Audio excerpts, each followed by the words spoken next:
Okay, I'm back. Hi. No, look, it's okay, chat. It's okay. I'm here. I'm here. I'm alive. No, you can't redeem first again. Dang it. No. No. CB, no pulling River's hair.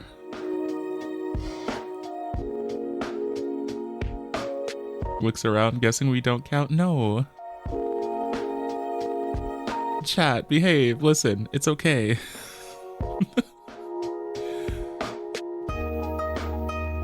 How's my camera doing? Is my camera set up at the right angle right now?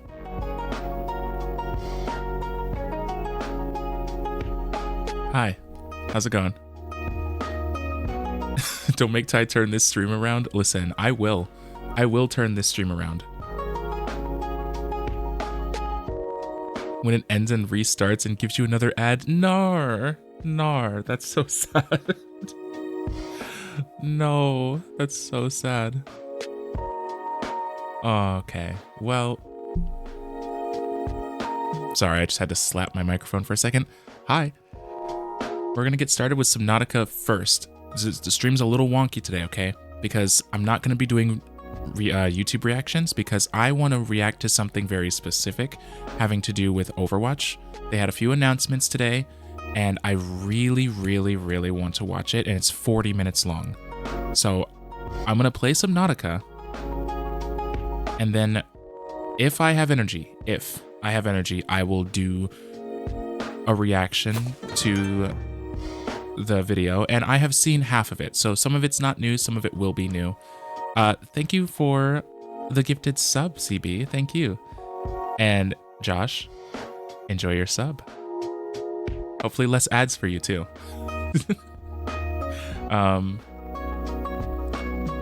And if I have energy after the reaction, I will play Overwatch because the updates that they're announcing are for next season, which is, I think, 2 weeks away. And then season 16, which is probably closer to 2 months away. But they're pretty massive updates that kind of change the way the game works. So I feel like I need to brush up and actually try to grind some competitive. And, you know, because I haven't played Overwatch, like true competitive grind Overwatch, for months, upon probably close to a year now. Last spring was the last time I was like, I'm really trying to grind. So 5.5 hours Overwatch stream. Let's go. No, listen. That killed my soul yesterday. That was fun, but my brain is not meant for that kind of grind. It's not. This is why I'm a variety streamer. Oh my god. But hey, level 10, I got there. It was great. So it was fun, but I am hurting. CB is sweet. CB's very sweet. Okay. Supporting Ty via ad watching. I'm sadly only here to say hi. It's been a long day, so need my sleep. Thank you again, CB, and I'll see you all later. Yeah, definitely get some sleep. And I'll definitely catch you another time. And thanks for being here. It was fun, and we're still at 60% LOL. That's true. The win-loss rate is consistently above 50, which is a really good sign, because 50% is enough to stay in bronze. I didn't know the honk was on cooldown. I had no idea the honk goes on cooldown. Can I honk? Can I do that?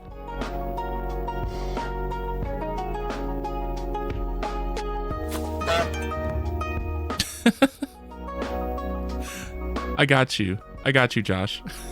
Also, thank you for the follow. Thank you. How's it going? No, I'm not silencing you. No, it's not. Look, I have no control, okay? Good evening. How's it going? We're just getting started. We are about to be playing Subnautica, as you might have told by the specify the category I'm in, but I'm a variety streamer. I'm Ty. You can call me Ty. I play a lot of games. We're on a horror kick right now. We just played Mortuary Assistant, and we're about to start Subnautica. I'm supposed to play FNAF 1 through 4 somewhere down the line, but... Oh my god, wait, Josh, are you trying to drown me? No. Listen, don't drown me. Getting into Eurovision mood. Ooh. I like it. Drown, LOL? No, drown. I mean, I have enough water. What is this? 48 ounces right here. It's not even full. That's for there being no honks? Nar. No, listen. It's not my fault. Entirely.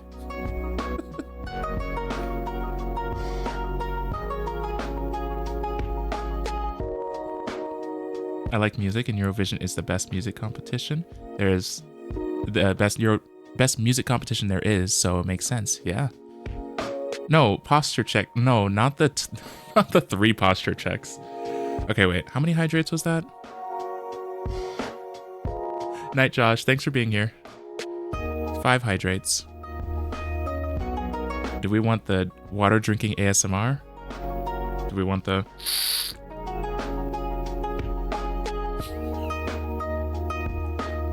You all hate me, I know.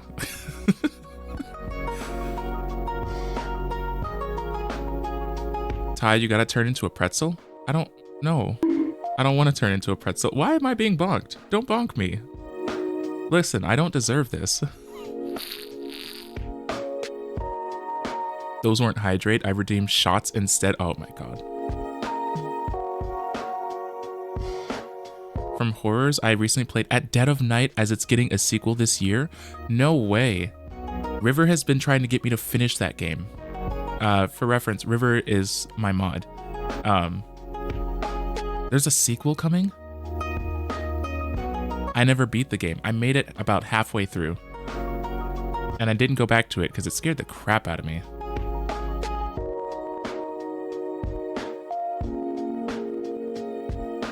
Well, now I have to go back and play the first game.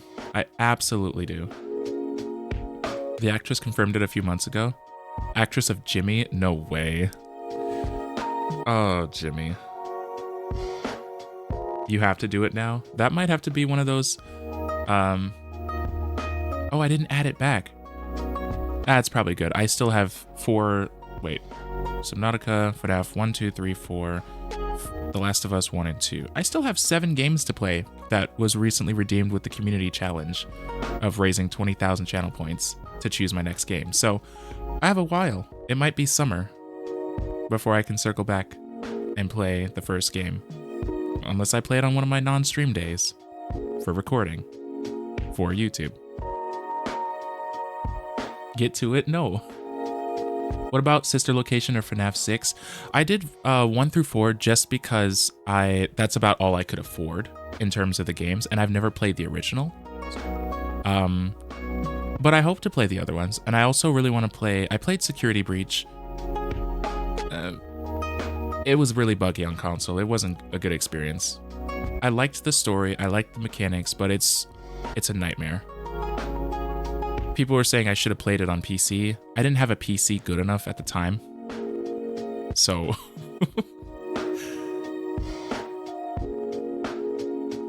But yeah, I definitely want to play the entire FNAF series. I still never played the whole Resident Evil series. I played most of 1, beat 2, 3, some of 7, and some of 8. And I tried to play 4, the remake. There's a lot of series I start and only halfway finish. So many games, so little time. I've always wanted to play FNAF Help Wanted, but I get motion sickness from VR. Well, if you want to live vicariously through me, I have VR. And I really do want to play the Help Wanted ones. I feel like I'm going to be lost if I don't play the other ones. I guess you all in chat can let me know if there's a specific order I have to play them in. But maybe try putting the motion sickness mode on, it helps. Yeah, me and River have played some VR together. Some of those games that we've played have some nice motion sickness assistance. Oh, I don't have VR, but I've tried them. Ooh, okay, okay. Gotcha. Well, chat decided that they were going to torture me by voting for Subnautica. The last time I played, I was horrified by this game. Maybe there's someone out there that played the previous games and you could just watch at 2x speed to catch up. That's true, but I don't know, I'd want to experience it. I played and beat the very first game, but that was years ago. Guessing you have thalassophobia? Maybe. Maybe. I might. I'm curious now, thalassophobia.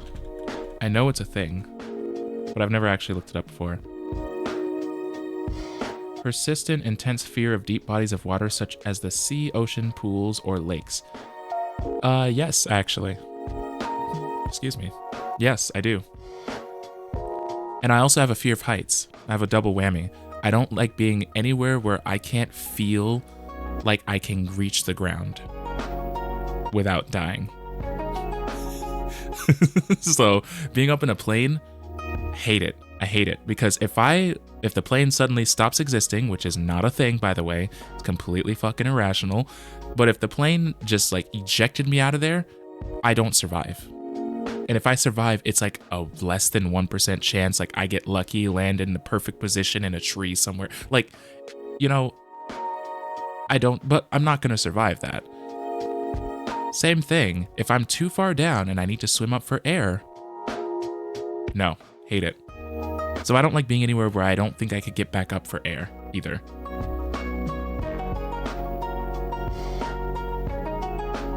Scary. And actually, as a kid, I took swimming lessons to try to conquer that fear. It helped. It helped.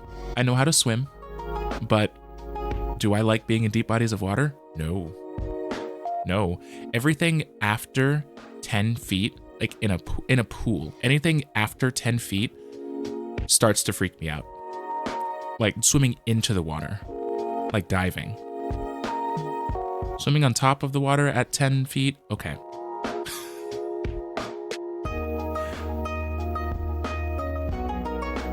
In real life, it's worse since if you surface too fast, you will die. Yes, the decompression can wreck you.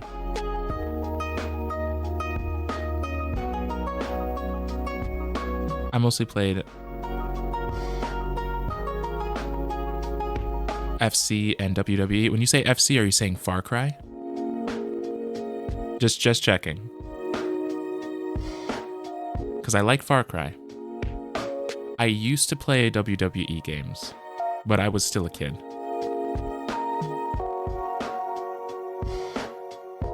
The new name of FIFA. They had to rename?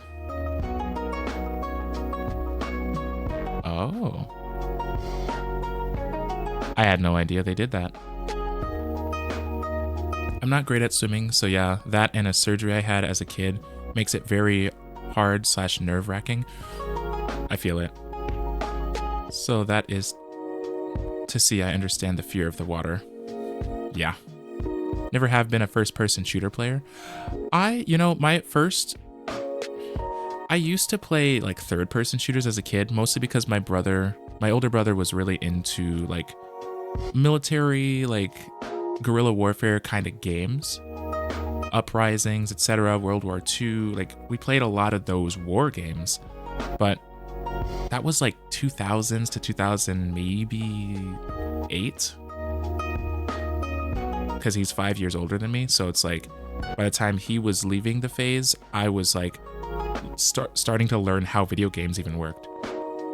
So,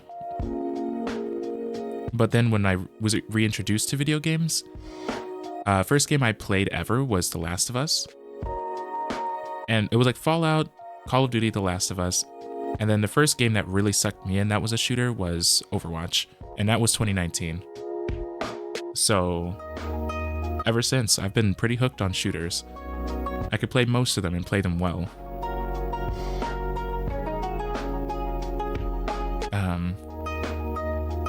I love the water. The darker the water, the better. No, thank you. No, thank you. FIFA just wanted $1 billion a year for EA for the name. And EA didn't want to pay. Oof. Well, I get the sense FIFA doesn't exactly sell a ton. Currently playing the new Sniper Elite. Been nice. Actually, just bought that game in the last couple weeks. Sniper Elite. Well, this isn't new. What's the new one? It's Sniper Elite Resistance, right? That's the new one. I bought 5 because I was like, I played 4. I thought it was cool. And I never touched another Sniper Elite game. And in all the shooter games I play, I like snipers. Love snipers. So, Fortnite, give me a sniper rifle, I'm set. Overwatch, sniper heroes. Now, the only problem is Rivals doesn't really have a sniper. That is in the like the right category of heroes I like to play. I like to play supportive heroes. So, a little sad. Either way, we should get started. I usually start my streams with a reaction, but I actually want to react to the newer stuff that's happening with Overwatch. And since that's going to wait for later, we're going to dive in. We drink way too much coffee here. Most coffee per capita from any other country. Ooh.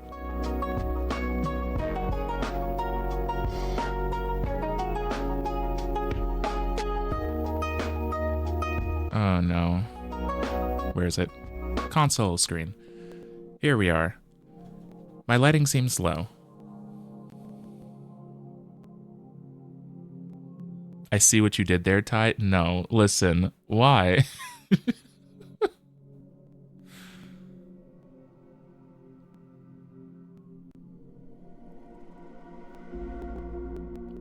That screen's kind of spoils. A little bit.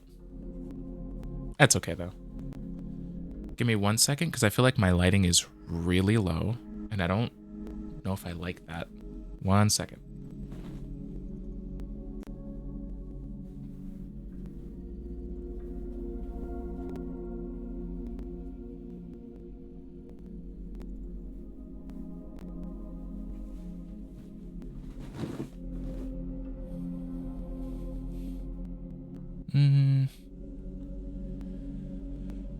Now it's too high. I feel like I'm overexposed.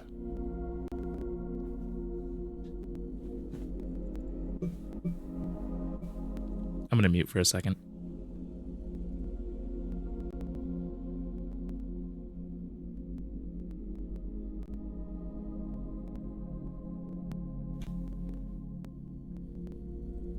Now I'm well lit, but that seems like really bright considering I'm about to be underwater. I can't tell. I don't know what to do. I'll look at it as we're getting into the game, but welcome to Subnautica. I think I'm actually gonna do my YouTube intro as we're going in, and switch that real quick. I'm gonna do my YouTube intro as we're going in, and then we'll see. I might not do a YouTube outro, so, and I'm gonna chat as normal after that. So, give me 1 second.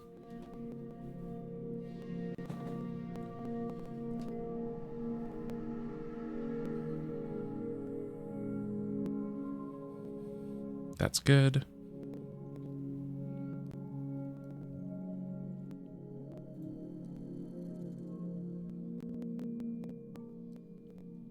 Ooh, it's quite late there then. Vacation day, so I'll stay for a bit. Well, thank you. Thank you. Hit record. If it wants to work. Okay, YouTube intro in 3, 2...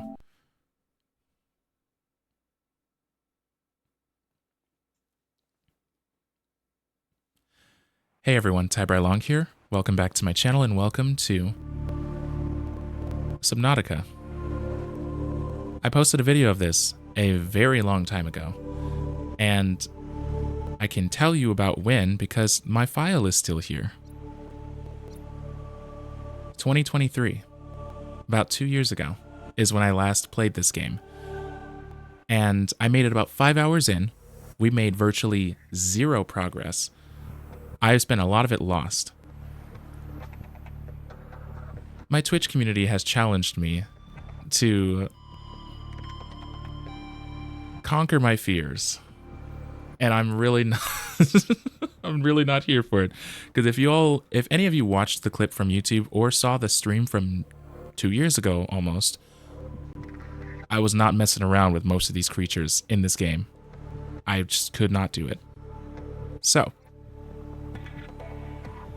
I hope you join me for the ride. Words are hard. Customer service Ty is the best. No. We did normal survival last time. I think I want to stick with that. Because I do want to have to worry about it just a little bit. Oh, you know what? We should have a rip count. You're right. Rip. Reset. Now when I die, you all know what to do. Exclamation point, rip count.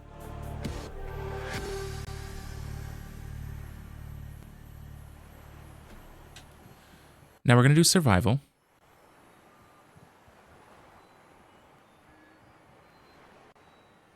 Okay. I didn't think it was going to load me in like that. Nope. Where's my cleaning? 1 second, chat. 1 second. I should have been prepared with the clean glasses.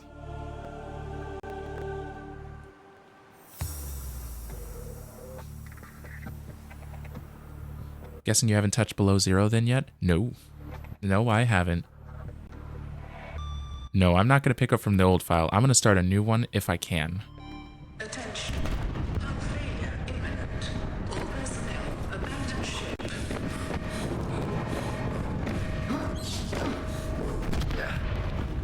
Launch in 3, 2, 1.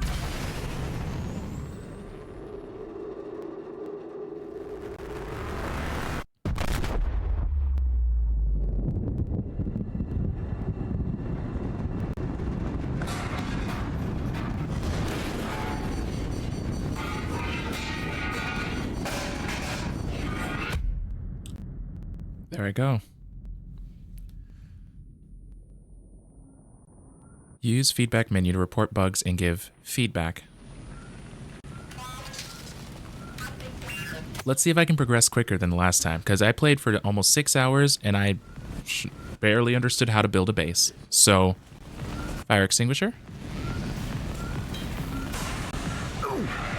Okay, I lit myself on fire already. Things are going well. What is this aiming? That didn't kill you? Apparently not. Altera. Head trauma. This is considered an optimal outcome. This PDA has now rebooted in emergency mode with one directive: to keep you alive on an alien world. Please refer to the databank for detailed survival advice. Good luck. Okay, close that. The aiming is wonky. What is that? Please tell me I can change a few things. High frame rate is better. Where are you from, by the way? Just America, I'm guessing, since the time you're streaming. I have no idea with accents. Yes. Yes, I am. I am from the northern tip of America, kind of right next to Canada, in a place called Minnesota. Not another job to get fired from like Lethal. Listen, I don't know if we... Oh, filmic? Why would I have it on filmic? Rather have it on neutral. Controller. I'm from the very happy country of Finland. Oh, well, well, well. I used to be a morning streamer, actually. So I used to have a lot of people from across seas. Lethal? Lethal now? No, no, not lethal now. Not lethal now. I miss a lot of those viewers. They're all very, very sweet. Accessibility. Upscale. Nope. High frame rate. Stay.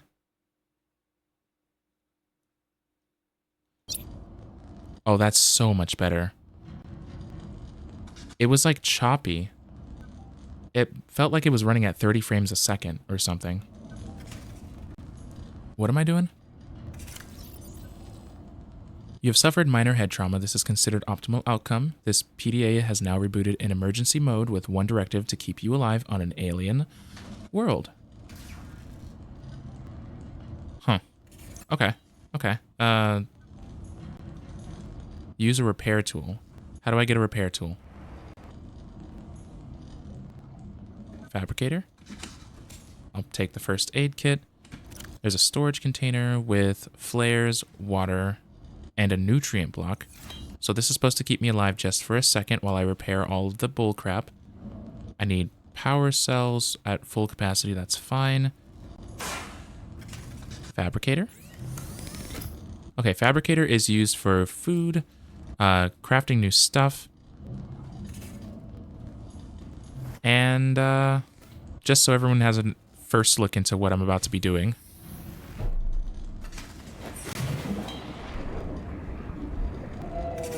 The Aurora suffered orbital hull failure. Cause unknown.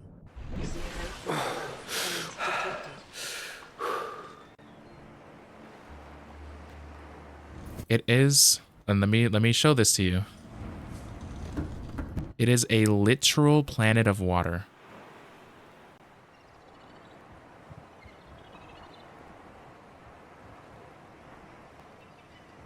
Well, fuck me, I guess. Because that's not going to go well. Okay, bladderfish, I remember. Bladderfish are for water. Have unexpected applications. Utilizing alien resources is a proven survival strategy. Where are the subtitles? I can almost not hear her. Enabled. Field of view, 65. That damaged crap is coming out of your paycheck. No, no. Listen, it's not my fault if you think really hard about it.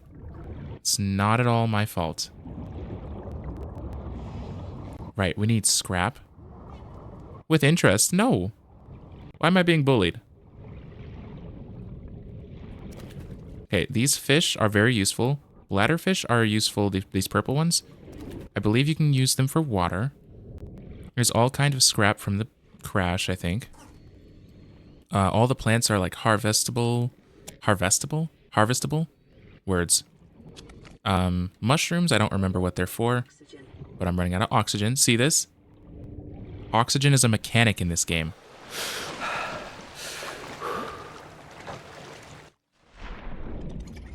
And I hate it. I hate it so much.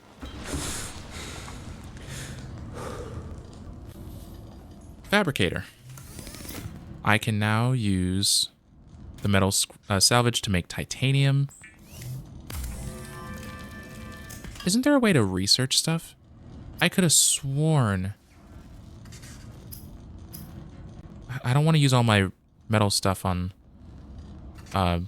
titanium, but water filter. I can use the bladderfish to make filtered water. So that's kind of nice.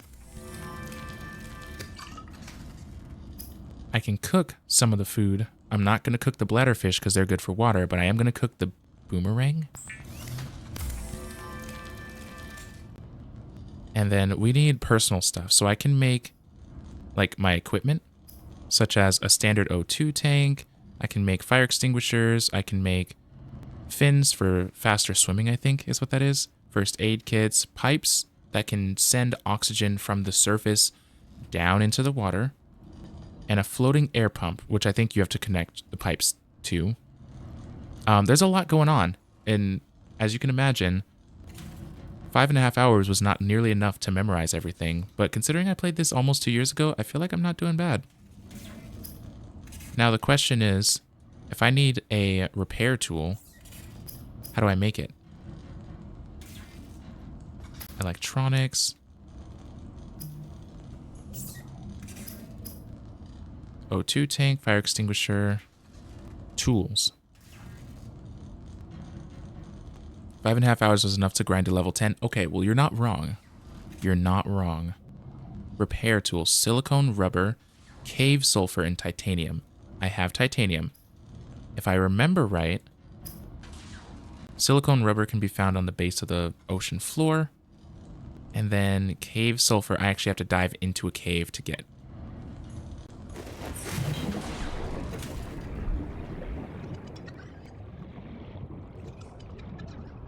Limestone. Copper is an essential component of all powered equipment. Your probability of survival has just increased to unlikely, but plausible. Okay, thank you. I'm gonna craft what I can for now. I'm gonna craft what I can. I feel like I need...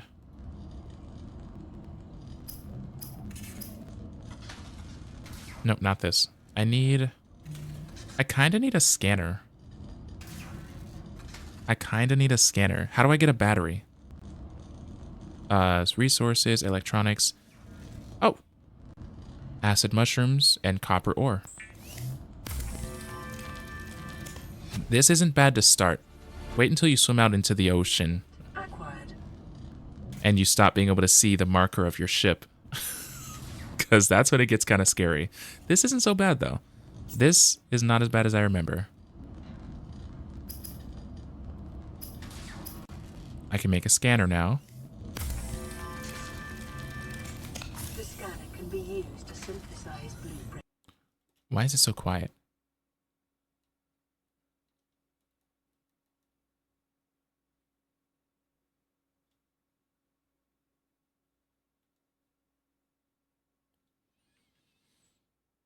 It's quiet. It feels quiet to me, and I hate it. From salvage technology and to record alien biological data. I feel like I need to add something to the audio, but let's try the scanner. Scanner can be used like that. Indigenous life form, whole fish. Press the data thing. Whole fish is a very small herbivore found in low numbers, often around cave systems entrances. Their skin coloration blends into the background. They are edible. Okay, so some things are not edible. Bladderfish.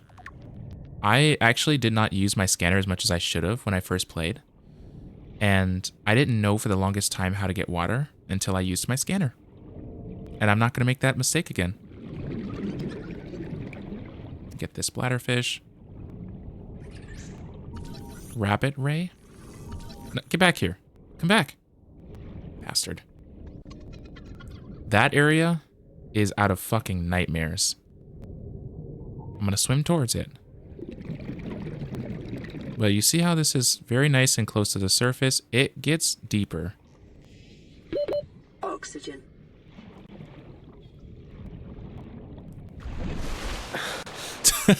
How to get water? Take off the mask and breathe in? No. You see how it's fading into colors and darkness and there's not much here anymore? And there's beasts in the distance that I can't tell if they're dangerous or not. No, thank you. So far, it's only peaceful because I've played this before. Can I scan this? No?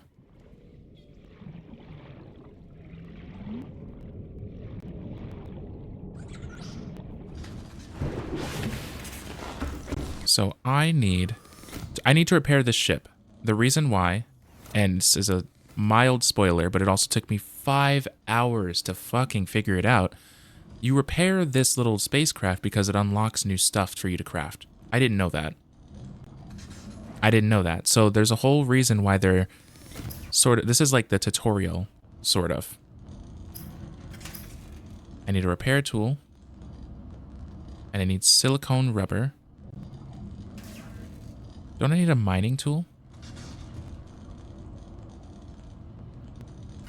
Wait, where's a mining tool?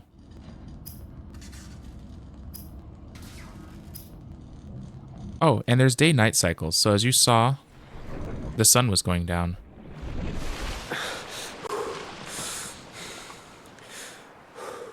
You all have done this to me, by the way. Different creatures come out at night.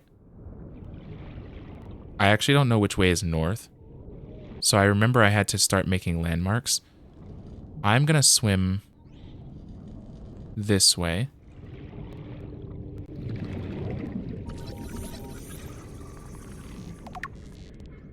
Okay, rabbit ray. What is this? Rabbit rays are aquatic life form herbivores. Okay. Oxygen. Time does not pause when you're in this menu, by the way.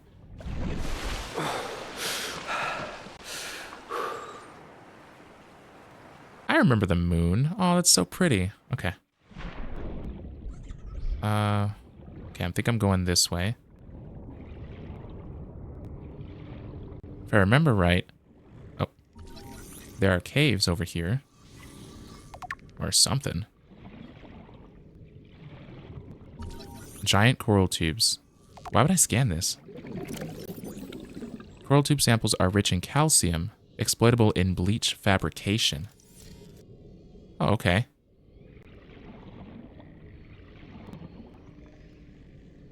Oh, okay, this kind of looks like a cave area. Let me swim for oxygen. The moon is gorgeous, isn't it, though?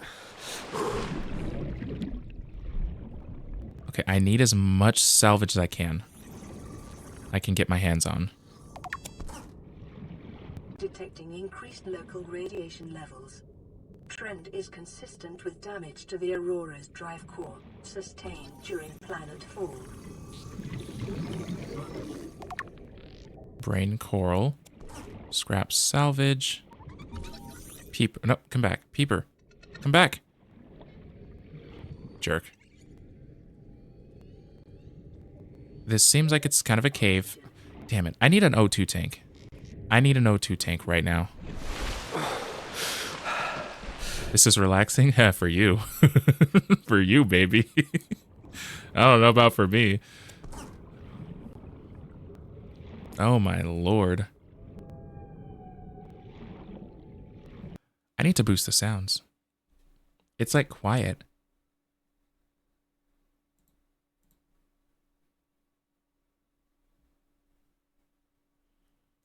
Just 5 decibels. Shouldn't be too much.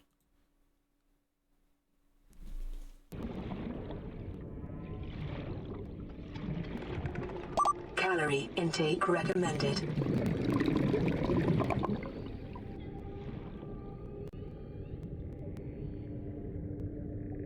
Oh yeah, that's a cave.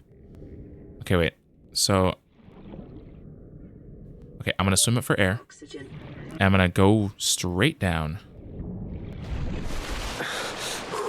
Boom. And there is no speed swim, as far as I know.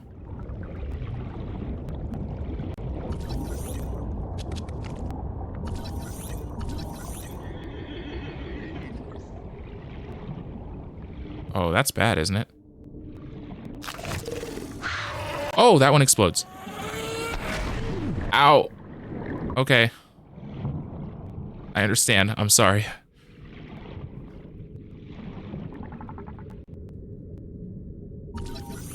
Shuttle bug? I don't recognize that one. Oxygen. Going. I hate the constant oxygen management. Okay, I'm 130 meters from my home base.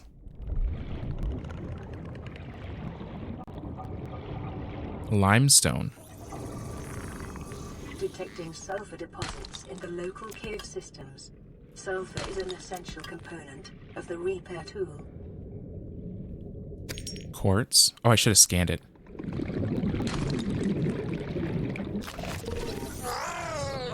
Oh my god. Fuck off. Oh my god. Oh god, the sun. Thank you. Oxygen. Oxygen. Yes, thank you. Yes, I know. I know. Okay, the sun is the best thing ever. I don't think I'm going to be able to get into these areas and loot the way I would like to. Okay, apparently I just picked that creature egg. I don't remember what that's for, but I'll take it. Take some scrap here. Inventory full. Okay.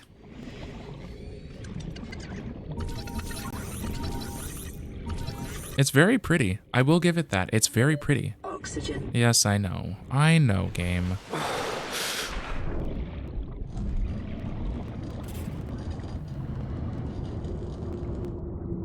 What was that?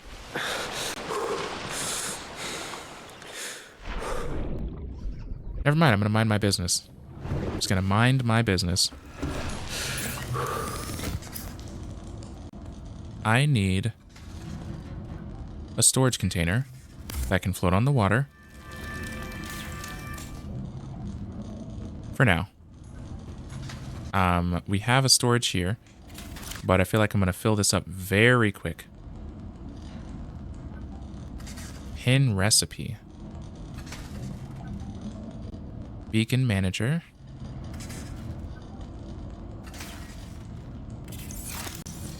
So I need the repair tool. What do I need for the repair tool?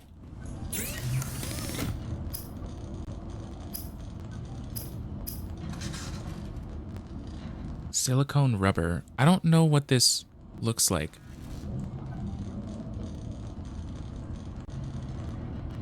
I'm gonna see what I can craft.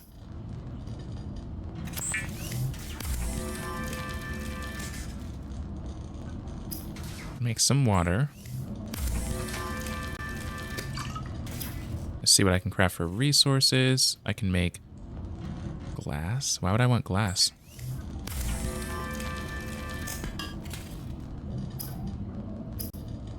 Okay, I'm gonna make words. I'm gonna make an O2 tank.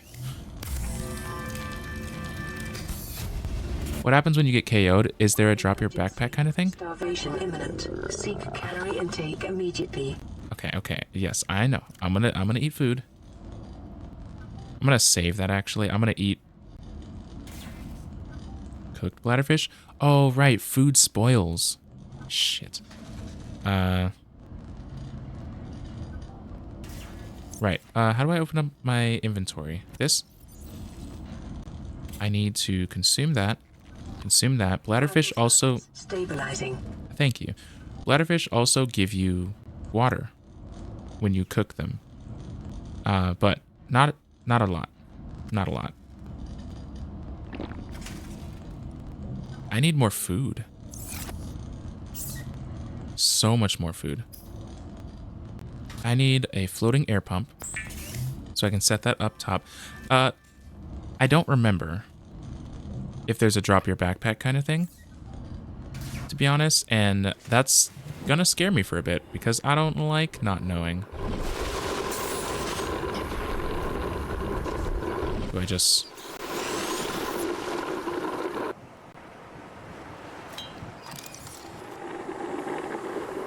What do I do with this? Okay, and then once I swim up here, my oxygen refills. I don't have to go to the surface.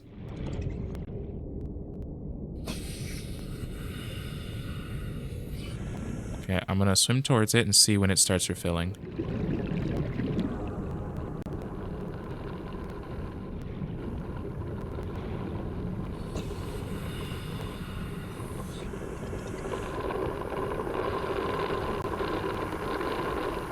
I have to be right up on it then. Okay. That doesn't really help me right now, but you know, that's fine. I'm gonna go look for the silicone rubber, which apparently is in caves.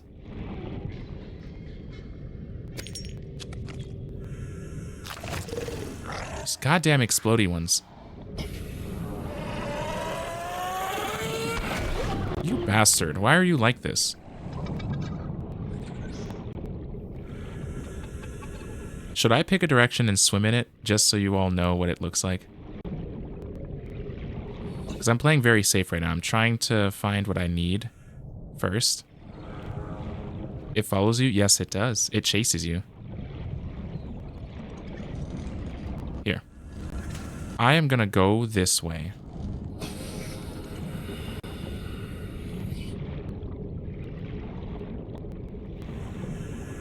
Because this is the way that I remember I was the most terrified of.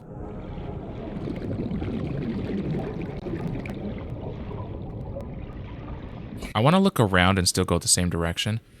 You see that? Do you see the change? How once you get in this area, it becomes foggy?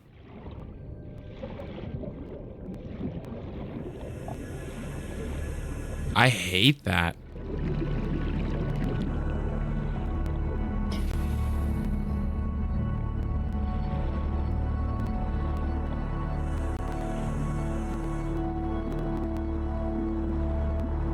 See if I can go lower. I'm gonna go up for some air first before I do that. Grows in unusually distinct and diverse ecological biomes. Further study recommended. Further study recommended. Yeah, I might die. So it goes lower. I'm seeing that. Is that lower? Oh no. Local scans show a nearby cave entrance, depth 90 meters, leading to an unknown environmental biome. Do you see that? You see how big that thing is?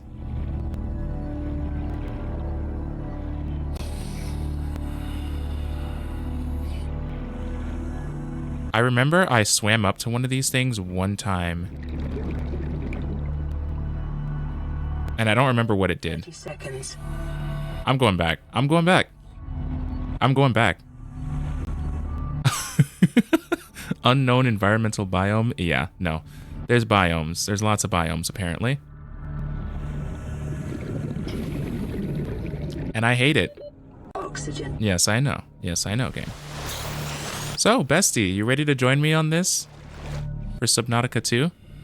Because that is not okay. None of this is okay.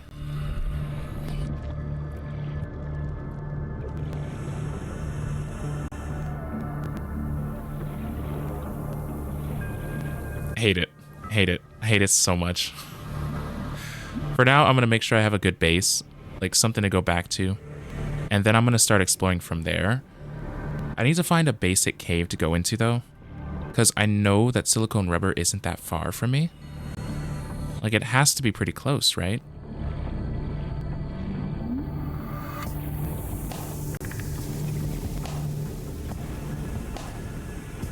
It said nearby cave entrance, but that was, like, way out there. Pick a direction and swim for it. No. Absolutely not.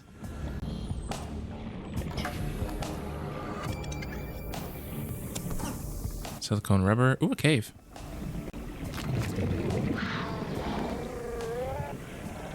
That seems bad. I'm gonna swim back, but I'm gonna just let you guys see what happens when I'm starting to go. Blackout. Blackout.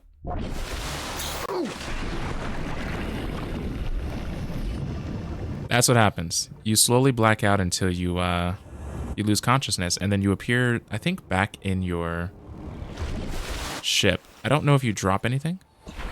Why is my health so low? Did something hurt me? Yeah, drowning for real. Yeah, it really makes you feel like you're drowning. I need more food. Bladderfish, fuck. Okay, I need to go get food, and it's peepers is what it's gonna probably... I've never seen one do that before.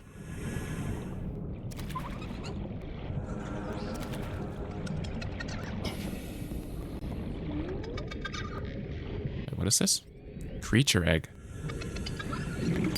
Limestone, copper ore. Hi. I know you're kind of bad for me. Oh, food. Food. Come back. Please come back. Oh my god. Getting food is the worst thing ever.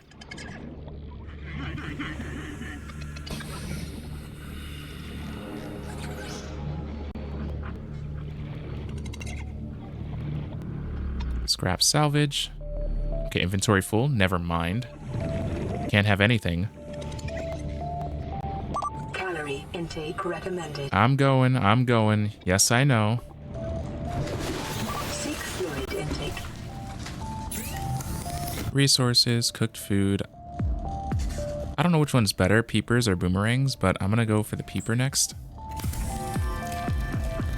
The fabricator cooks small organisms while disposing of the skeletal structure, bodily fluids, and internal organs, thus rendering them safe for human consumption. Okay. I guess that's good to know.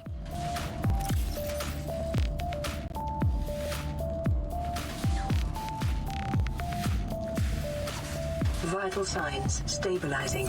I hope so. We have a lot of bladderfish. I should probably just make a crap ton of water. This is a slower game, I will say. This is a slower paced game, but it's not unwelcome considering what it could be. It's definitely survival crafty, that's for sure. And it takes a bit to get actually settled. And there's a lot of things to juggle at the same time. Like, you gotta juggle your food and water. You gotta juggle exploration and figuring things out. Seek fluid intake. Exactly. It's a marathon, not a sprint. Keep 2 of those. Oh, I forgot I could jump. Oh, okay. Consume. Stabilizing. Health kit. Okay, I'm feeling better.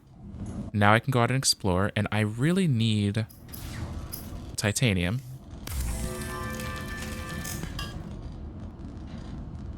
Do I have to make silicone? Creep vine. Right, creep vine. Where is it? This way. Creep vine. I'm remembering. I'm slowly remembering stuff. Right. So that's what these are. There are plants on these vine things that you can pluck. Now, I don't remember from where. I think it's usually from near the top. Isn't it? Am I thinking of something different?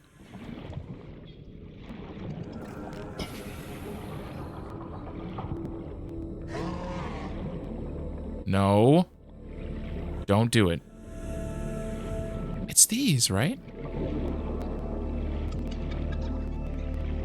I'm finding a lot of creature eggs. Can I just... Creep vine. 30 seconds. Okay, so they're like in there. Let me swim for oxygen and then go back down. Right. I'm learning, chat. I'm learning.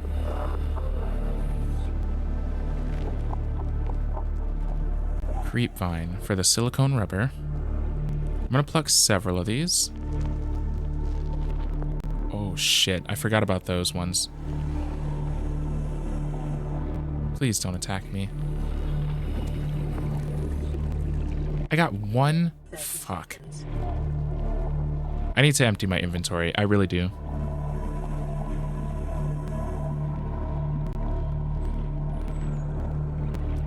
Can you eat those vines? You might be able to. I haven't exactly made it that far into the game.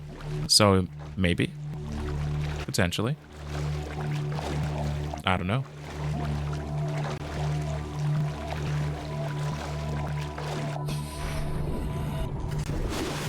Okay, so I can make silicone rubber.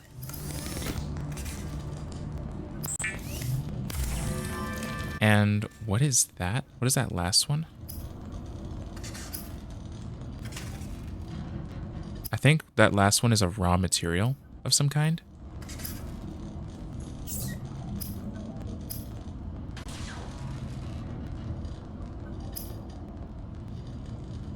Let me look at my recipes here for just 1 second. Okay, first I need to craft some more titanium. That's taking up so much space. Metal salvage. Continued degradation of the Aurora's drive core may result in a quantum detonation. Continuing to monitor. Oh, okay, thank you. Wait, do I need to make another? That's not what I meant. Well, shit. Let me see. Cave sulfur. It looks kind of like gold, like chunks of gold. So I did. I really have to go into a cave, don't I? I have to go down there. Welcome, Beardle. Hello, hello. Oh shit, it's night. What are these? Self-scan? Self-scan complete. Vital signs normal. Continuing to monitor. Oh, okay. I need to find cave sulfur.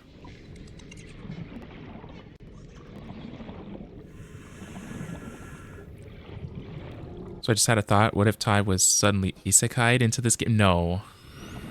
No. Why are you trying to kill me, Gray? Why? What did I do to you? I did nothing. 30 seconds. I don't actually remember where to find cave sulfur. Oh.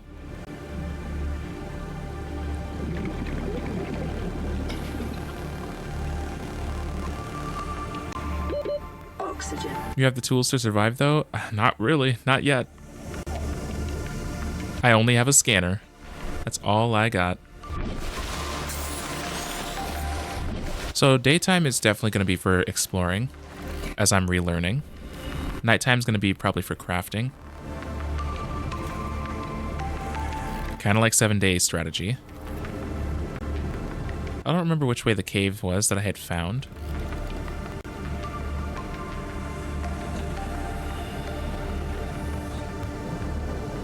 Hey Ty, hope you're well. Same to you. Same to you.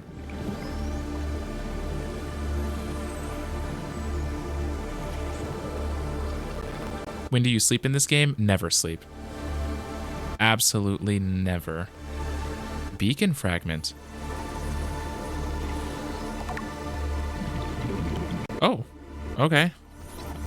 Grav trap fragment. Oh, yes. Okay. If you find little things that...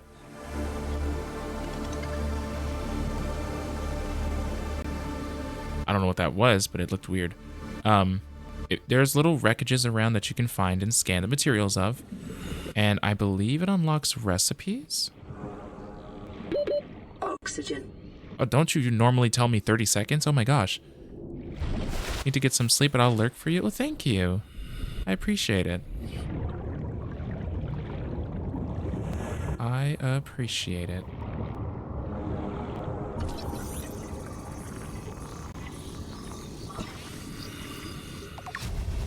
New blueprint synthesized. Yeah, so the scanner is good for... The scanner is really good for finding new blueprints and recipes that you can craft. I'm not seeing... Where's that sound coming from?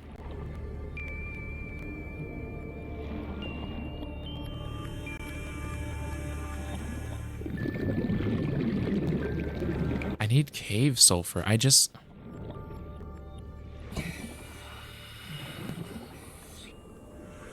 think that one's dangerous. I think that one is gonna literally kill me. Oxygen.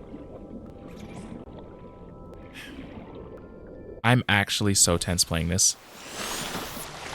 And I've played it before, so you can only imagine how scared I was the first time I played it. The moment I get into unknown areas, I'm going to go back to that scared person. But for now, I feel semi-confident. Cave sulfur. This quartz. Inventory full. Wait, already? It's pretty, though. It is really pretty. It is really pretty. I can't lie to you. Oh, that looks like a cave. Can I drop stuff that I don't need? Like, I don't need... I have so much titanium. Okay, 50 meters northeast of the 5 life pods side of the ship. Okay.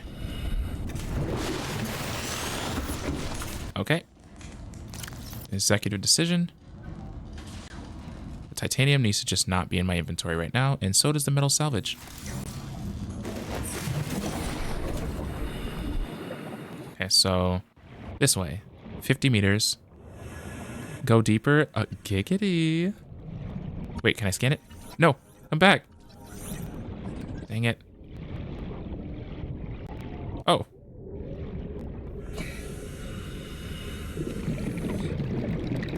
Oh, was that not a cave? This way? I hate that there's no sprinting. There is no way to go faster. You just have to go the speed you're going and hope you don't die.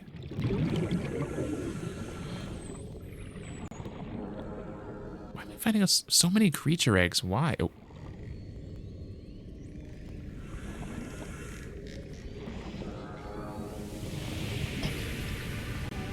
Going back for oxygen.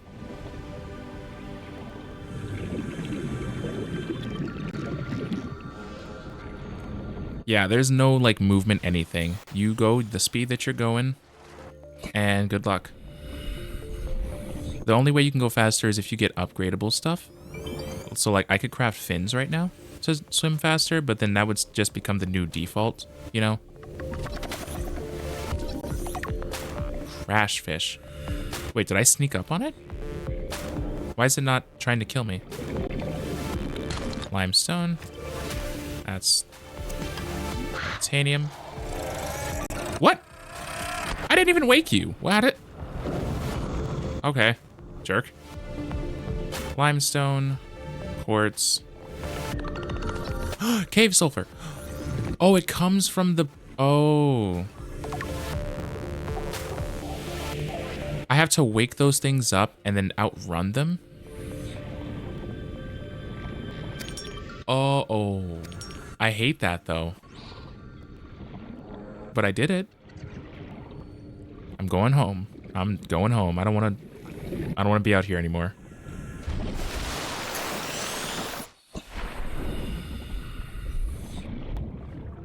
Yeah, I've been streaming for an hour and I can feel my shoulders already locked. Oh my lord. Okay. Everything's great. Everything's fine. Repair tool.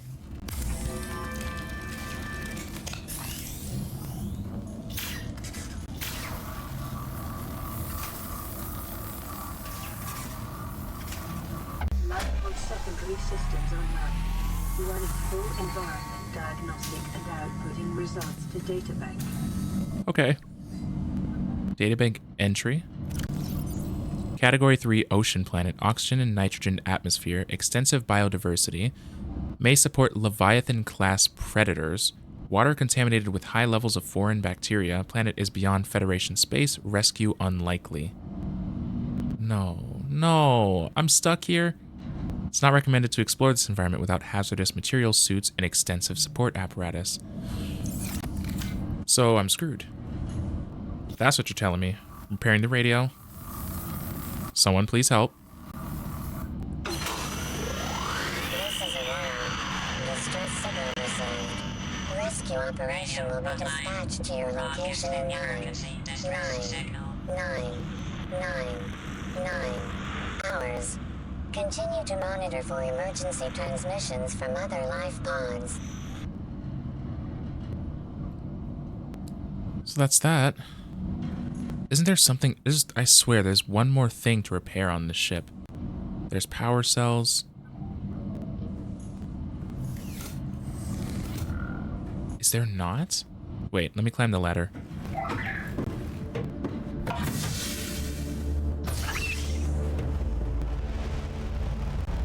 Oh, did I miss this cinematic because I didn't go through the top of the pod? Seek fluid intake. Okay, that was a little cinematic for no reason. Okay, well, you know what? I think we're gonna get started on trying to build other stuff that we need. This is a medkit fabricator, so we get a medkit every so often, I guess. Let's see about crafting. Can we... I want a flashlight. I need to make a battery and get... Wait, I can make both those. Glass.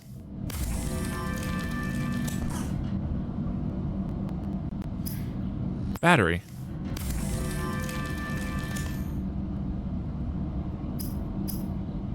Flashlight.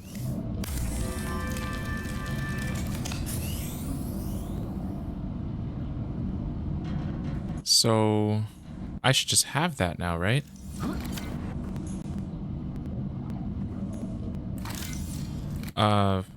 Where is it? Oh, I need to equip it. Assign a quick slot? Oh, sure. I don't really need the fire extinguisher anymore, so I guess that can go. Waterproof locker. What do I need the creature eggs for? I don't... Well... Looks like a future version of a baby changing station. Oh my god.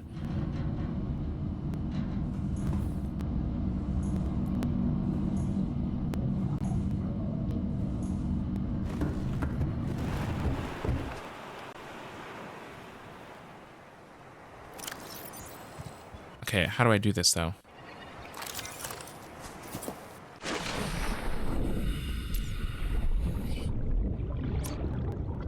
Oh, okay, so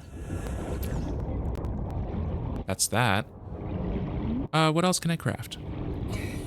Creature eggs. You're gonna be a mama? No, I don't wanna. Can't do it. Can't do it. I'm panicking. Not now. No. Where is all of my stuff? Standard knife.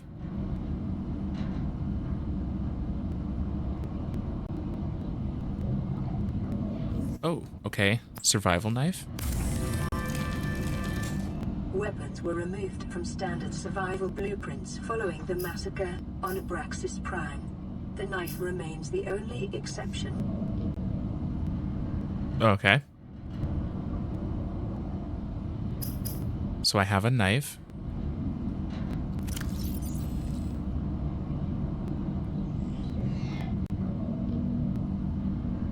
So I have a knife. Seek fluid intake immediately. Oh, right.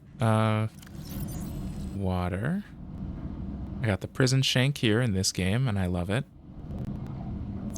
I need to go get food soon, but I think I'm just gonna worry about my water for now. Vital signs stabilizing.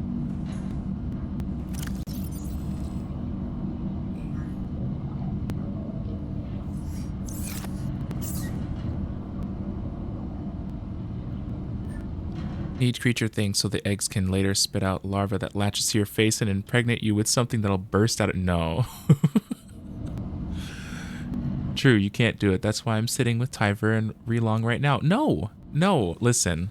It's... No. It's not my fault. Except... Of course it is. Oh, I can track... I can track 5 recipes at a time. No way. That's cool. I didn't know that. Okay. Well, that's kind of nice. Wait, I'm going to put these 3 here. We're going to work on the personal flotation device. I need silicone rubber. So I need the creep vines to make a Flotation device. Apparently it's going to help me get to the surface faster if I'm struggling. So, Creepvine, where are you?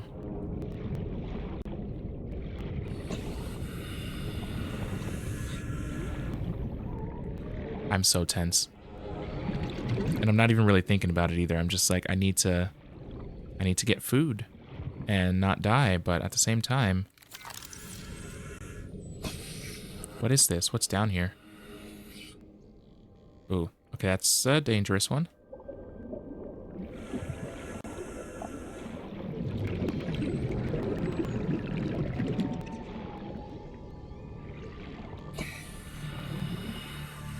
Shit. I'm pretty sure those cut Creepvine with a knife.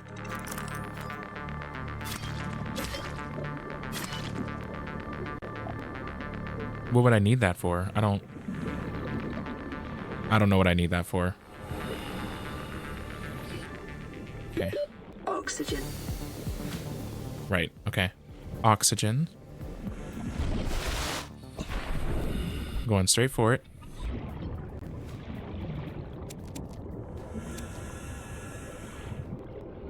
God, how much space does it take up? Oh, that's a lot of space. Okay. Is there an inventory expansion? Does anyone in chat know?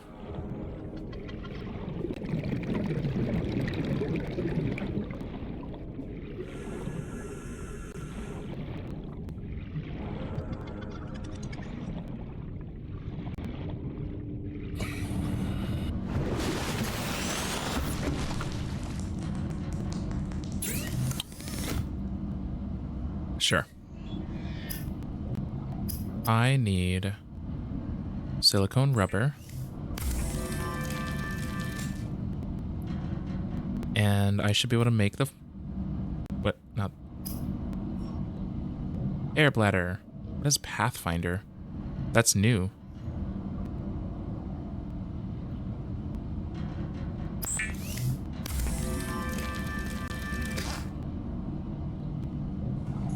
Okay, I have... Where is it?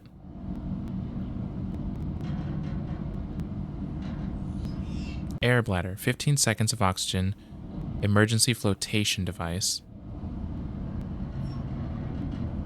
Oh, I already had one? What?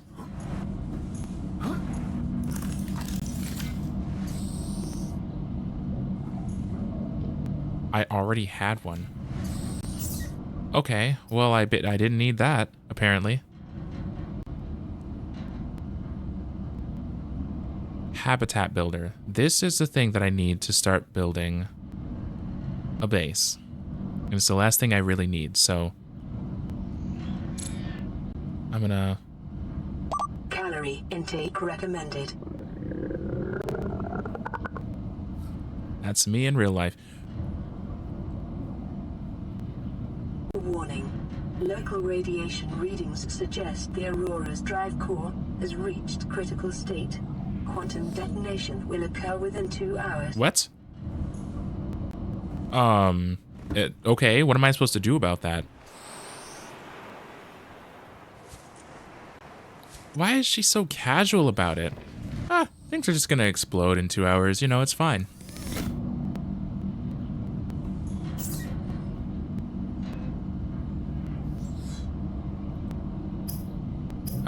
Okay, well, I'm gonna pin this one. I need a wiring kit, which requires silver ore.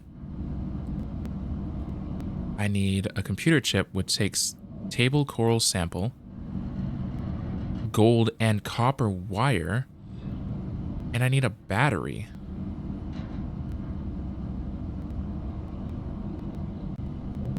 Okay, so I'm gonna get 4 copper deposit things, I guess, because they're just gonna let me struggle. Congratulations, survivor. You have exceeded your weekly exercise quotient by 500%. Data indicates that swimming was your favorite activity. Shut up. To vary your routine for uniform muscle development.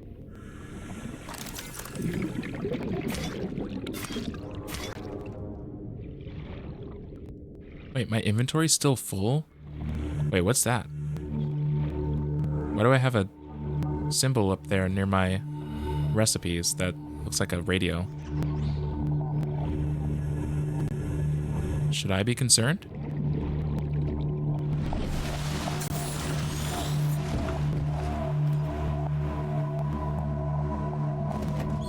Okay, what's this? Receiving pre-recorded distress call laying back. This is LifePod 3, uploading our coordinates. We're plugging some holes in our emergency sea glide, so if we're late for the rendezvous, don't panic. Also, don't go home without us. Seriously. 3 out. Signal location uploaded to PDA. Crew reported their sea glide damaged 500 meters away in the shallows. Listen, nothing here looks shallow to me. That's shallow? It better be. I'll collect some food on the way, because I need to not die from starvation.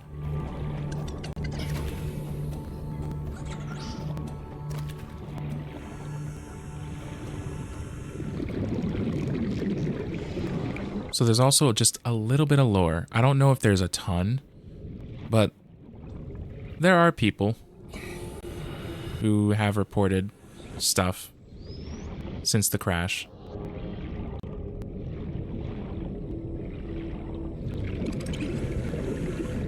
Inventory full already? Fucking Christ, man. I can't carry anything. Can I consume this? Why would I consume that at all? It takes away food.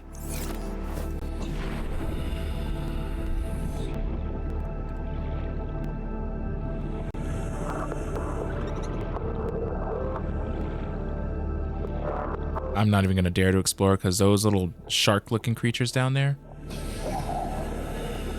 hanging out by the creep vine. Pretty sure they're very dangerous and they will try to kill you and chase you for a while. Pretty sure it's bad.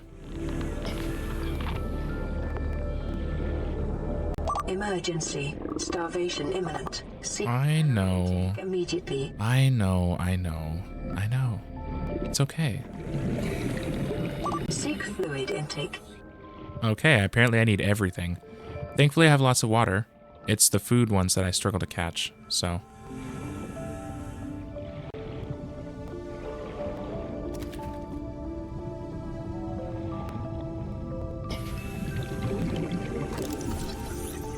Sea glide fragment.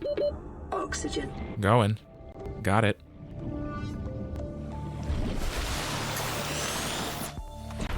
I think I'm making good time, too. Because I've played this before, just a little bit. Oh, that's kind of sad. Compass. New blueprint acquired. I can make a compass now. Is there an actual thing here that I should be trying to look for, or was that all I got?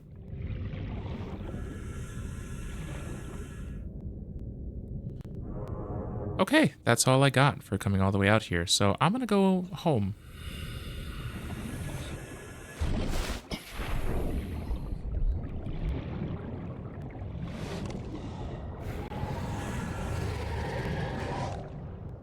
I think I was just being hunted. Something just tried to kill me. Looks like you're doing pretty well to me. I would have been drowned. Listen, I don't like it out here. That's why I'm excited about Subnautica 2. Think of what huge thing is stalking you that hasn't been discovered in millions of years. No, why are you like this? Why are you like this, bestie? Why do you... Why bully me? Why bully me? Getting lots of food. Ooh. Can I scan you? No, come back. Indigenous life form hoopfish. Edible. Purple or green coloration may be camouflage. Rather than swimming, this life form uses the fine green antenna which encircle its body to alter the composition of the water in front of it. That's kind of cool.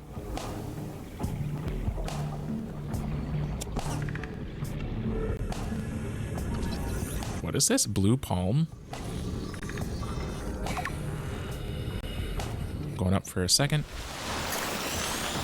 The blue palm is a common aquatic plant which thrives in shallower waters with high exposure to sunlight. Long fronds intercept light before it can reach the smaller flora on the seabed. Is it useful for anything? Oh, damn it. Inventory full. I'm gonna drop the creep vine. I want to know what it is. Seek fluid intake immediately. I'm on it. I'm on it. Is there anything down low that I should be worried about?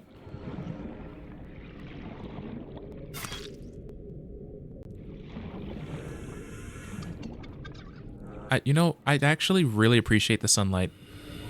I never realized how scared I am during the night cycle, but it's kind of terrifying. It's not my favorite thing. Not my favorite thing.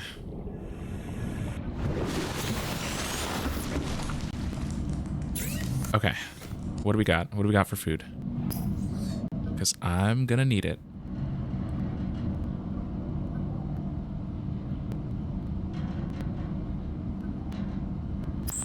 Let's cook the peeper.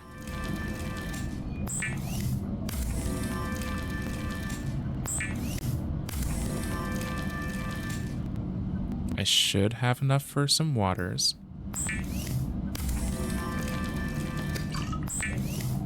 Seek calorie intake. Yeah, I'm dying from hunger. Oh, there it goes. It's empty. Okay. Yep, I know. I'm sorry. I'm sorry. Listen. Vital signs stabilizing. I got you. Health kit too. Why not? And there should be a new one, right? Yeah. I'm so glad I have a medkit fabricator. That's just so nice. Okay. Now, what's all this titanium for? I should be able to use it for something, but I can't. Mostly because I don't have the habitat construction-y tool thing. Wait, do I have copper at all? No? Not even a little?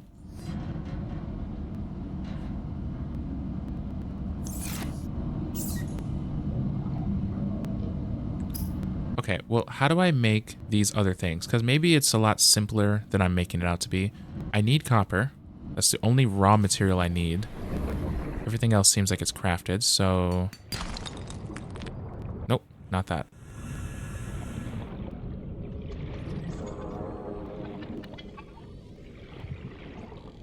Copper. I just need any limestone deposit that I can break.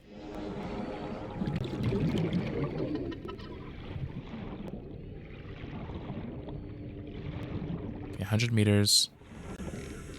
That's quartz. That's copper. Okay.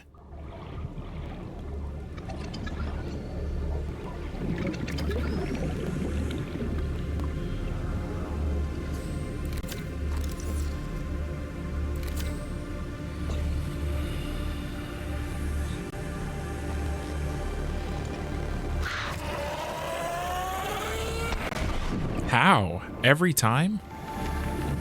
Oh, and you don't even have the decency to have anything in there. You suck. Oxygen. Oh. Okay. What happened to the 30-second warning? Earlier she was giving me 30-second warnings and everything. Oh my lord. Can't have anything nice. Okay, so I have 2 of the limestone.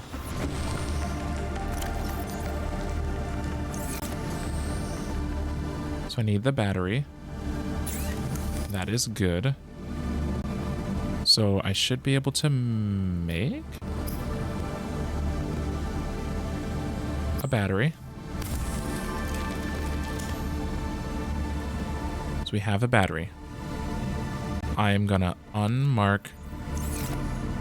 Wait, how do I...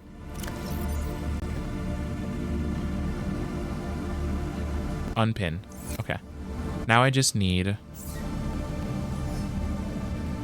whatever that is. How do I tell? Wait, okay. Computer chip, I need gold, copper wire, and table coral, which I think I can just swim down and chop some table coral. Copper wire, I need copper ore to make the copper wire. Whoa. Emergency. A quantum detonation has occurred in the Aurora's drive core. The reactor will reach a supercritical state in T-minus 10, 9, 8, 7, Is that bad? 5, 4, 3, 2. Whoa. Okay.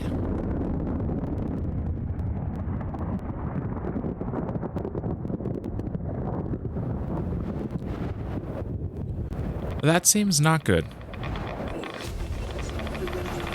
Oh, wait, radiation. Blueprints, radiation. Whoa. Lead lined suit providing insulation from radiation. I don't have lead or fiber mesh. I remember that happening last time I played. I just don't remember needing... I don't think I ever had a radiation suit, now that I think about it. Oh, crap. Okay, well, I need more copper ore, so I just need to go back down. I just need to go back down. I hate it here. Oh my lord. I want to go home. Can someone book me an Uber? I need to go home. Oh, bastard. Get back here.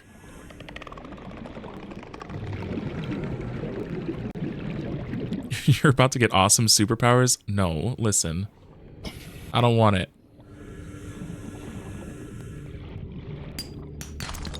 Titanium. Fuck the titanium. I have way too much of this.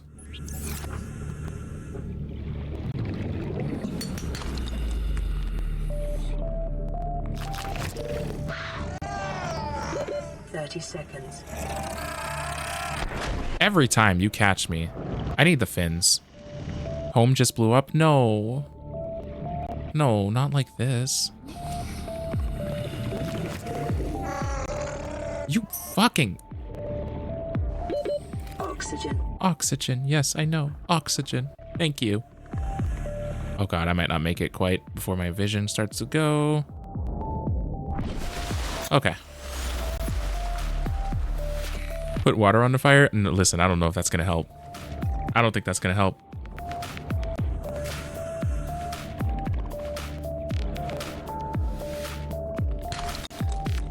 Copper. I'll take it. I'll take it. You bastard. I hate it. I'm taking all your frickin' whatever this is. Cave sulfur. Give it to me. Since I'm being attacked, I might as well take it. What? I thought you already You're a bastard. You bastard. I hate you. You are the worst. Oh, 30 seconds.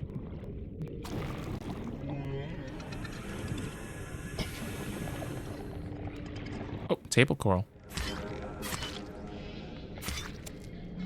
Okay, so I just needed 2.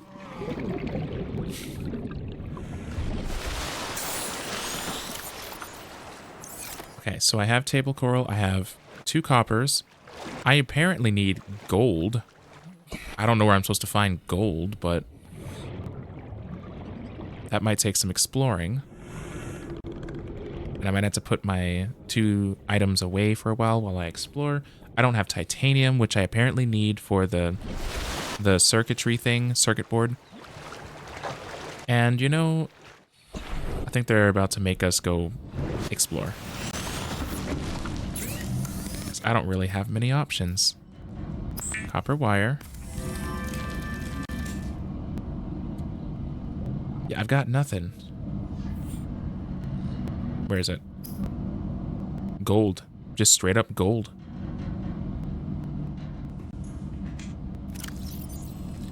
Okay, well, copper wire and... Where is it?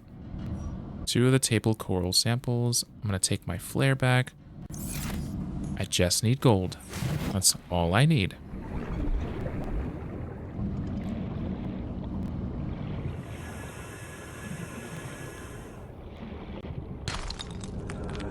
Copper. You know, I'll take more copper because I feel like it's kind of rare right now. But I need gold. Screw the titanium. I don't care about the titanium anymore. I have so much of it. Did I just grab it? No. Nope, nope, nope, nope. I will keep the battery. Boomerangs are good for food, so I'm gonna keep that too.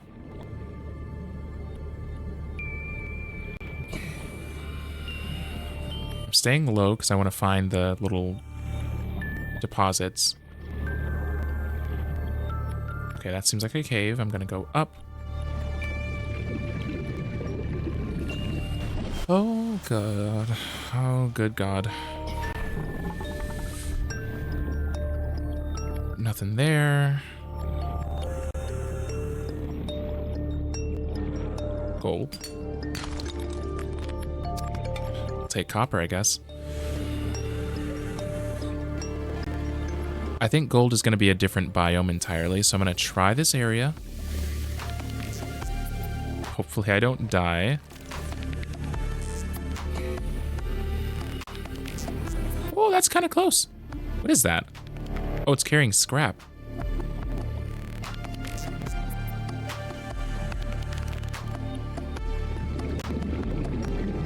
Creature egg.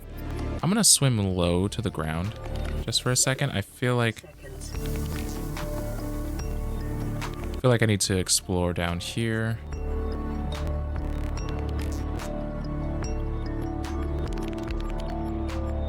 Okay, I need to go up now. Oxygen. Yep.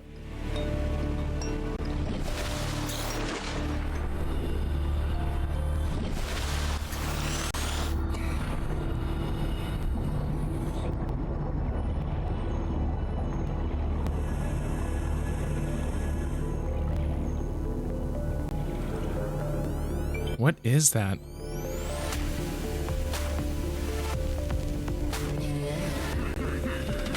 Floater? I've never seen this before, and I played for 6 hours. I'm gonna swim up for air, and then look.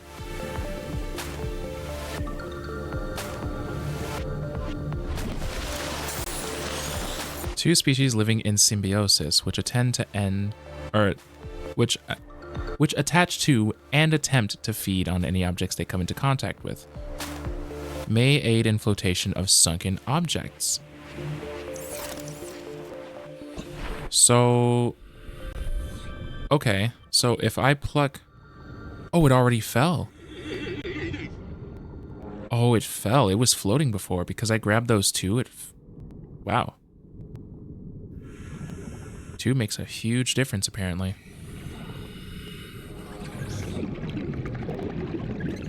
Oh, a cave. Please tell me there's gold. Why are you like this? Seek fluid intake.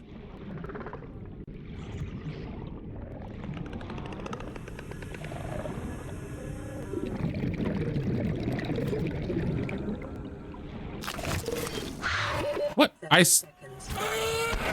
You are the worst.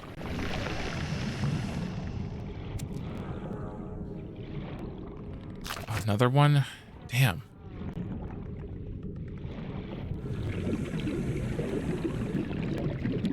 Going on for air. Oxygen. Oh my lord. Wait, I'm too far down. I'm too far down. Please. Please. Please, I'm begging. Please, I'm begging. I like this. I like this. Oh my god. I hate it here. I hate it here. I want to go home. If it wants to explode, go die by yourself, LO. Don't take Ty with you. Listen, I needed to I needed to stop.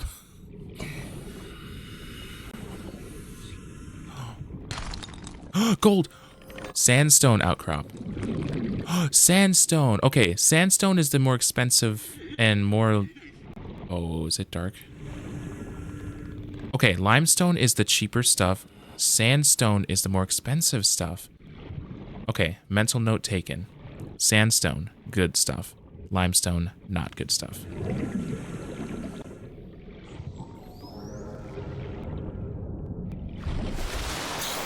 I'm just gonna swim at the surface. We're gonna pretend that there's nothing below us. Isn't it so pretty? Isn't it so pretty? Look at the moon, or whatever the hell that is. Because it could easily just be another planet that we're orbiting around. We might be the moon.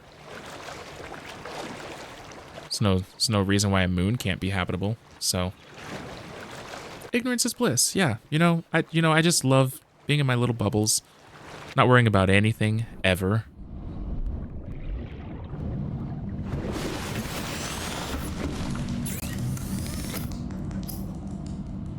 I need to make... Oh, I need to grab the table coral samples. It's that bad? Oh my god, okay. I guess I'm gonna cook food and eat it.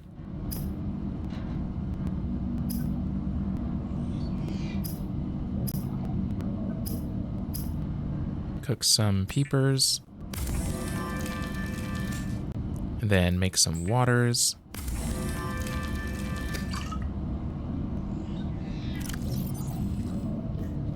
It's like a deep Stabilizing. Thank you. It's like a deep uncomfortable playing this game. I think I need a little bit more water, maybe a health kit.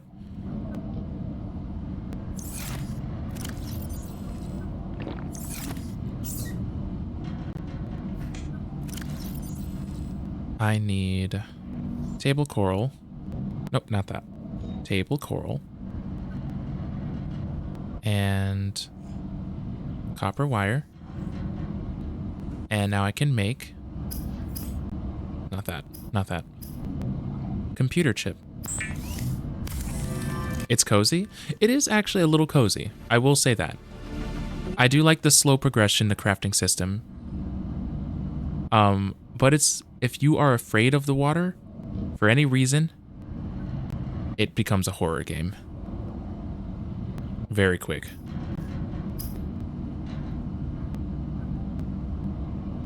What am I doing? I crafted one. I need... What is that? I need titanium? Is that what that is? Silver ore. I just was next to silver ore. Shit. Okay. Well, I'm gonna ditch a lot of this limestone. The good thing about when you drop items, they don't despawn. You literally can drop them somewhere and they will be there several hours later. So I am going to drop all my titanium right here. I'm going to drop several acid mushrooms here. And I'm going to drop the creep vine and the blue palm because I don't need that. And that will literally all be right there if I decide I want it again. Which is really nice. I just have to actually remember. So. Ty, you need silver ore? You know, you're right. You are absolutely right. Didn't you handle Raft fairly well? Yeah, but I also didn't have to deep dive in Raft. Being on a boat is fine. Being in the water is different for me. And like diving into the depths of the water is very different. But yeah, Raft was fine. Not afraid of Raft.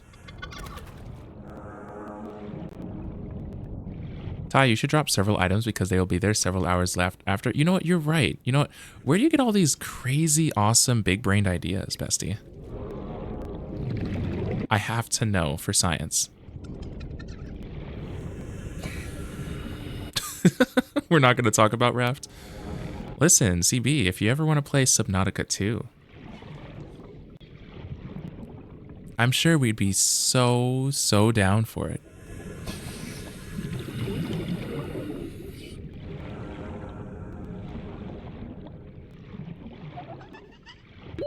30 seconds. Okay, I'm gonna get oxygen. I'm gonna come back down.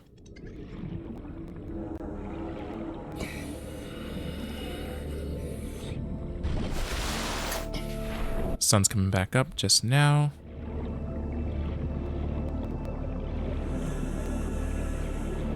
It's quartz. I don't need that. It's all titanium.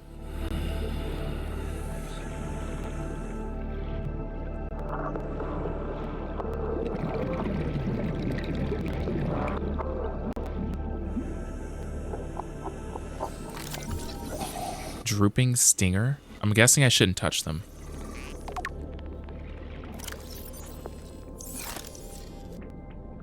Okay, I'll look into that in a second. Sandstone. 30 seconds. For cave divers is loss of orientation, followed by eventual asphyxiation.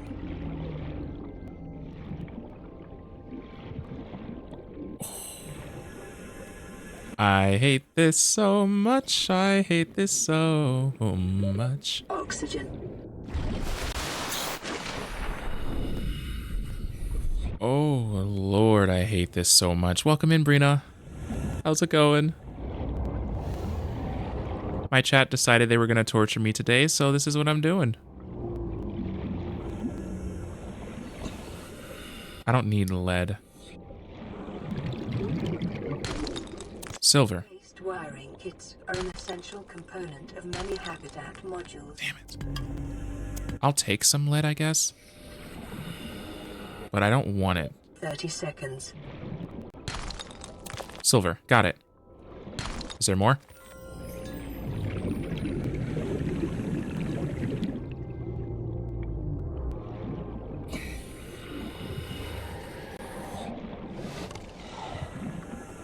That seems bad. I don't know what all the growling is. Oxygen. Yeah, I'm going for it. I'm leaving.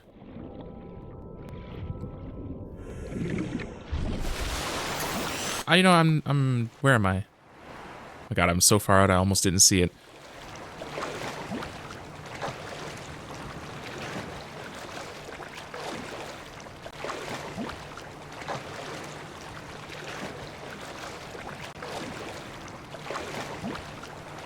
Oh my god.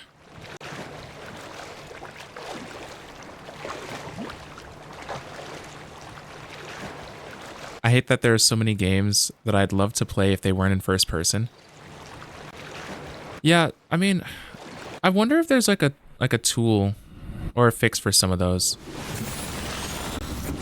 I mean, I know there's like the here, I'll pause for a second. I know there's like the motion sickness meds, but it doesn't really always feel good to be drugged up constantly. I know how that feels. So I'm wondering if there is some kind of fix. Y'all, I got into Minecraft. That is a slippery slope. I'm guessing you're pretty sucked into that then. Well, you don't have to worry about fire. You have a fireball next to you that is keeping you warm. You're not wrong. You're not wrong.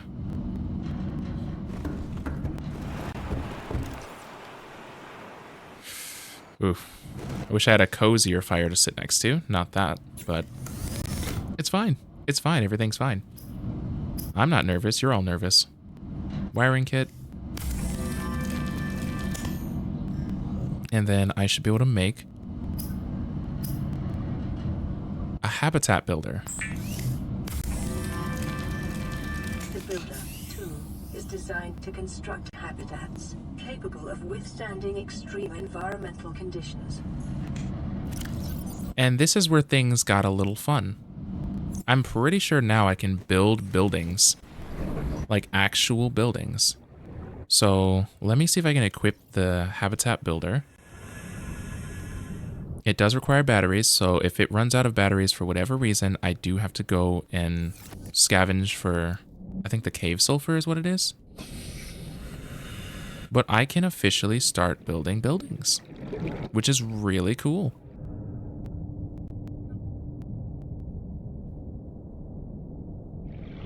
Now this is probably the part, River, that you are probably going to like the most.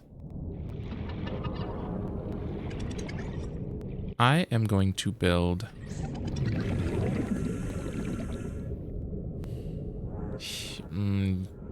here.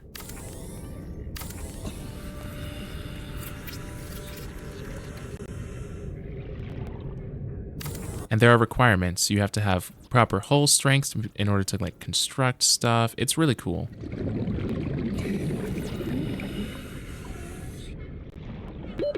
Oxygen. Oh, it has to be fully built, doesn't it? Crap, it has to be fully built. Wait, it's letting me. Okay, going up, going up, going up, going up.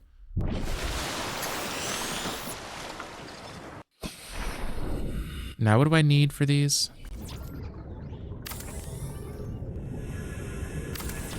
It's just titanium and lead? Oh, I don't know if I want No, listen, it's fine. Everything's fine. I need lead. Which means I have to go out there and get tons of lead and titanium. So now...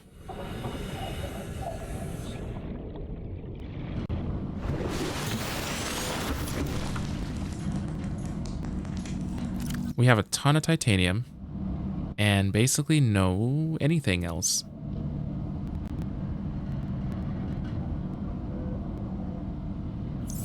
I'm going back out. Bestie, I want you to build me the mansion you promised me. No, listen, there's only so much I can do. Wait, where is the builder tool? So if I build this... oh, no.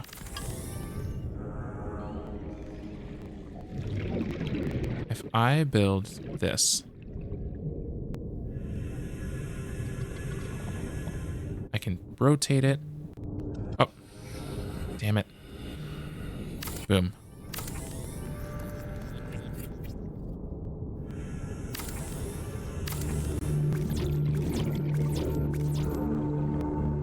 What? Why? What's with the music? Copper ore. Ooh. Okay.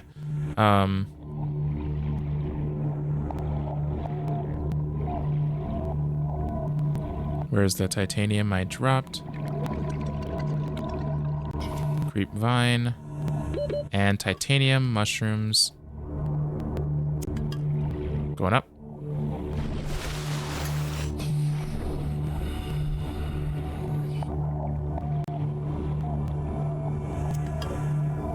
That was definitely not an acid mushroom, but okay.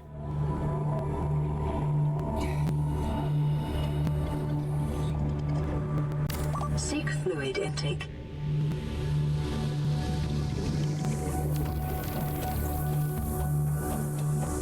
Okay. I feel like...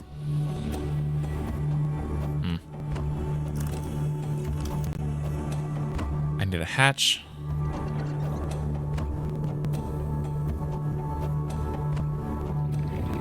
Wait, what do I need for this? I need...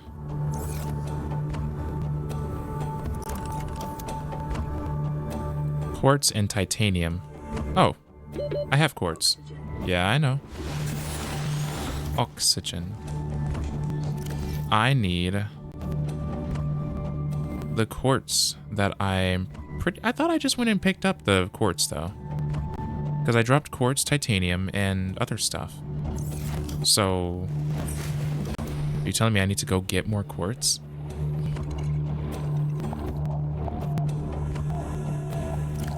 What's happening in chat? What is this?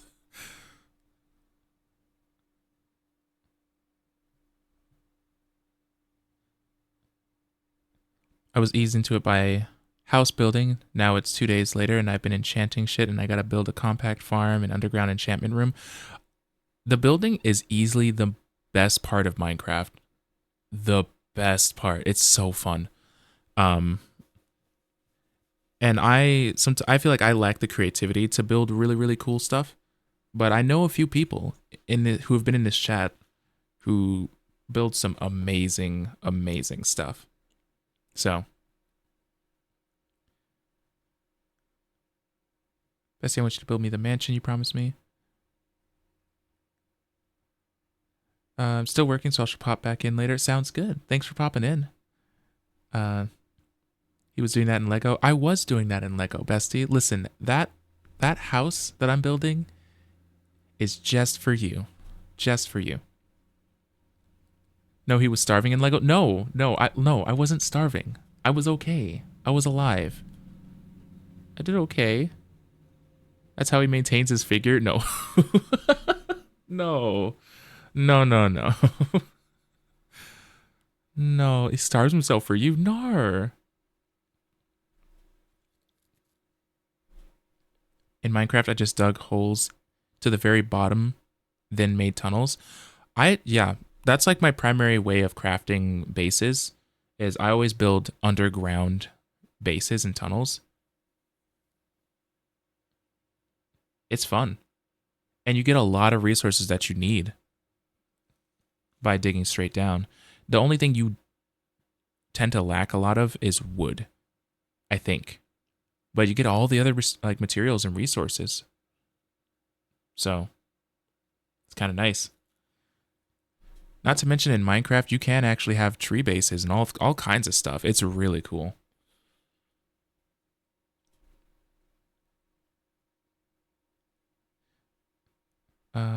Sorry, I'm looking.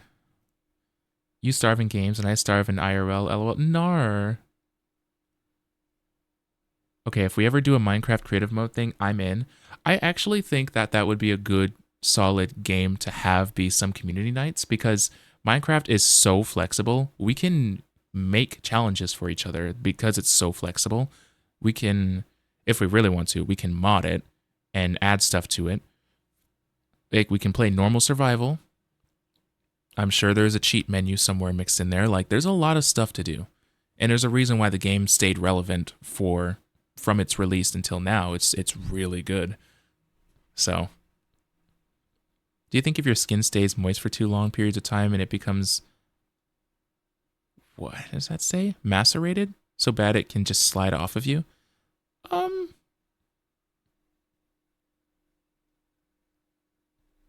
Is that actually how that's said? Macerated? I have a story about that. I'll tell you about it sometime. No, listen, CB. I don't know if I'm scared. Unfortunately, I don't think Xbox allows mods. Oh, that's true. That's true. There's still lots to do, though. There's still lots to do. So, I mean, not opposed. I don't have Minecraft. You know what time it is, bestie. Give in to the dark side. Get Minecraft.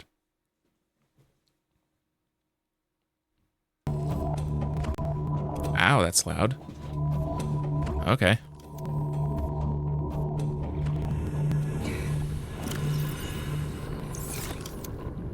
So I am supposed to be... How do I unpin those recipes? I don't want them there anymore. I need quartz, but I'll wait for a second.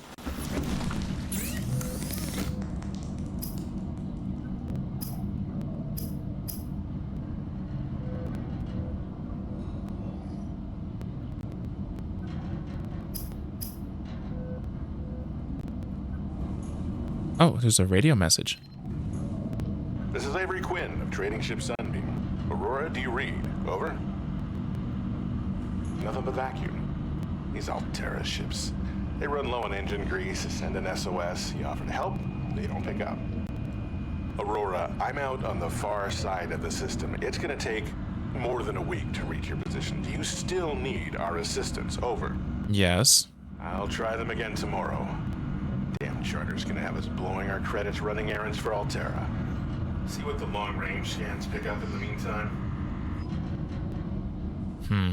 Okay, so they're trying to find me. Is there an ending where I get rescued? Because that would be kind of cool to know. Okay, I need to go get quartz. We're not that far from it, so... let's go do that. And you know, actually, this is about as far as I made it. This is about as far as I've made it. And it took me an hour and a half to make it this far. Legitimately. But before, it took me all of the 5.5 hours almost. Intake immediately. Like, it was bad. It was real bad. I was too scared to do anything. And now that I've played it before at this point, it's not so bad. Like, I kind of know what to expect.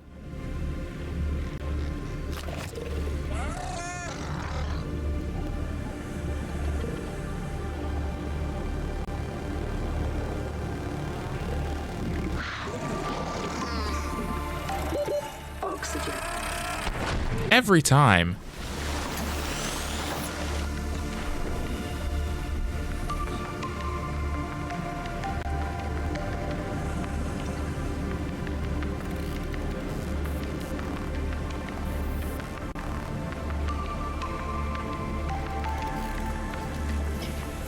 Let's go back.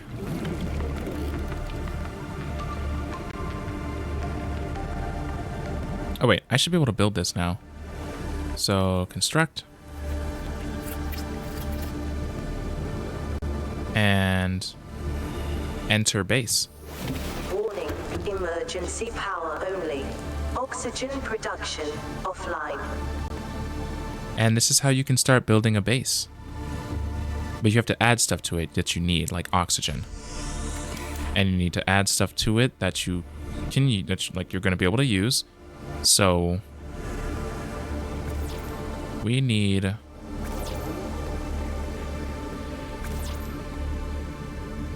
okay, if it would just let me, okay. So I need lead, which means I need to go back out and go find the sandstone things. There's a lot going on here. There's a lot. Oxygen. I wish this was multiplayer. That's why I'm excited about Subnautica 2. Because that would make this game so much easier to deal with.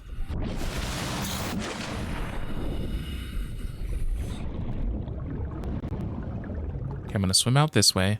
I'm going to look for sandstone outcrops. And I'm going to hope for the best. Oh, I need food and water. Give me a sec. Also need to take a health kit, so...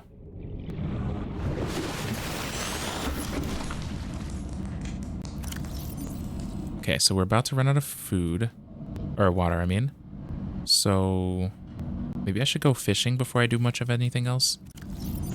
Let's see. Vital signs stabilizing. I need more than that.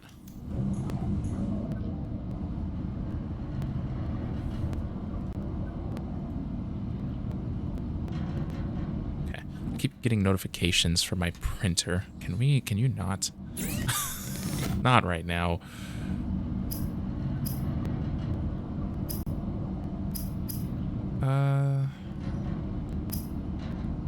Okay, so we have most of what we need.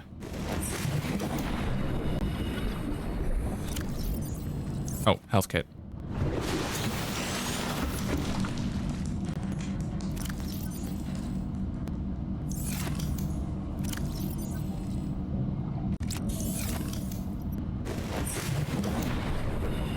Oh, the sun's going down. Please don't. Okay, I specifically need bladderfish. So I'm going to kind of keep my eye out for those. But I don't know what we're in for. Titanium, no. No, thank you. Quartz, no.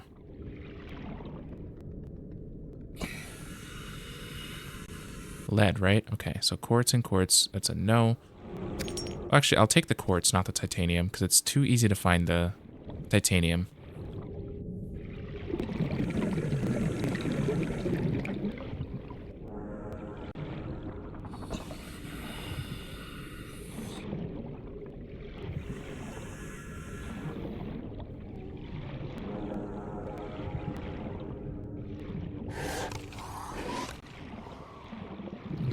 I don't know what that was. Seconds. Okay, sun's going down. I'm starting to think now's a bad time to do some of this. Really? You are the worst. Go away. Give me that. That's mine now. Oxygen. Shit.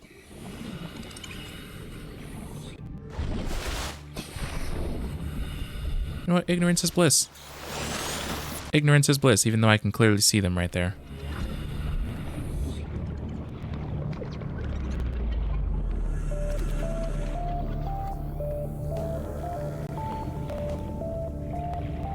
Nighttime explosions, let's go. No. Why would I?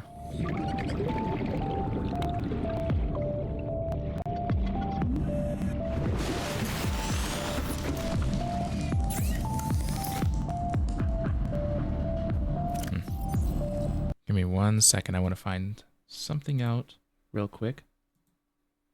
Just want to find out how long this game is on average, so I can budget my time well. Okay, okay. Not as long as I thought, but still pretty long as a game. 30 hours on average. Which means some people probably take a long time, a shorter time and a longer time than that.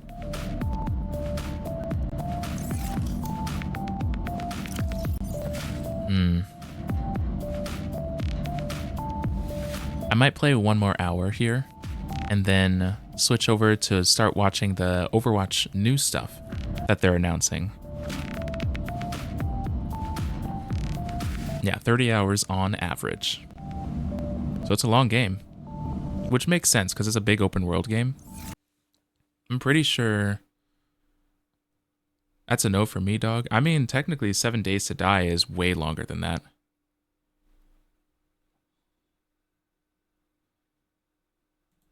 The 7 days.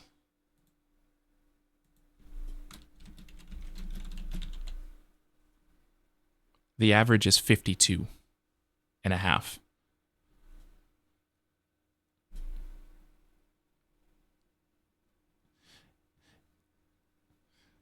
I only like playing those kind of long games with people not alone. That's true, though. That's true. But you know what? I'm here for it. I'm here for it. That is fair, though. I need... What do I need? It's just lead, right? I need to craft some food and some water.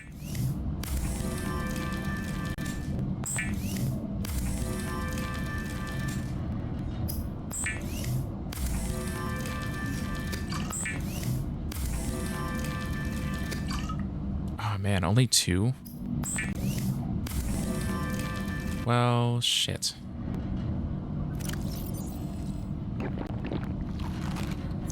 Whoa. Apparently I can be over full.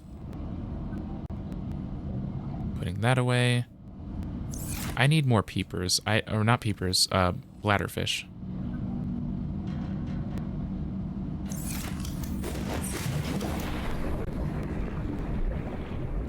I think you should explore only at night. Listen. I think you just want me dead.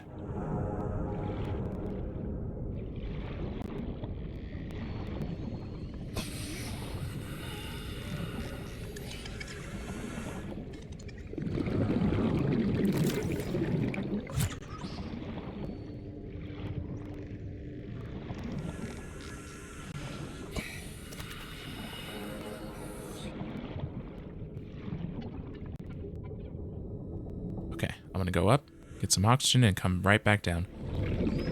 I mean, it is pretty at night. She may have a point. It is really pretty. I will admit that. It's very pretty.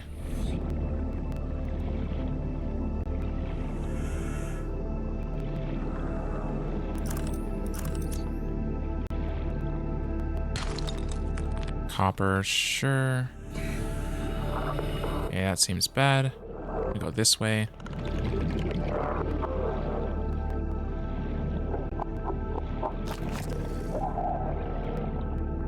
I'm not grabbing any more creature eggs. This isn't not useful. Limestone deposit. I need the sandstone. I think I'm too far up right now. It's not the right cave. Oh my god, I'm so far down. 30 seconds.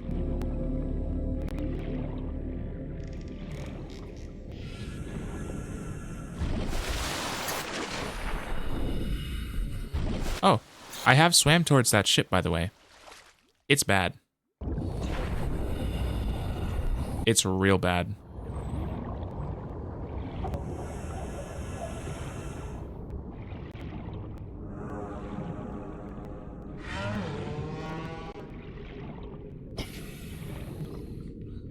I need sandstone.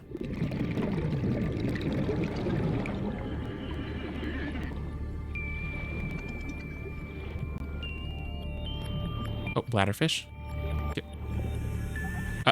Hello? Give me that, that's mine.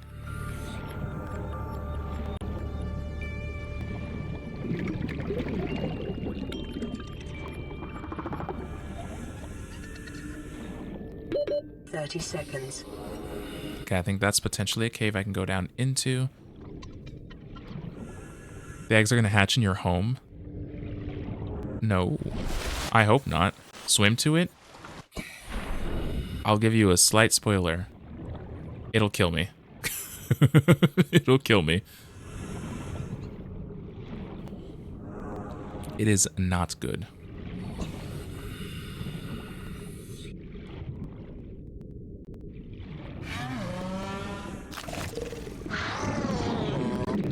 I'm gonna swim towards the creepvine.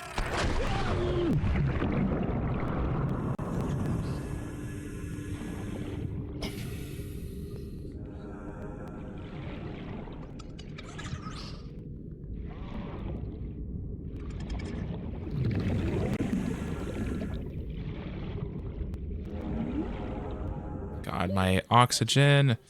I hate it so much. Yeah, it's the radiation. The radiation will absolutely obliterate me.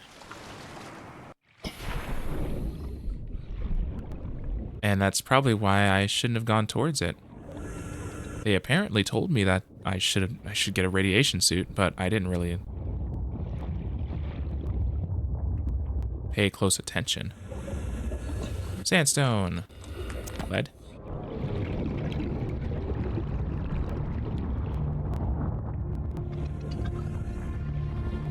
Sandstone.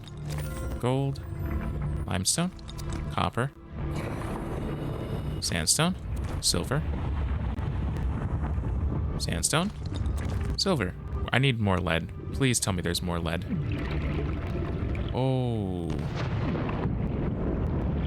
Apparently that hurts. 30 seconds. I'm gonna die if I don't swim back up right now, so I'm going.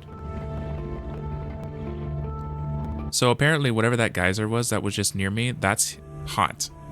I saw the edge of my vision just kind of like... No, the walls are not closing in on me. Why? Why, chat? Chat, why? 300 meters. I hate it here.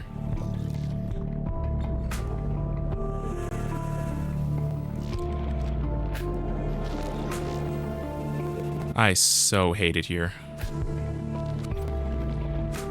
You could not pay me you couldn't pay me multiple millions of dollars to be a deep sea diver. Not on your life. Shit. I can't even get close.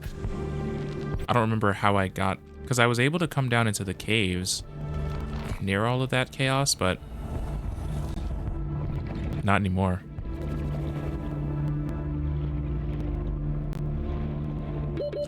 Seconds. Oh. Careful, that's the game trying to isekai you. No. Sorry, I just enjoy the genre of manga. Listen, there's nothing wrong with that. I need to watch more manga in general myself, actually. I've been out of the loop for a while. Not because I want to, but because I have other hobbies that take up much more time, like streaming. Manga, I remember like growing up anyways, like manga used to be the only thing I had. Like as a hobby. Like, I used to only read manga or watch anime. And that was like one of the things that I did outside of like martial arts and singing. Those are my 3 things that I did.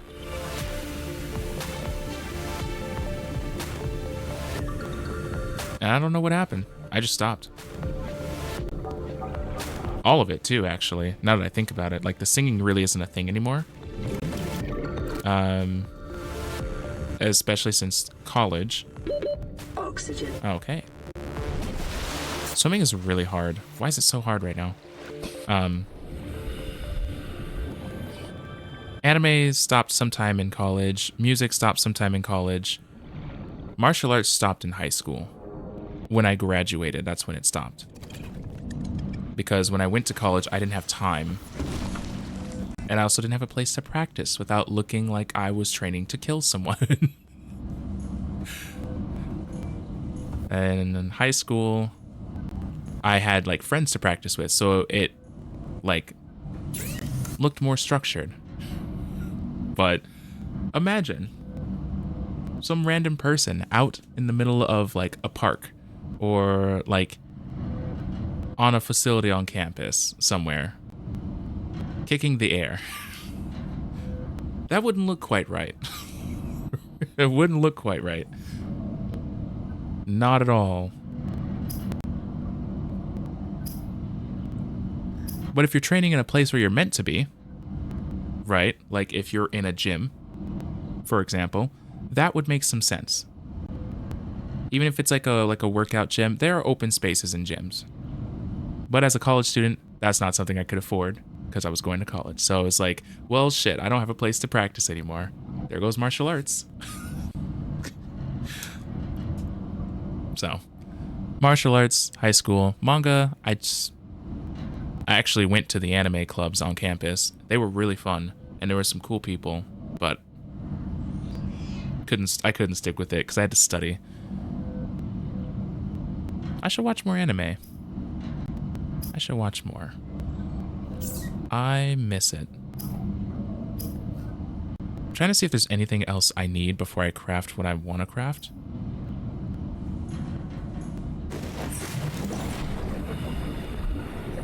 I want to finish crafting this little surface here.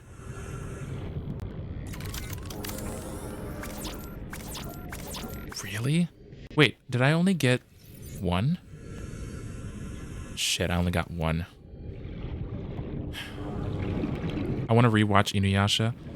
You know, the other day you sent me something on TikTok that was like Inuyasha. It's Rumiko Takahashi's like book that she's working on. That's a compilation of all of her artworks from all of her years of being in, like, working in manga and anime. And I legitimately went and found like an Inuyasha theme playlist of all the songs from the show. So good. And I hate that it didn't age well too. It didn't age well. I'm gonna give it that. Cause like, I used to know quite a few people who liked the show. And then we were all talking about it like in the last like 2 years or so. And they were like, yeah, that doesn't look good. This didn't age well. Like, there's something wrong with that situation with Sashomaru, Inuyasha, and Kagome is really weird. Like, all of it. Like, it just didn't, it aged weird. It aged weird. But those songs were all bops, though. And it definitely has a nostalgic place in my heart, because it's one of the, I'm going to pause it so I don't miss time. It's one of the first anime I would consider as anime that wasn't Pokemon. Because Pokemon is anime, but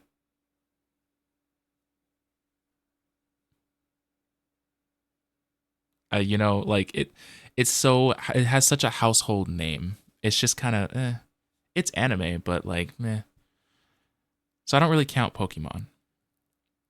But Inuyasha, I remember that I woke up in the middle of my nights as I was like sleeping to my older brother sitting up and watching it. And it was on Adult Swim. It was Saturday nights after like 11 p.m. They would switch over to Toonami from Adult Swim, and it was just a whole night of anime. They would run shows from 11 p.m. to 5 a.m. It was great. And there were quite a few times where I stayed up that whole night on Saturday, and I would have to get up the next morning at 6 a.m. basically and go to church. So, listen, I was down bad for some good anime. I was here for it. So, but I was also too young at the time. Like, I remember sitting up and going, "What you watching?" and like asking him questions. But he was like, fuck off. Because 5 years older, like, that's like an awkward age difference where I'm like, I'm the pestering little child bugging him about what he's watching, you know? So I just remember waking up and like kind of secretly watching with him. And nostalgic. Very nostalgic. So Shomaru and Ren was weird. Yep. Enough said on that one. That's not good. That's where I watch my anime too. It's a great place. And I don't know if they still do have the late night Saturday anything anymore. Especially because they later had twins. Did they really? I need to go and watch Yashahime because that's the show after Inuyasha, and I was going to tell myself that I need to just sit and watch all of Inuyasha so I can actually understand Yashahime and what's happening there. I've never finished it. I've started it so many times. I'm not kidding you. I have watched the first like 25 episodes probably like 7 or 8 times by now. I've made it to episode 50 several of those times. I made it to like episode 110 like maybe 2 times. And I tap out. I don't know what it is. Watching it from start to finish is just not it for me. And that's how I like to watch my shows. I like to wait until the show is over and binge the crap out of it until it's done. I don't like to wait every week for a show or a new episode. I leave it alone and I binge it. They had babies. Oh, Jesus. Why?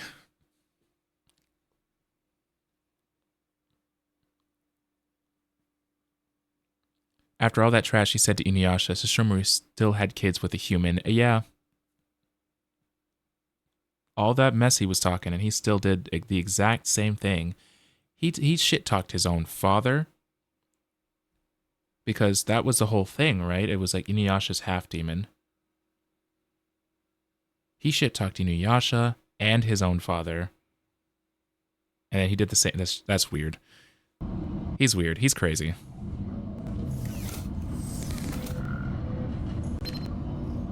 Playing pre-recorded distress call. This is Life Pod 6. I have a passenger on board. Coordinates attached. We've landed a kilometer from the crash site, but there's radiation in between us and the rendezvous. Request immediate assistance. 6 out. Signal coordinates corrupted. Approximate transmission origin recorded to data bank.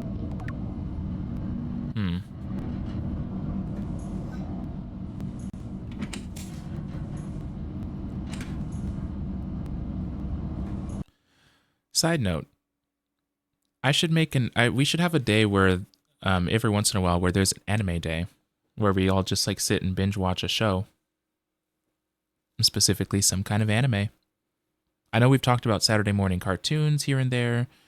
I know that we have talked about anime but not really done a lot with it. I know we have tried to catch up on Marvel and all kinds of stuff. Like, there's lots of nerdy stuff we could watch. And I'm down for it. I'm so down for it. Yeah, it could be Saturday morning cartoons, Saturday night anime or something. Because that was always the thing for me when I was growing up.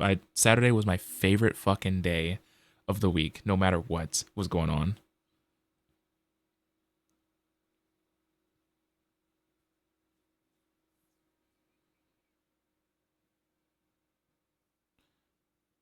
Boomer, I have no idea what you guys are talking about, lol. It's a very specific anime. It's a very specific anime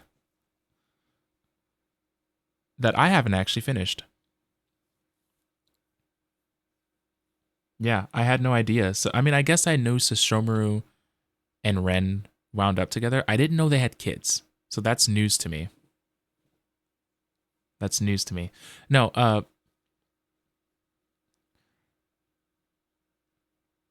what would be a good anime? Because, CB, you've seen anime, right? Like, you've seen things like Dragon Ball, right? Is it just, like, not quite your thing?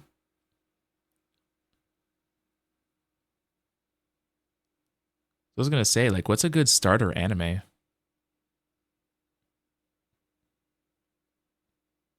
I can't think of one. I could think of one, but I don't know if it's a good starter anime because it's real heavy. It's real heavy.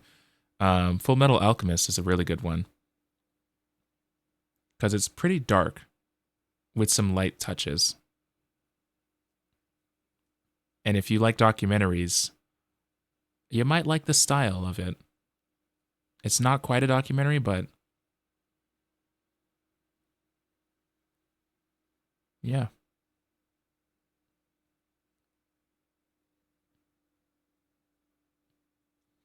That or just throw CB right into Berserk. Listen, I haven't even watched Berserk.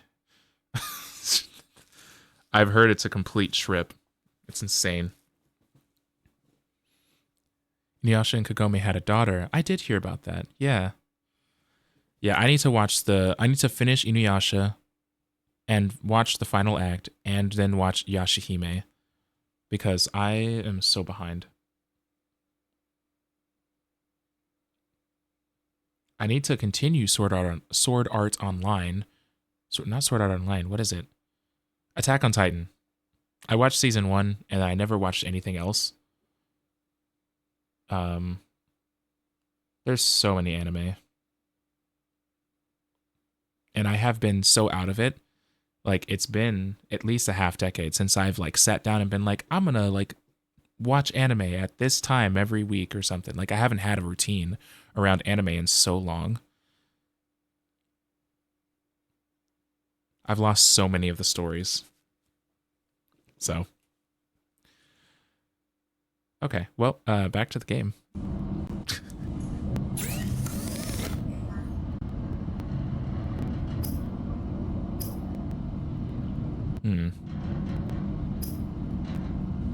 I'm trying to remember what I need right now. I think I need more lead.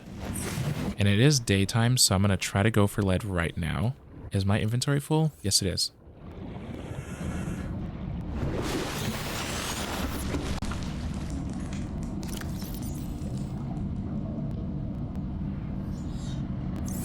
Damn it, I need more storage.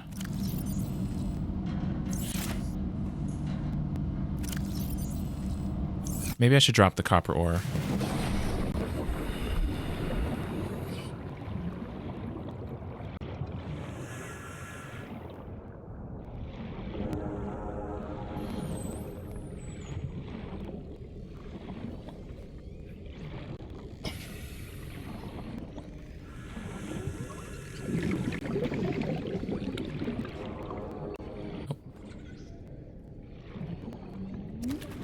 Got that.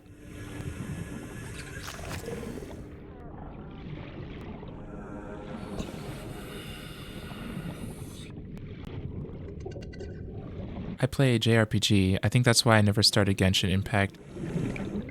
Radiation. Oh, I'm going towards the ship. Right. Get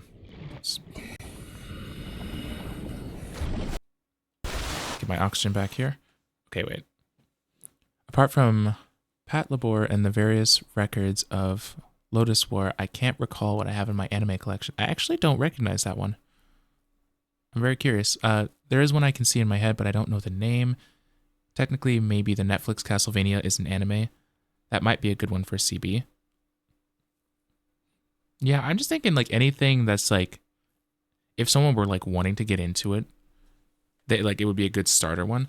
I don't think Pokemon would be a good fit for like most adults, because most adults would probably look at it and go, that's a children's show, and they would watch it and they'd be like, oh, it's really childish, and they'd pass it off and be like, fuck that show, fuck anime. Personally, I don't really think of it that way.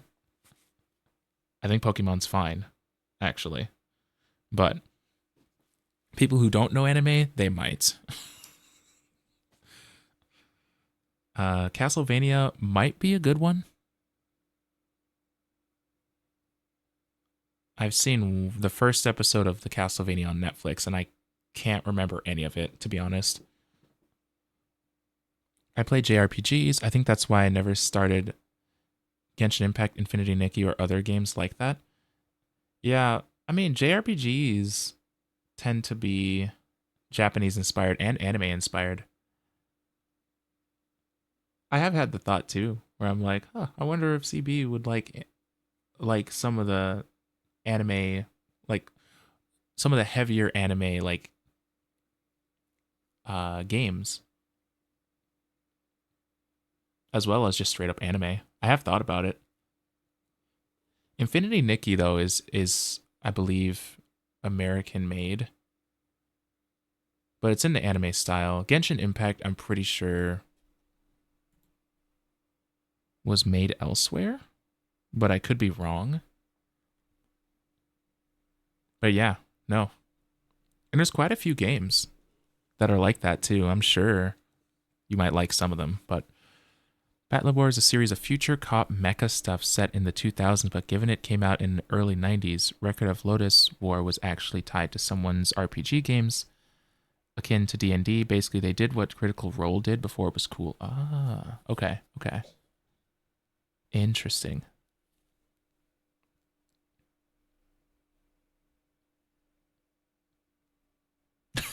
I'm gonna hold your hand when I tell you this. You're playing anime. Listen. Yeah. Yeah. I mean, some of those games that you're playing right now, CP, it is anime. Like straight up. Like when I'm watching them, it feels like I'm watching an anime.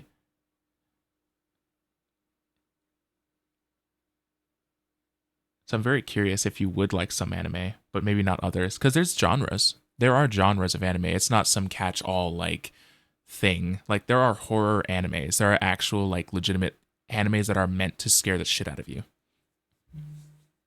There are full-on action adventure animes, kind of like what you're playing with damn it, I'm trying to remember the name of the game. I'm pulling up your page. Twitch. And this is obviously not to just be like, you should definitely watch anime. But as an anime watcher, I definitely get some heavy anime vibes from some of the things you do play. Visions of Mana. Visions of Mana is a solid one. That definitely makes me think of anime.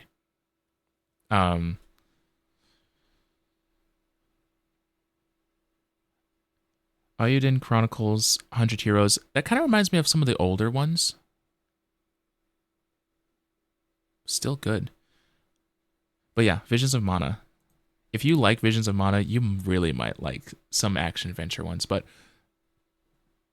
that's obviously up to you. Let's see. I want to be the very best. No, not the song. I want to be the very best that no one ever was. Dun, dun, dun, dun. To catch them is my real test. To train them is my cause. Do do do. I will travel across the land, searching far and wide. Dun dun dun dun. Teach Pokemon to understand power that's inside. Pokemon, gotta catch them all. Da da da da da da.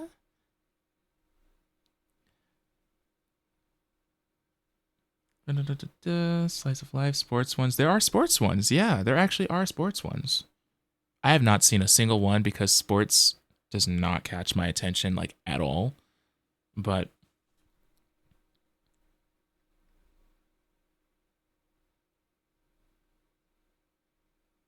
comedy ones, yeah, there's a lot of different kinds. Really comes down to what you gravitate to in fiction. Yeah. Yeah, anime is like a whole thing. Hajime no Ippo is one of my favorite as it is a boxing anime. I've never seen it. That's an older one, right? That's 90s? Why do I recognize that? And why do I feel like I'm remembering it from somewhere? 90s, that's what I'm thinking.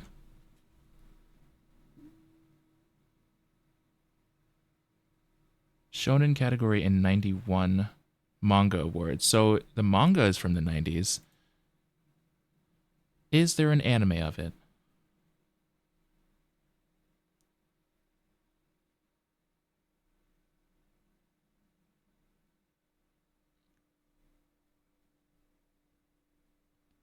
I'm reading through the history. Give me 1 second.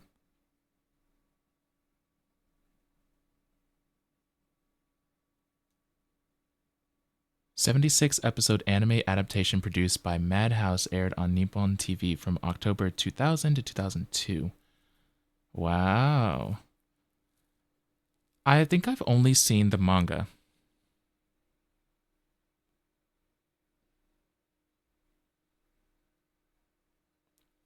I have never actually known that that was an anime. That like I didn't know they converted it into an anime. That's really interesting.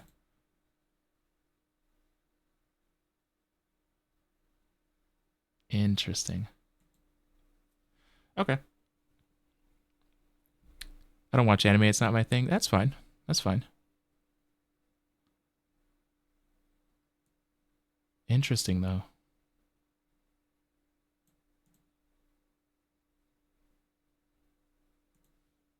Interesting. Where is it?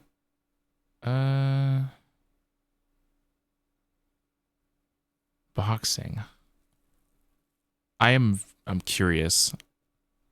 Since I do like martial arts, the boxing ones and some of the fighting ones have caught my attention, but I haven't really. I don't know. I feel like I'm gonna fall into the same trap I fall into with some of the sports ones, where it's like it feels overly dramatic. And anime, that might be part of why I fell out of some anime, because some anime it is over dramatic and over dramatized, and then you kind of sit there going, okay, like you kind of have the okay reaction, like why are they doing all that? I think everyone has that at some point watching some anime because the voice acting is like very distinctive. I've had it a couple times watching Visions of Mana actually, where I'm like, what the hell was that sound? Why did they why did they make that weird like sound? But I mean, I don't know. I might check that one out. Hajime no Ippo. Anime is on Netflix right now. Is it really? I might have to check that out. Not you posting the rest of the Pokemon theme song. Nar. There's also a very hard to get Hajime no Ippo boxing game for the PS2. Oh, that sounds familiar.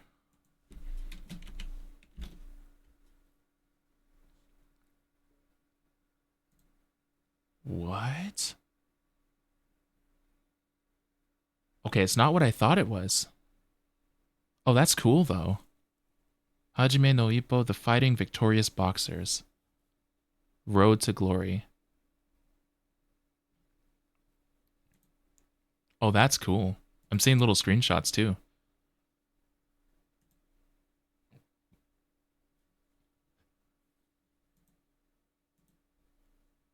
Interesting. It kind of reminds me of the Wii boxing a little bit. Was it Wii? Yeah, Wii Sports Boxing, right? Had a chance to get it, but was tight on money. Oh, dang. Great. Do you have like a full-on anime collection or a manga collection or anything like that? Because I'm realizing this is the first time that me and you have talked anime, and I might be asking you for recommendations from time to time, low key. Also, sorry, I'm not even playing the game. I like these conversations.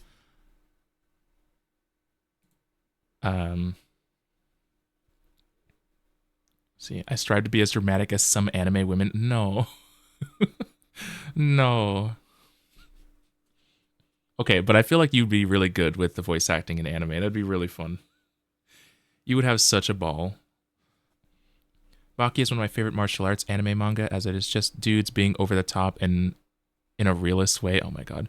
You might need an anime manga section on Discord where we can keep going with the discussion.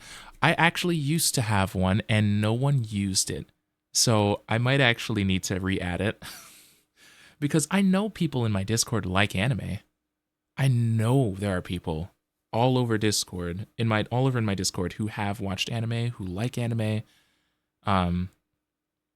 And for some reason no one had used it for a really long time, but I'll re-add it if people think they'll have discussions in there.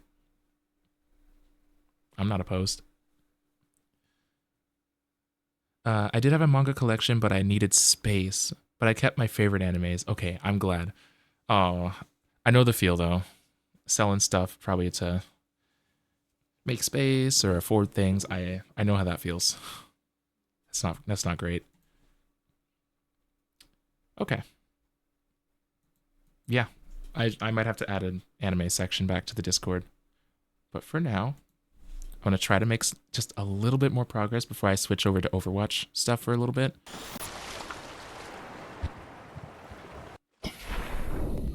I just need a little bit more lead. That's all I need. I'm heading towards radiation, so I'm going to try not to go further that way.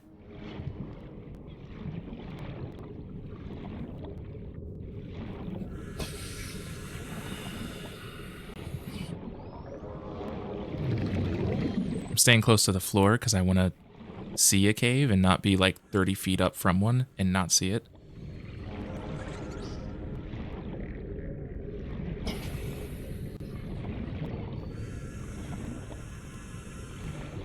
That's the ship.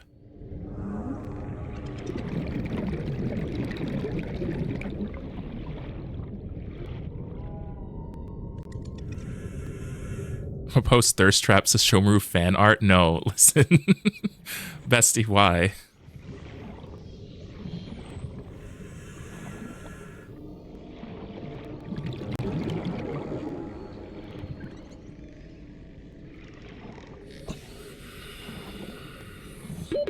Oxygen. Oh shit.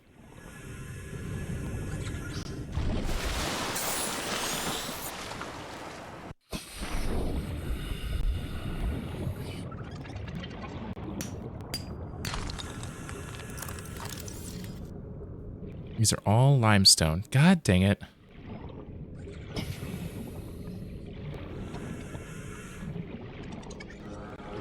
Well, shit.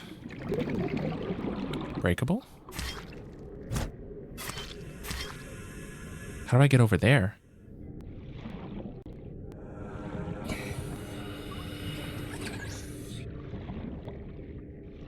Nothing. Okay. How do you see a cave that's in the sea when you're already in the sea? You know? Valid questions. Valid questions.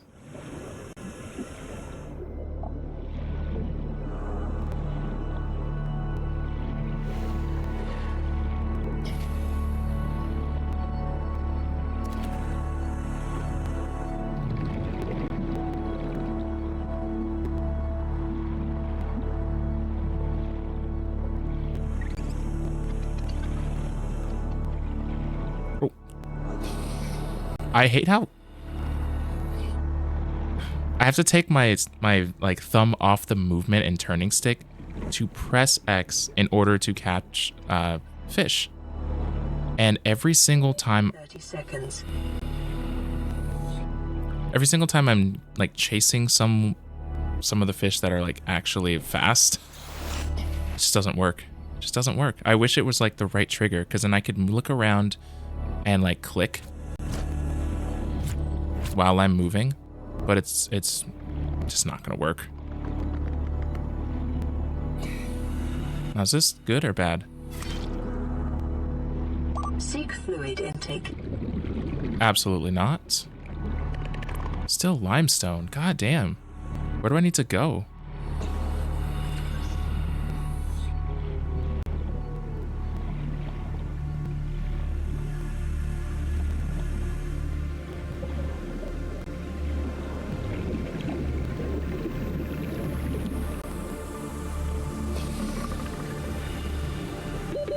Seconds.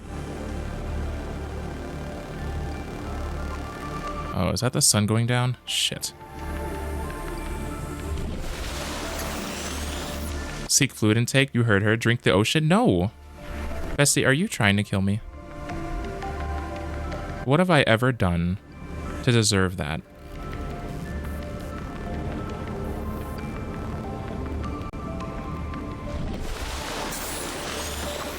We went from going over to the ship to going completely opposite direction, and you know what? Whoa. I had no idea I was this far out. Okay. Is there anything down this way before I drown? Really? Nothing? Well, you know what? In less than 3 hours, we made it sort of back to where we were in 6 hours. So I feel good about this. I just don't know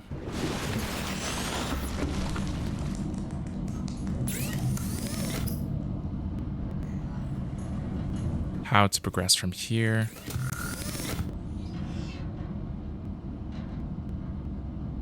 What have I ever done to deserve? Words are hard. Deserve that? Deserve. Deserve. Apparently with a Z. What have I ever done to deserve that? Waiting for River to roll out the scroll of offenses. Listen, where do you use the bathroom? I'm in the ocean. Where don't I use the bathroom? Also, because I don't have a choice and it's literally an ocean planet, but you know. I'm gonna pretend it's a choice. For the bit of being an absolute disgusting person.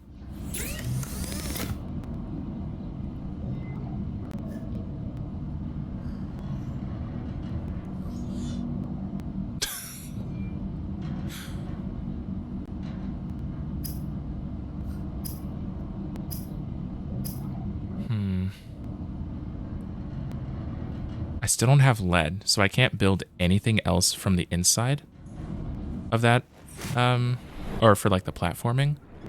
So I'm gonna see if I can build anything else. Fluid intake immediately. Warning, emergency power only. Oxygen production offline.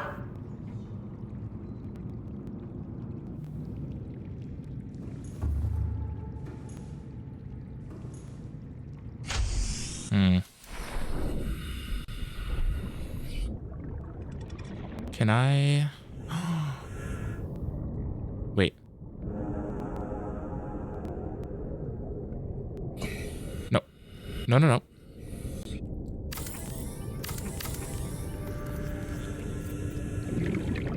Wait, is it that simple? Can I?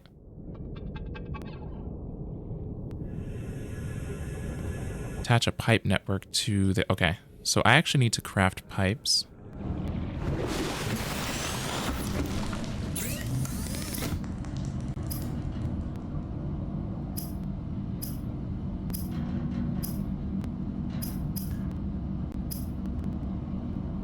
Where?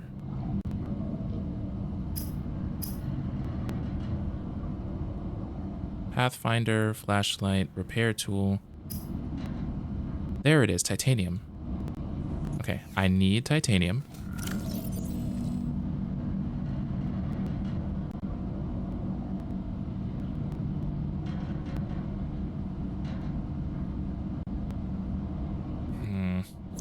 Okay, well, I have a lot of bladderfish, so I'm going to actually make some water so I don't die a terrible death.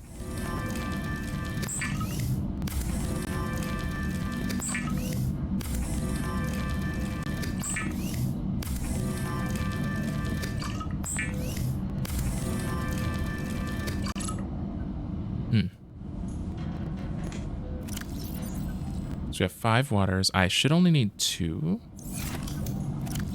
Or 3, hopefully is 2. Vital signs stabilizing. Shit, I might need 3. Well, shit.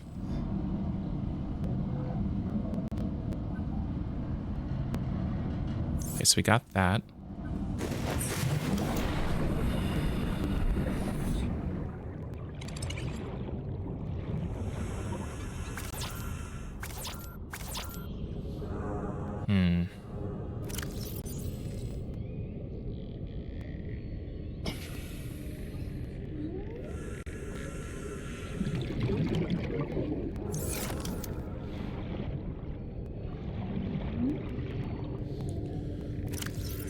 Okay, well, if all I need is titanium, I just need to go back down somewhere nearby and get a crap ton of it. I'm sure it's not going to be that hard to find.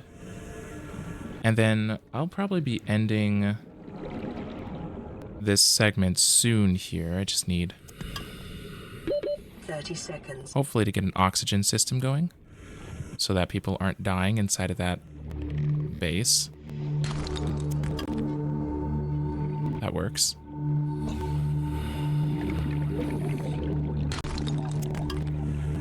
Lots of titanium. Oxygen. I might die. Oh, I died. Ow. Kind of rude. And rip count 1. Why would I spawn in there? Ah, shit. Well.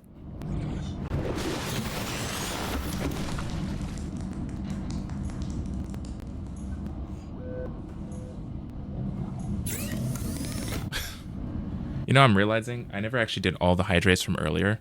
So you reminded me, Gray. I might do a couple of those.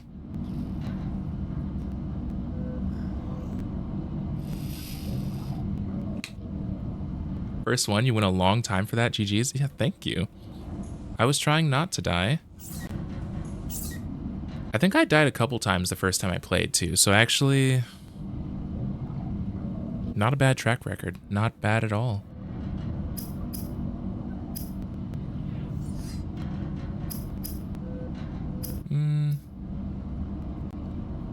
Where is it? I lost track of it. Oh, I need 2 titanium for 5 pipes. Dang it. Did you lose all the stuff that you had? Not all of it, but a couple items. I definitely had like 3 or 4 titanium. I only have 1 now. So that's not great. Is that copper? Dang it.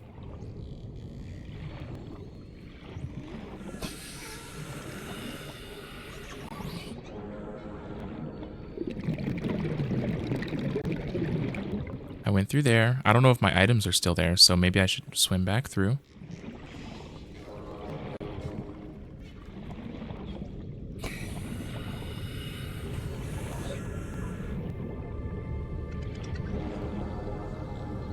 Okay, so they're just gone. Apparently when you die, the things that you lost despawn. That's not great. Not ideal. Getting some water while I'm at it.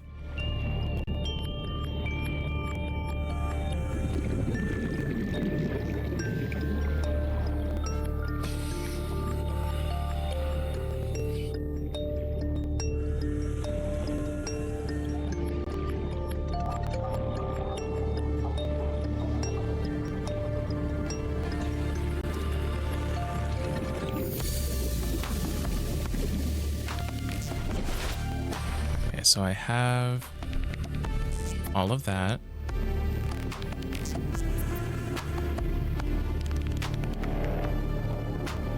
At least you know now. That's true. That is true.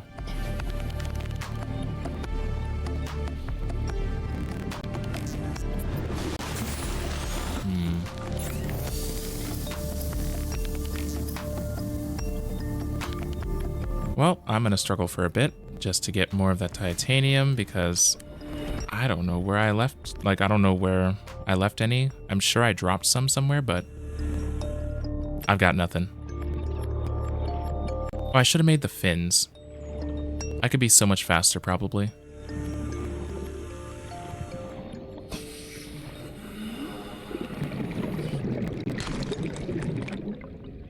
Really? My inventory's full now?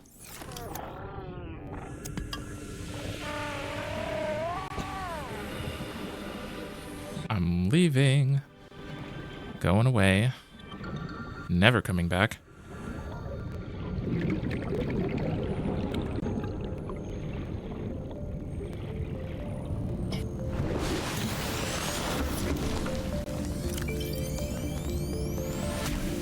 Okay, so I should be able to make a few tubing things and then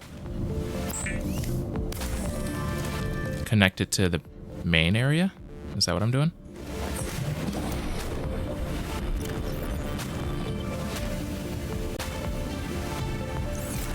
Oh, well, it would help if I actually did it. There we go.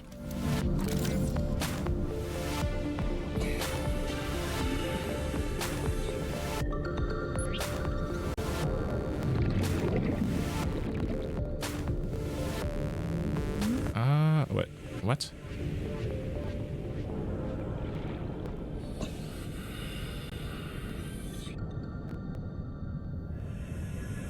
Okay. Why would it be like that, though?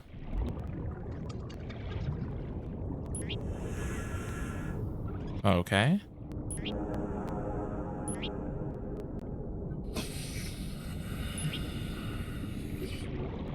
Now, is there oxygen?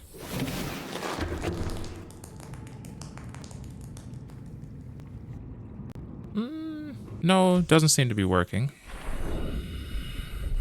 Okay, now it doesn't have to connect to a powered thing because maybe that's it.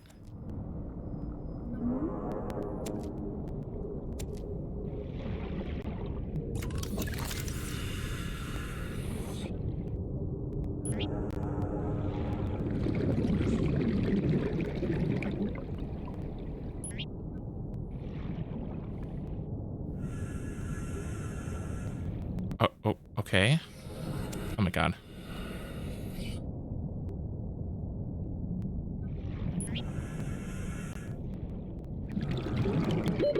Oxygen. Well, this is gonna bug me for a little bit. How am I supposed to... It's trying to connect to the middle one. That's not...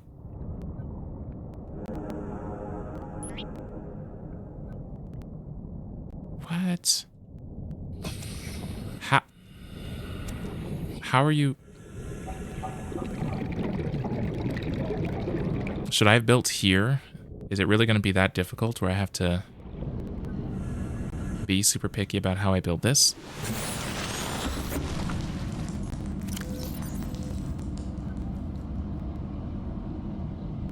Okay, well, if that's not going to work, I need to figure out something else to build for oxygen.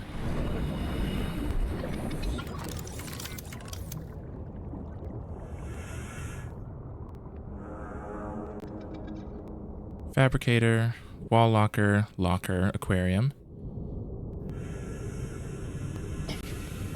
Alien containment, ladder, solar panel.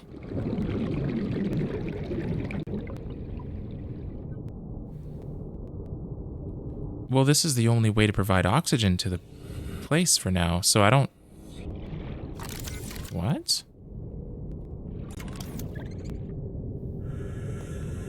Well, if... Okay, if this is just...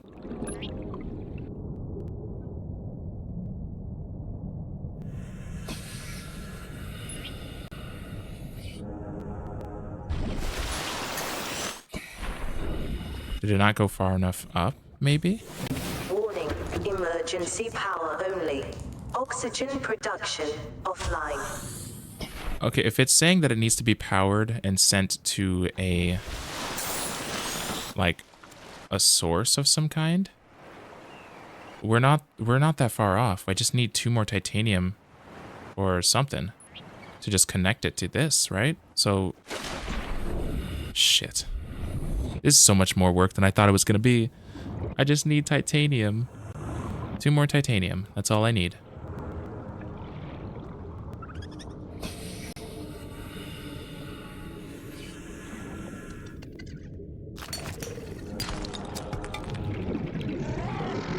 Fuck off. Leave me alone.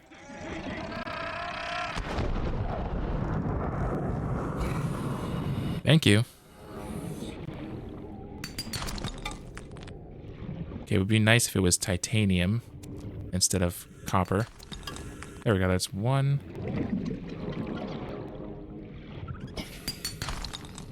That's copper.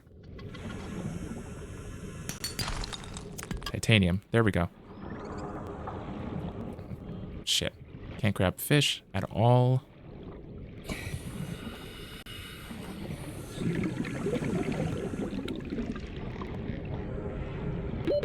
Oxygen.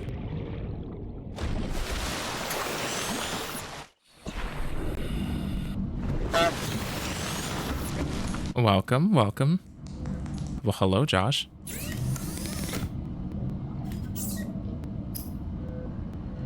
Can't sleep? Oh, no. That's not great. That's not great. Well, I'm sorry you can't sleep. Glass, titanium. That's not it. Pipes. There we go.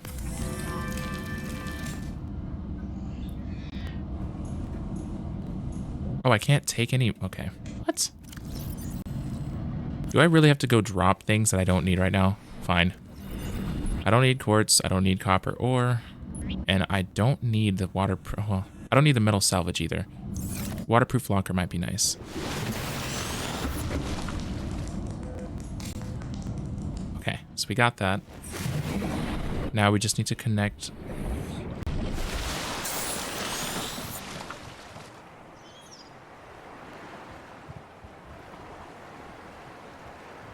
Okay, I guess I have to do this again? What?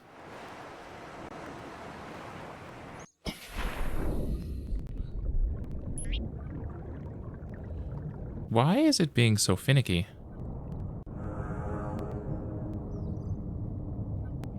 Like, I don't...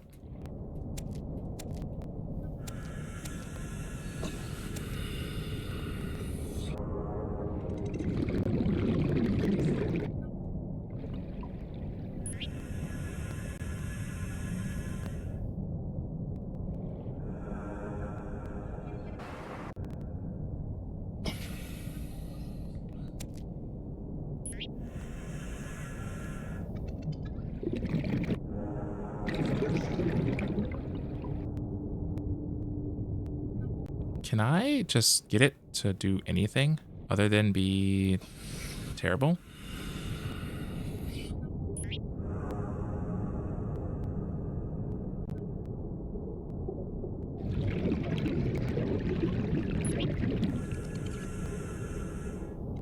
Why is it so wonky?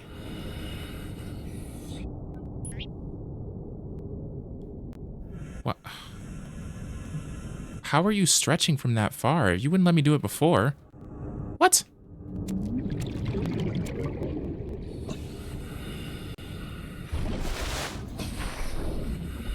Okay, well that's annoying. I feel like...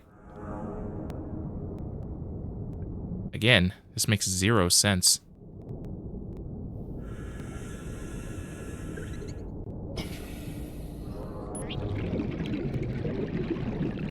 Okay. Now can you turn?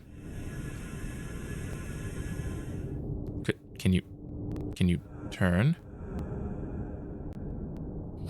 Can you...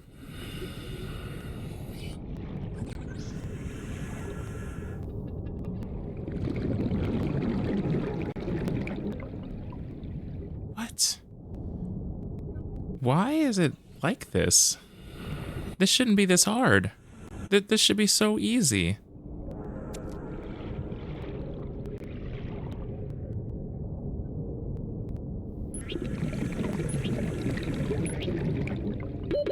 Oxygen. Damn it, I was making progress.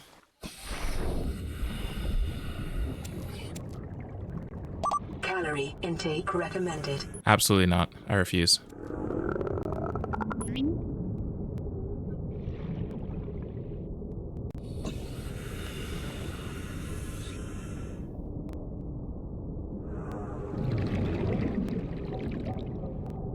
Why is it trying to connect down there? And why is it...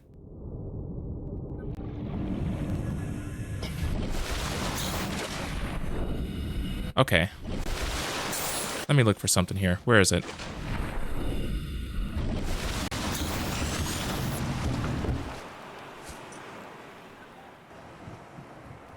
Where did I put it? There? That's it.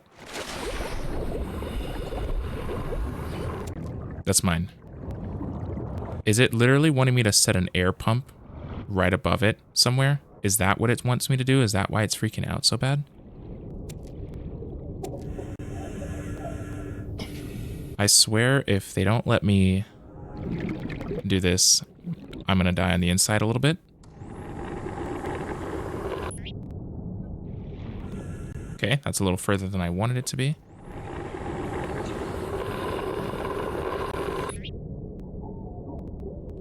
Perfect, perfect. Straight up. Should be straight up from there.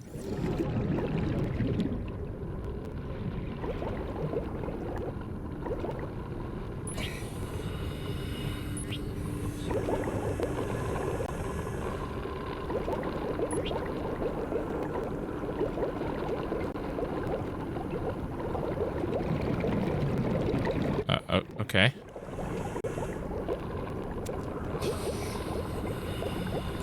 What in the...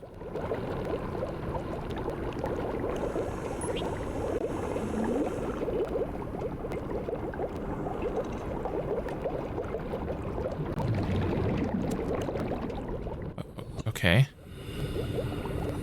Just work with me. What? How? What? What is happening in this...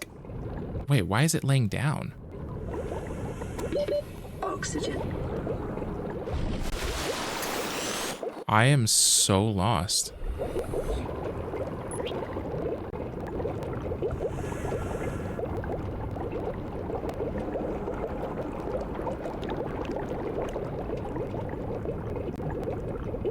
What?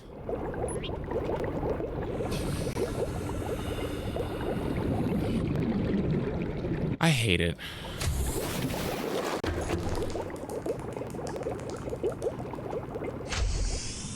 It's not working. And I'm starting to be very confused on how to add oxygen to this thing. I literally figured it out last time.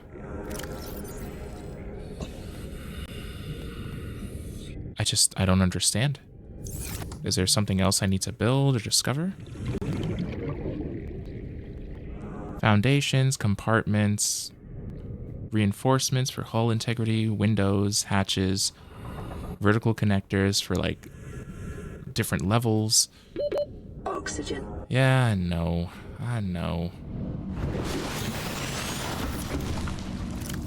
Oh, oops. Solar panel. Is it because it's not powered? Does the base attached thing need power? Maybe. I don't know. Alien containment, ladders, fabricators, all the machines I need for building and crafting, and then signs, counters. I did actually have a sign on my last one. Is it cheating to load up my old save and see what I did? Is it cheating? I put in the work already, and I only have like 10 minutes left of this. Or actually, I'm over this segment. This segment's done, actually. Emergency. Starvation imminent. Seek calorie intake immediately. I need to remember to save, because I remember I played this game at one point before the 2023 save. I played it for several hours and then didn't save, which is why it took me so long to come back to it. So save. I'm gonna double save just to be absolutely sure. I'm gonna quit. Yes. Play. There's a 2025 one, and then there's a July 9th, 2023.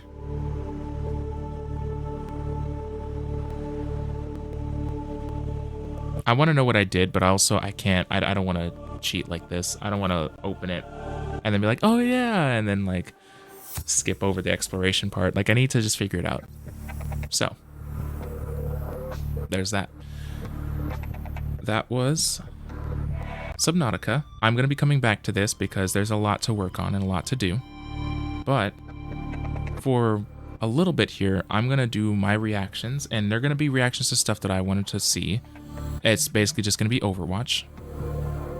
And then I might play a few rounds of Overwatch. I'm realizing I haven't really grinded, like hard grinded, in basically almost a year.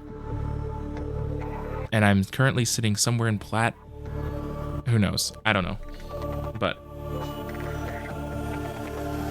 give me 1 sec. I'm going to put us on a be right back screen, and I will hopefully be back with a reaction.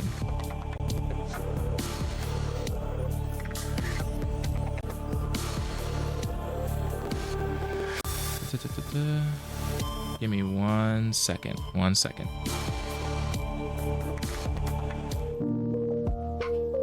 Be right back.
Okay, so this is going to be a long-ish, 40-ish minutes or so of just updates from the Overwatch dev team and like talking through what their plans are for the future of Overwatch, because obviously Rivals has shown up as a pretty big competitor to them. And so this is stuff they've probably been working on for a while, but they are now at the point of fine-tuning it, and while trying to keep the Overwatch identity and not just trying to copy Rivals, which I understand because Overwatch has been around for a long time, so it has its own like hero shooter fantasy going, and it's a whole different thing from Rivals versus like it's kind of easy to fulfill hero fantasies for heroes who've been around for like 4 or 5 decades, right? You know, so they're trying to fine-tune their own stuff. They're releasing their own heroes, and they came out today with a giant vlog and update video. It's like 37 minutes. So I'm gonna try to find it here, and we're gonna try to watch it. Let's do this screen for now.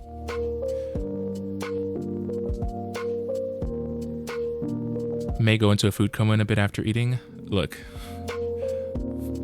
I'm a little jealous. What'd you eat again? Enchiladas? I'm scrolling back up because I remember seeing it. I just didn't. Okay. Enchiladas, Mexican rice, and beans. Ooh. Heck yeah. And I'm sorry you couldn't sleep, Josh. That's not great. But I'm glad I could be here to entertain you, even if just for a little bit. I'm gonna have to figure out the oxygen for Subnautica. I'm a little lost on that. I'm not gonna lie. I'm gonna switch us to the Overwatch category just so what I'm doing is relevant to the category I'm in.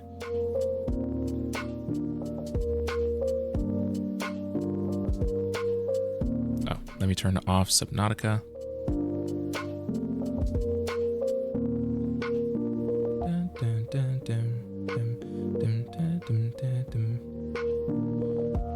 For those of you who are not Overwatch fans, you might not find this as interesting, but I hope you stick around because there are some pretty interesting updates that might appeal to some Rivals players as well. including and not limited to, potentially, third-person perspective in the game.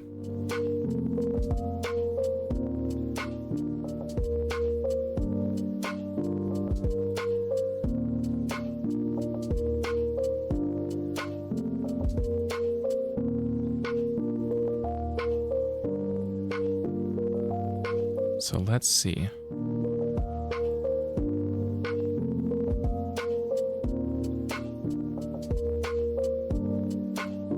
Let's do that. Let's do YouTube. And this is Overwatch 2 Spotlight. Yeah, 34 minutes, 7 seconds. Okay. We'll see how this goes. So, this is the Overwatch 2... Not the right screen. This one. This is the Overwatch 2 Spotlight, which I've never heard them call this a spotlight before, but it's basically they're basically all their plans for the year going forward. Hero releases, they're teasing heroes, all that stuff. They do it in usually a once a year format at some point, talking about their plans for the future seasons, all that stuff. Game-changing announcements, like when they went from 6v6 to 5v5, that was during one of their larger events that they hosted. So, either way, 34 minutes of nothing but updates and cinematics and the developers talking to us and just having those conversations is going to be nice. I'm going to try to get the windowed audio to be right. Let me figure that out real quick.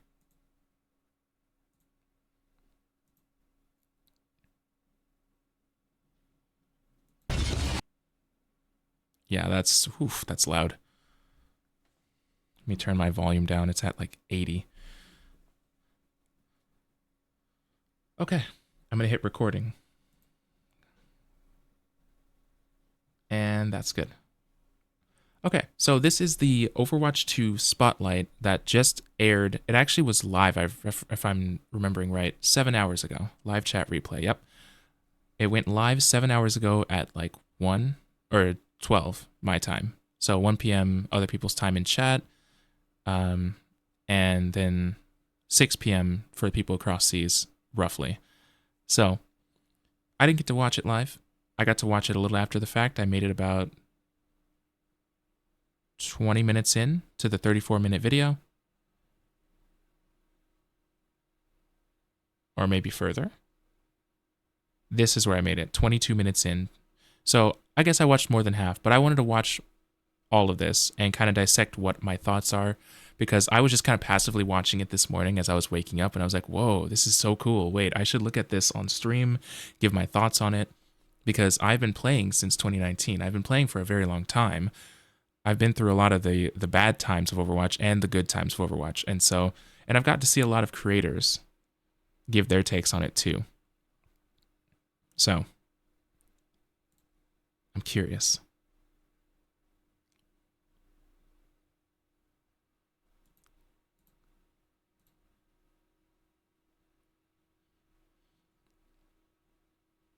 Okay, it's real quiet. Why is it so quiet? Initiating boosters in 3, 2, 1. Game on! Welcome to orbit! I'm on to you! Let's go on then! Right.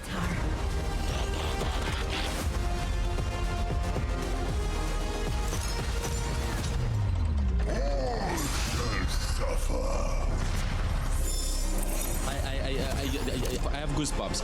Oh, ML7, hi.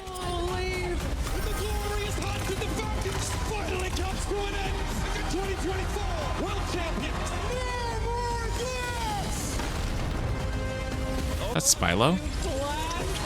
Whoa, whoa, whoa, okay. Oh, it's Aspen, hi. As you can see, I know a lot of these streamers. A lot of them, because I watch them. Right now, the first minute of this is just them going through all the collabs from the last year. They did Avatar, they have done like Greek mythology, they have done, like they had a Thor skin, they had one Thor skin, an Athena skin, and something. They had like 3 other skins I didn't clock because I didn't care about that event as much. They have had anime crossovers. They've had K-pop crossovers. They have had quite a few crossovers here in this last year. So there have been a lot of things going on with Overwatch that I have clocked, and I've been a part of them and just not really talked about it on like in terms of like the creation side of it, because I don't make content around Overwatch like I would like to, because I like this game and I haven't really grinded it much this last year. So, but yeah, they're going over major moments from this last year.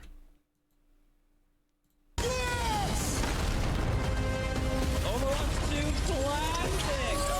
We got the finest! You should try my meatballs. And now they're moving into a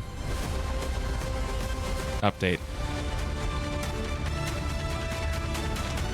Check 1, 2. Okay, it is looking. So it is ducking. That's good. Welcome to the Overwatch 2 Spotlight.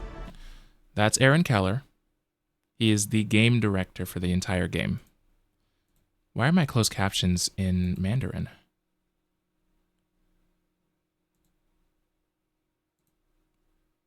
That's really odd.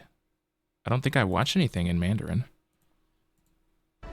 We've always strived to be the best competitive, team-based hero shooter.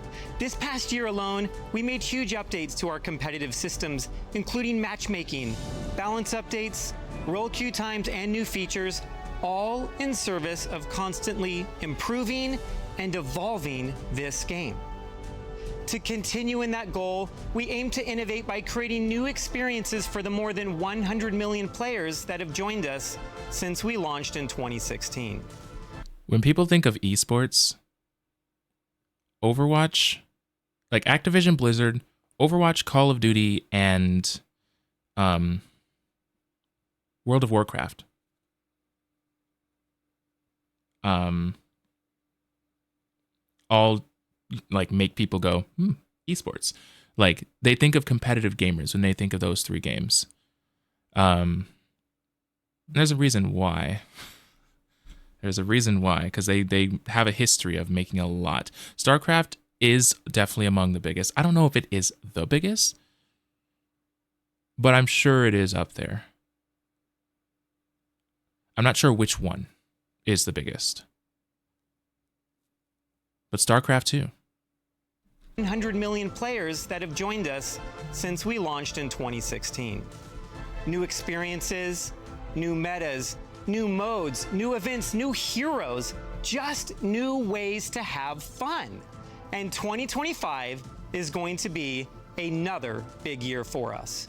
Not only are we expanding this brilliant global community with a return to China in Season 15, but the overall key focus for us this year is how we can evolve what it means to play an Overwatch game. There's so many things coming to Overwatch 2 this year that we can't even fit it all into this spotlight.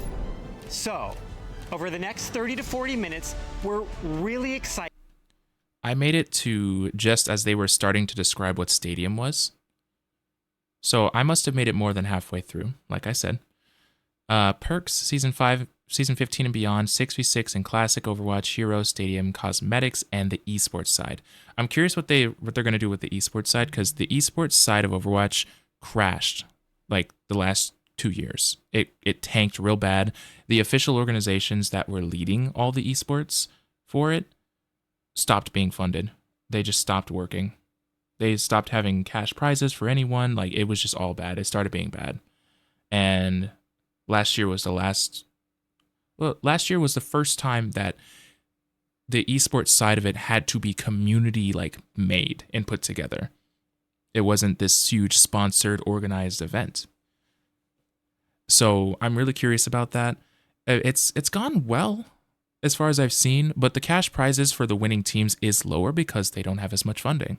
So some of those professional Overwatch teams just aren't making as much money, aren't making a living from it anymore like they used to be. It's a little tough. It's a little tough from what I've seen. But the game that I'll wait. Excited to show you many of the things, but It's not good. not It is all definitely not good. that we are planning for the first half of this year. First up, the biggest change since Overwatch launched, your favorite heroes are about to get a whole lot more heroic with perks. Perks are here to completely redefine your strategy and how you play your favorite heroes. Think of them as hero-specific bonuses that level up your gameplay and not just your hero. Let me go back for a second. Hero-specific bonuses that level up your gameplay And not just your hero. Pick your perk. Concussive Vacuum, Concussive Blast knockback is reversed, which means this is a hero by the name of Farah.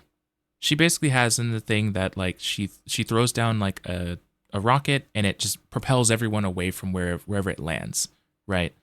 It's a good thing to like get groups of people separated, right? Concussive Vacuum on the left side would reverse it. Everyone gets pulled towards. And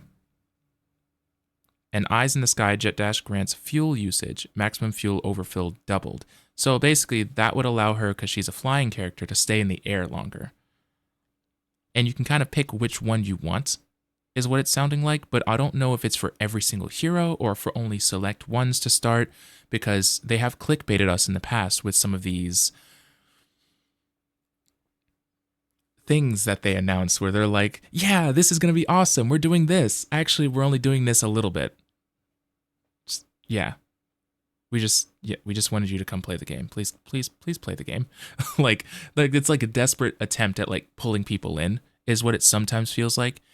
And I know it's partially marketing, like they're trying to hype people up, but I'm not going to really believe this until I see it in the game and know what it looks like.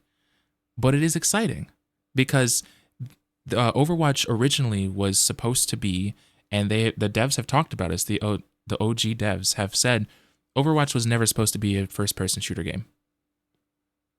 It was never supposed to be that. It turned into that, but it was supposed to be an RPG game.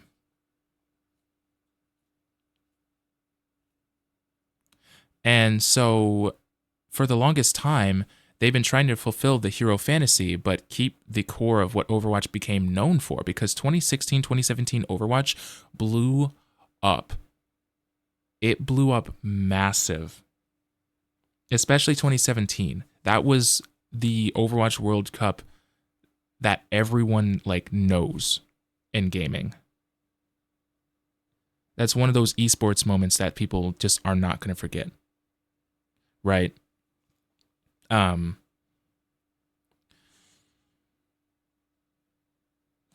Yeah, it's very interesting. It's very interesting because Rivals is their biggest competition right now, and currently Rivals is winning.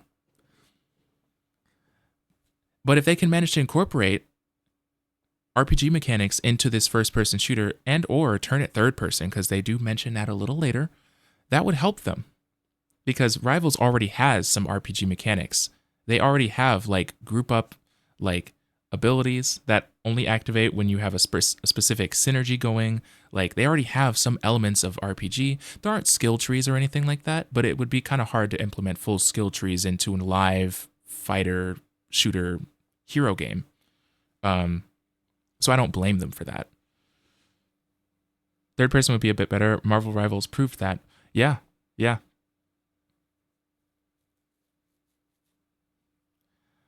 But I will also point out that Rivals is the first competition Overwatch has ever had.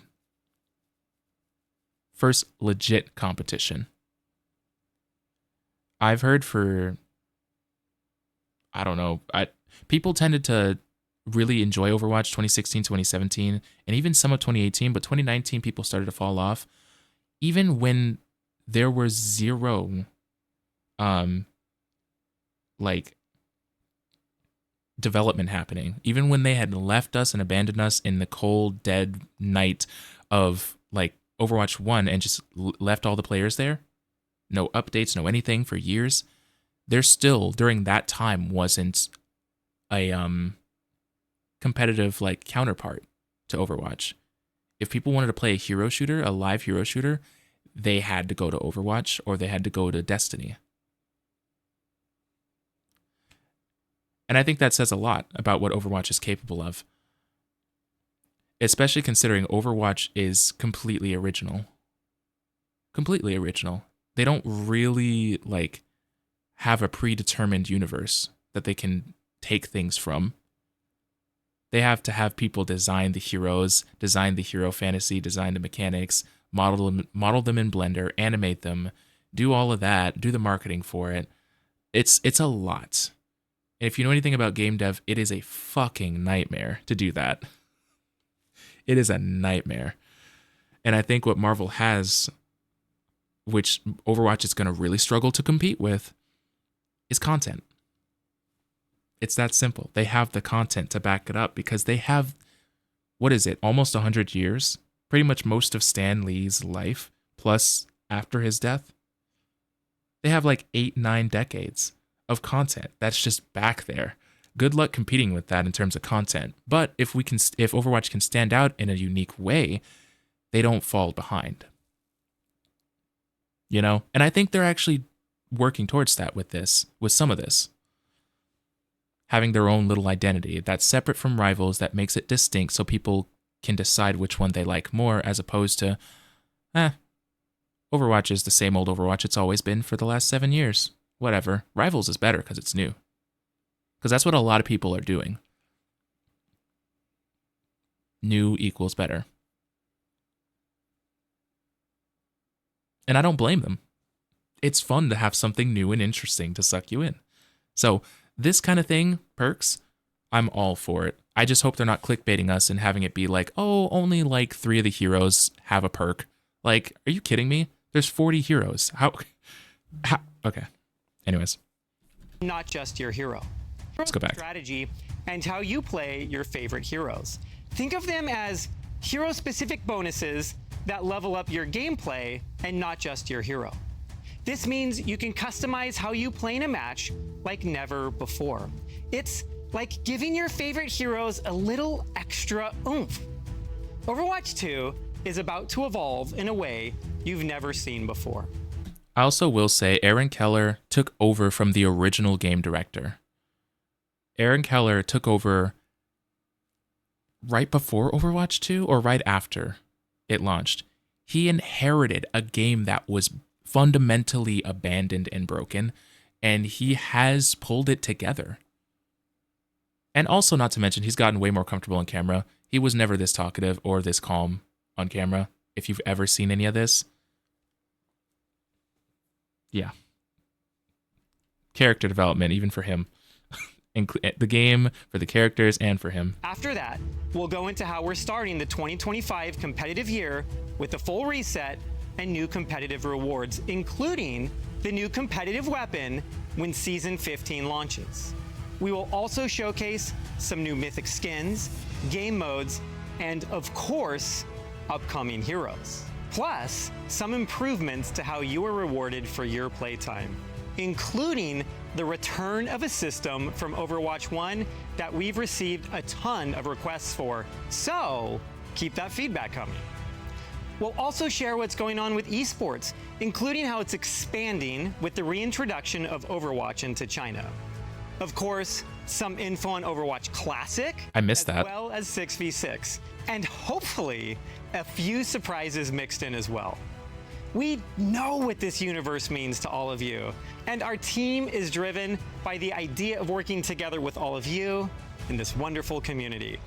Developing the best version of this universe for years and years to come is what truly matters.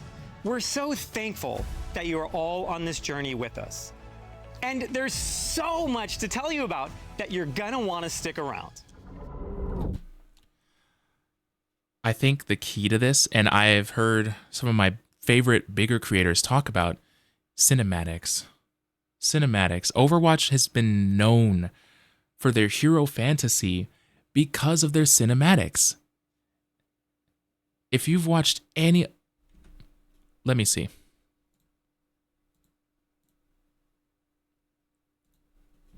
Overwatch, all cinematics. all Overwatch cinematics in order. 2.5 hours, all Overwatch animations, full movie, almost 4 hours. There are so many cinematics, and the problem is, oh, not all of them. I don't want the crossovers. I want the cinematics. Okay, so probably closer to 2.5 hours. They, back in Overwatch 1, had many cinematics that would embellish on the story of Overwatch and what happened to them and build on the lore and make you feel like, oh my god, I want to play Reinhardt because he is such a wholesome, down-to-earth, loud, obnoxious, but also he's such a good leader. Like, the hero fantasy, but also being attached to the characters is huge. And since Overwatch 2 came out, that disconnect is fully there, in full swing. There aren't any cinematics anymore unless they're releasing a new hero. That's it. They used to release cinematics to build on the story, but now they're releasing cinematics just for every hero they're making and telling their story, which is fine. But they need a little bit more, I think. And not just the hero trailers. I fully believe that Overwatch could legitimately have been a movie like Arcane, or a TV show. I mean, like Arcane. Because it's very original design. I just wish they did more collaboratively. And I wish they didn't just walk away for 3 years. I know why they walked away. I know why they abandoned the game. They abandoned it because they were developing a story mode. Which flopped, by the way. They never did it. And they say they couldn't because of Activision Blizzard basically bottlenecking them and making it so they couldn't get it done after 3 years of work on it. So I understand why, and it's shitty, but they need to bring it back. They need to bring the story elements back because that's what made people attach to the characters and go, holy shit, I want to play this game.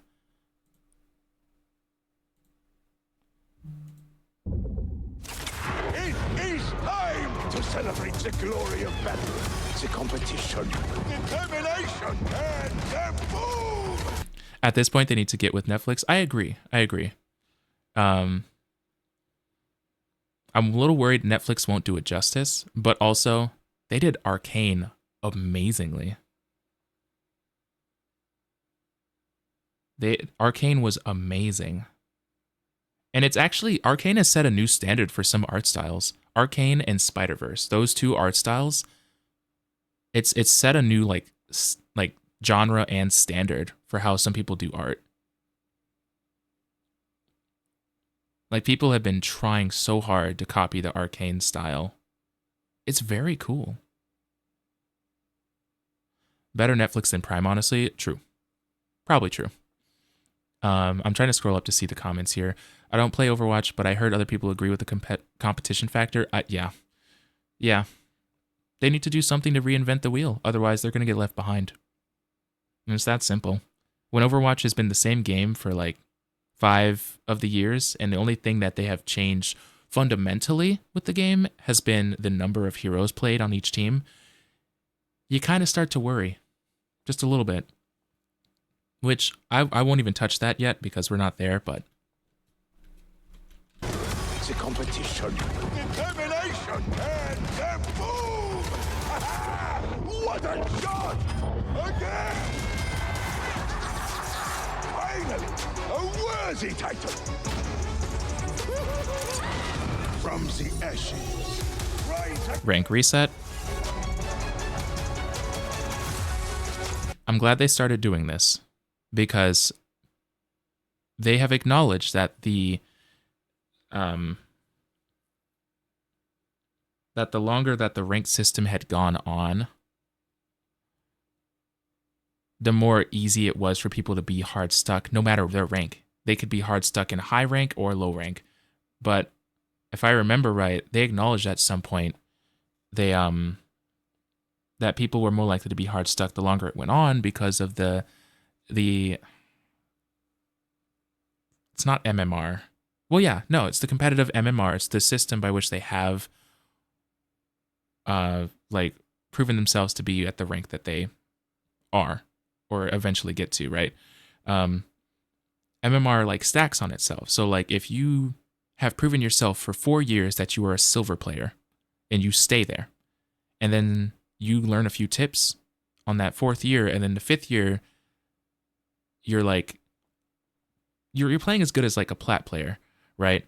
But because of those 4 other years of being silver, that 1 year of plat is not going to be much of a difference maker, right? So rank resets are very nice. I was hard stuck silver for a very long time. I barely grinded out of silver into gold at the end of Overwatch 1, and when I played Overwatch 2 for the first time after their resets, I was in gold for a while and then grinded up to platinum. And I've been staying platinum for a very long time because I don't really play much. But if I were to take a new account with all the skills that I have right now, and I have, and I can show you guys in a second if you guys want. If I take a new account right now and grind it without like swapping too many heroes or anything, if I'm consistent, I've placed Masters, which is third from the top of the rank system. Now, eventually, it'll lower me. It'll be like, oh, well, you don't quite deserve Masters, but it just shows that it like stacks over time too. Like if you start low and like stay there for a long time, it'll be really hard to grind out. If you start high and you stay high for a really long time, it'll be hard to drop. So resets are very good because it gives everyone a blank slate to kind of replace, retest their skills, etc. Fortnite does it all the time.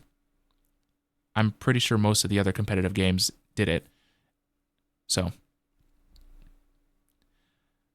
sorry. Every season it'll reset.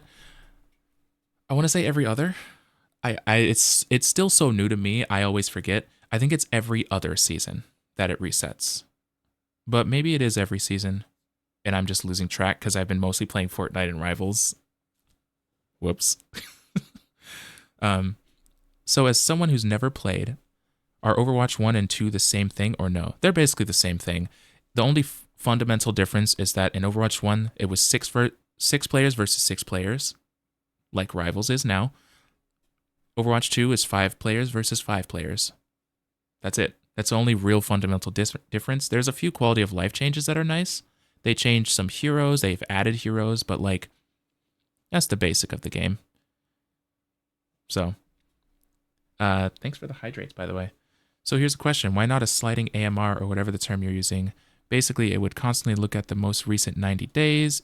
It would be a soft reset. I don't know if they...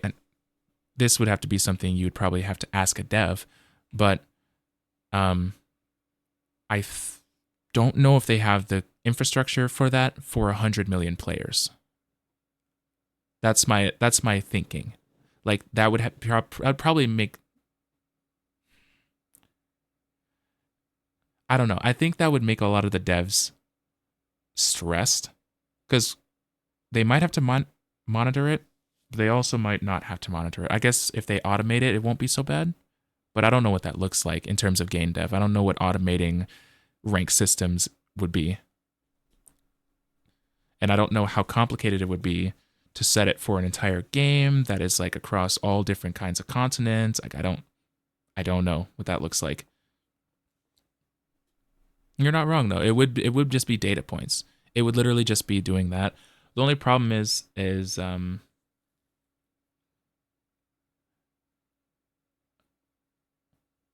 yeah. My thinking is that they depending on like what kind of servers they have the game running on, they might have to change a few things to get that to work. I like that idea though. Like if you've consistently been silver the last couple months, maybe they start giving you some silver teammates and see if you can carry. Because that's what they've started doing. So right now I'm plat 4, about to fall into platinum 5, which is the bottom of plat. When I start going on a losing streak, they start giving me gold teammates. If I start going on a winning streak, they start giving me high plat or diamond teammates. And basically they're trying to see if I can carry the gold teammates and if I can keep up with the diamond ones. So they must have some sliding scale going on. I just don't know if it's like, I don't know how it's implemented, is the thing. So I don't know. They definitely have to change a few things.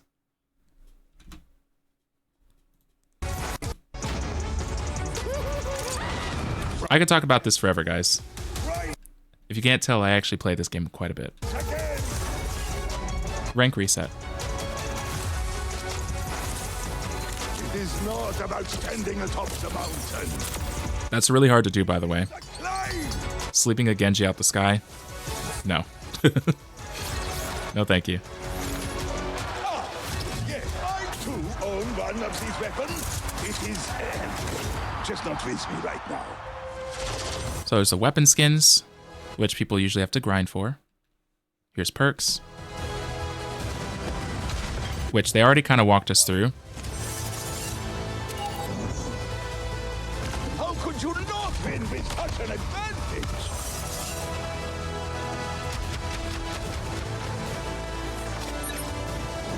Show them you are superior and bang! Now that would be cool. A javelin that goes through enemies if charged. My armored fingers are crossed.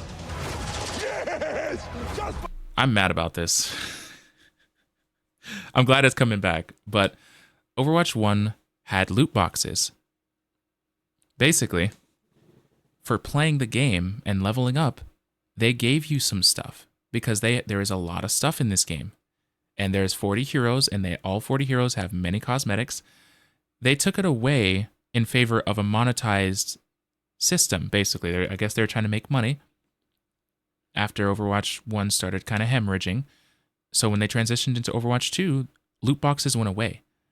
You didn't get anything from just playing other than levels and maybe the occasional thing. And if you wanted... I guess it depends. If they implement this the way I think they're going to implement this, it'll be annoying to me because it'll basically be the same thing as it is before. Like, as it was before. But there was no paid battle pass. They were trying to work with an older system of like free to play, or an older system of hero shooters, because Overwatch 1 was a paid game. It wasn't free. I had to buy Overwatch, which is why they were willing to give away all their stuff for free, because people had to buy the game, and so loot boxes made sense. Now, they're a free-to-play game with a monetized battle pass. Where does loot boxes really fit in? Because the battle pass gives you stuff for free. So now I'm curious what's going to happen with this, because this feels like an odd grab at nostalgia.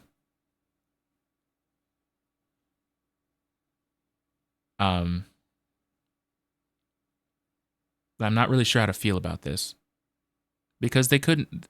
It feels like one couldn't really be like in existence without the other. Like, why get free loot boxes and have a free battle pass that you can get free stuff from too? If they replace the current battle pass, I'll be a little weirded out, but what I had hoped for. This spoil. That's just me. Continue.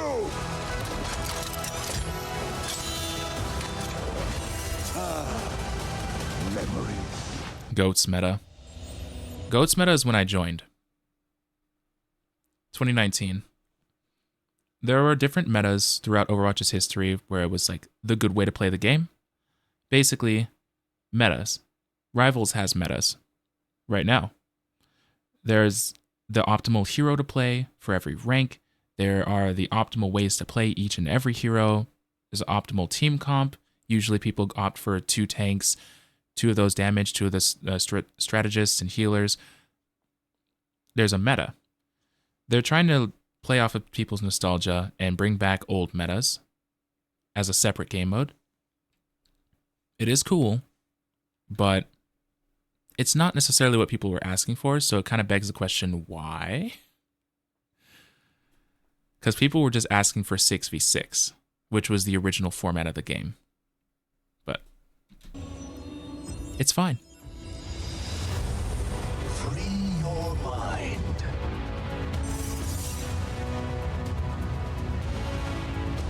energy flows through me. Okay, so battle pass. His greatest weapon is patience.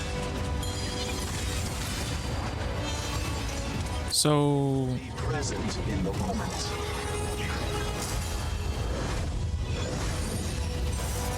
okay, battle pass skins. I will achieve my vision. How are they supposed to? Okay. Fly true.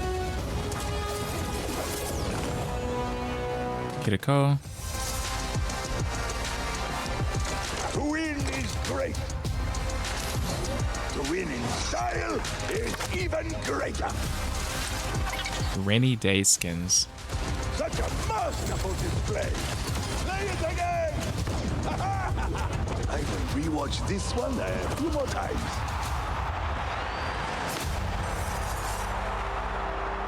That's just them teasing 28 or the season 15.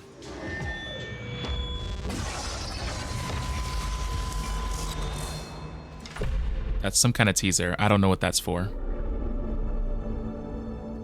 Season 15. Talk about something. Season 15 starts in like a couple weeks here. So we're a few weeks away from some of the stuff they're about to talk about, and probably a few months away from the further out stuff. Big. Introducing perks. This is the most significant innovation to core gameplay since Overwatch launched in 2016. This is more than just an update. It's a radical shift in how you experience gameplay. Perks are upgrades to your hero's kit that unlock during the game. They provide an additional strategic layer, allowing you to alter your playstyle and adapt to situations. Throughout the match, you'll level up your hero 2 times, unlocking one minor little extra oomph.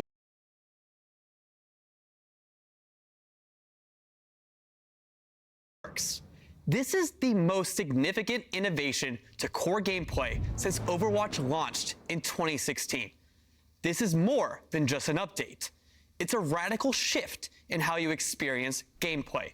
Perks are upgrades to your hero's kit that unlock during the game. They provide an additional strategic layer, allowing you to alter your playstyle and adapt to situations. Throughout the match, you'll level up your hero 2 times, unlocking one minor perk and one major perk. Oh, so that's kind of like Blackout Club. You'll get a choice between 2 minor perks. We positioned minor perks as lighter upgrades. They're like a little boost to warm you up, from cooldown reductions to small passives that keep things balanced but exciting. Once you hit your major perk level, you'll get to choose between 2 powerful upgrades, letting you fine-tune your playstyle for the rest of the match. Major perks are gameplay-shifting additions to your hero's kit, changing your core loop and redefining what your hero is capable of. No. Let's look at an example now with Orisa. Okay. When you level up Orisa to level 2, your minor perk choice will be between heat reduction on your primary fire or the ability to briefly tank burst damage with Fortify. Are you So your gun as Orisa overheats. So heat dissipator, critical hits from your primary fire refund heat. So if you land a lot of critical hits, let's say you land a lot of headshots, your gun won't overload as quickly, which is nice. She already has a crap ton of bullets, so I'm really not sure what that's going to look like. She might be kind of a nightmare, but Fortify briefly grants an additional 100% decaying over health when activated. Okay. Fire, or the ability to briefly tank burst damage with Fortify.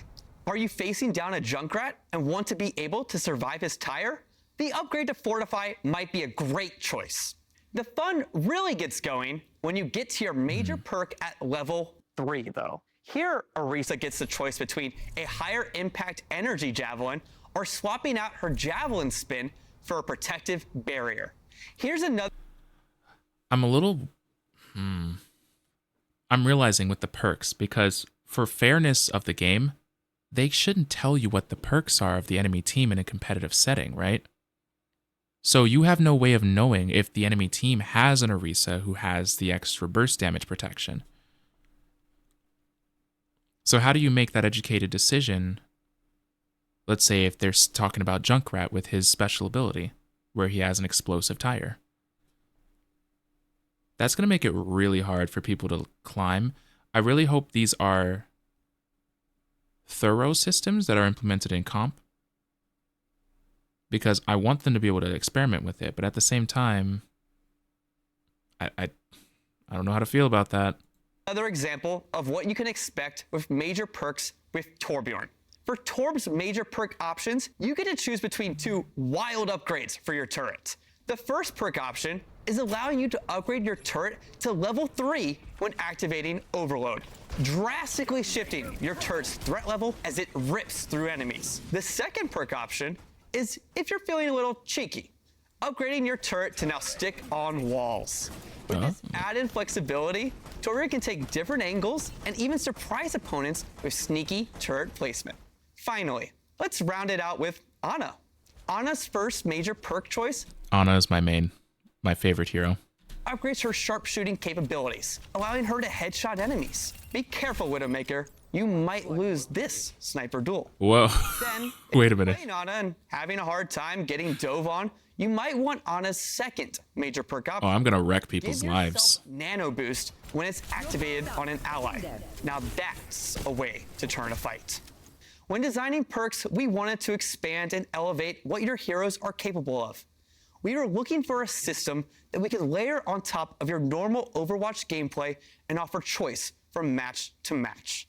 We plan on adjusting perks on a regular cadence with bigger system refreshes happening in the middle of the year. Every choice you make with perks will impact the battlefield, offering new opportunities to outplay enemies and support your team. You'll get to experience the next era of Overwatch 2 when Season 15 launches. I'm intrigued by the perks, but at the same time, I'm worried. Overwatch 2's dev team has been very good with their updates compared to Overwatch 1, so it's not like we're about to go through a ghost town of a time where there's no updates. But at the same time, they have a lot of stuff they're doing. How are they going to keep up with this? I mean, that's for them to figure out, obviously, but I'm a little concerned because it's already hard enough to balance the heroes and their core numbers. Balancing 2 extra abilities on top of every single hero or something like that, or 4, because it's a major thing and a minor thing. Balancing those 4 extra things on top of that might be a nightmare, especially considering what they talk about later in this update. You don't look like you're feeling the perks? I'm a little mixed. I'm a little worried that as a live game, that's going to be really hard to figure out and balance.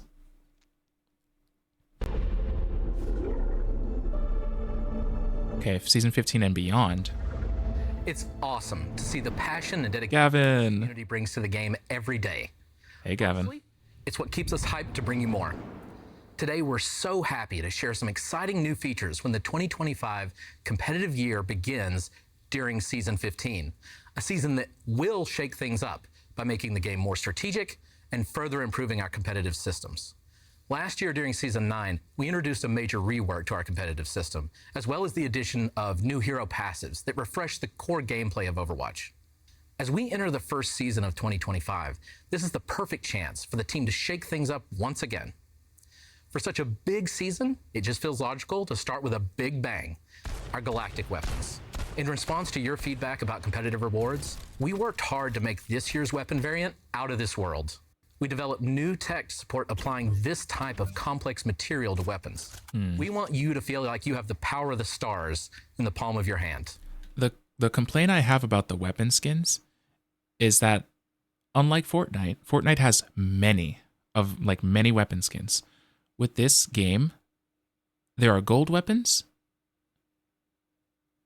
jade weapons, galactic weapons, and then there's the weapons that come with the skins, but those aren't swappable. You can't equip there's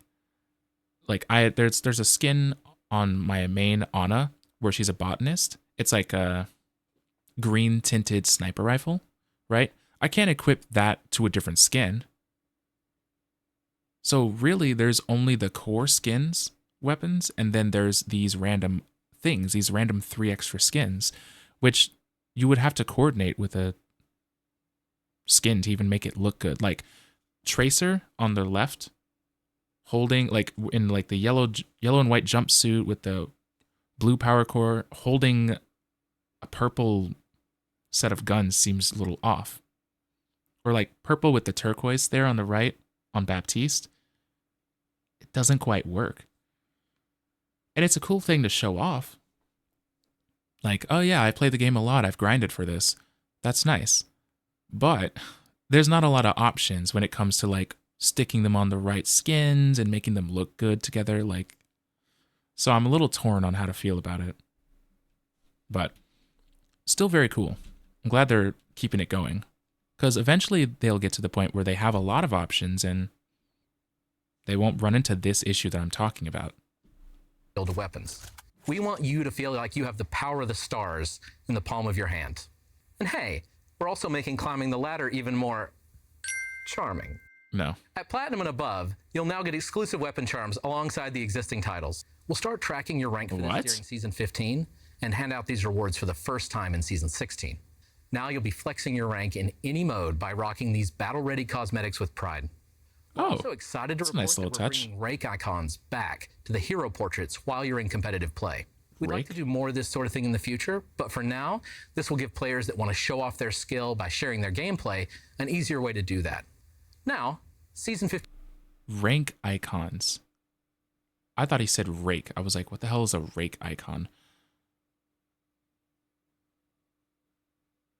Wait, are they called rake icons? Maybe they are called that. We've tuned our ranks again, and we're confident you can reach new heights that show off your true skill, whether you've been away for a while or you've been grinding up until the last minute in some questionable end-of-season matches. Most importantly, we think these soft resets work best when we're introducing big new features that change what it means to be skilled at the game. I'm happy to announce that hero bands are officially coming to the game. We know you've been asking for this feature. I like this. Hero bands. I like this. Now, are they going to implement it like Rivals, where after a certain rank, then you can do hero bands? Because it's, in Rivals, I believe, Bronze through Platinum, there are no hero bands, and Diamond and above is where hero bands start. Or is it going to be based off the rank? Or is it just hero bands across the board? Anyone can play anything they want to?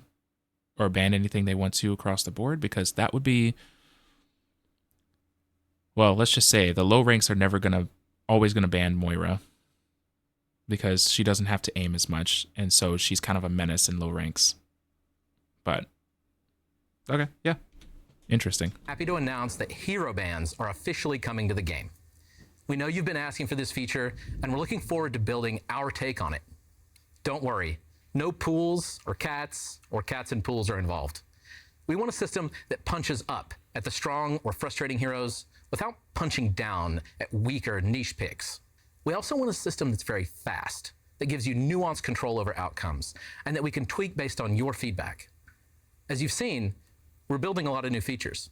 And speaking of buildings, what if you had more control over which of our buildings you spend your time in? We're happy to announce that map voting will be coming to the game after hero bands. Both hero bands and map voting are exclusive to competitive play. One of the other changes I'm particularly excited about... Wait, exclusive to what? ...are exclusive to competitive play. Hero bands and map voting are only in competitive play. That's unexpected. I thought they would try to test it first in unranked. One of the other changes I'm particularly excited They're confident on that one. Quality of life update I've wanted to build since my first day on the job. When I joined the team, I was challenged to list the top 10 things I wanted to work on. Back then, we chose the ping system from that list, but today we're building my number one, and that's improved hero information. In a game about mass... I forgot about this. Yes, thank you for actually having details about the heroes and how long the duration of things are, how much damage it is, how much movement. Thank you. Just for the love of God. I have been using reference websites to look up all the stats for all the heroes for years. And to have it in-game, so much nicer.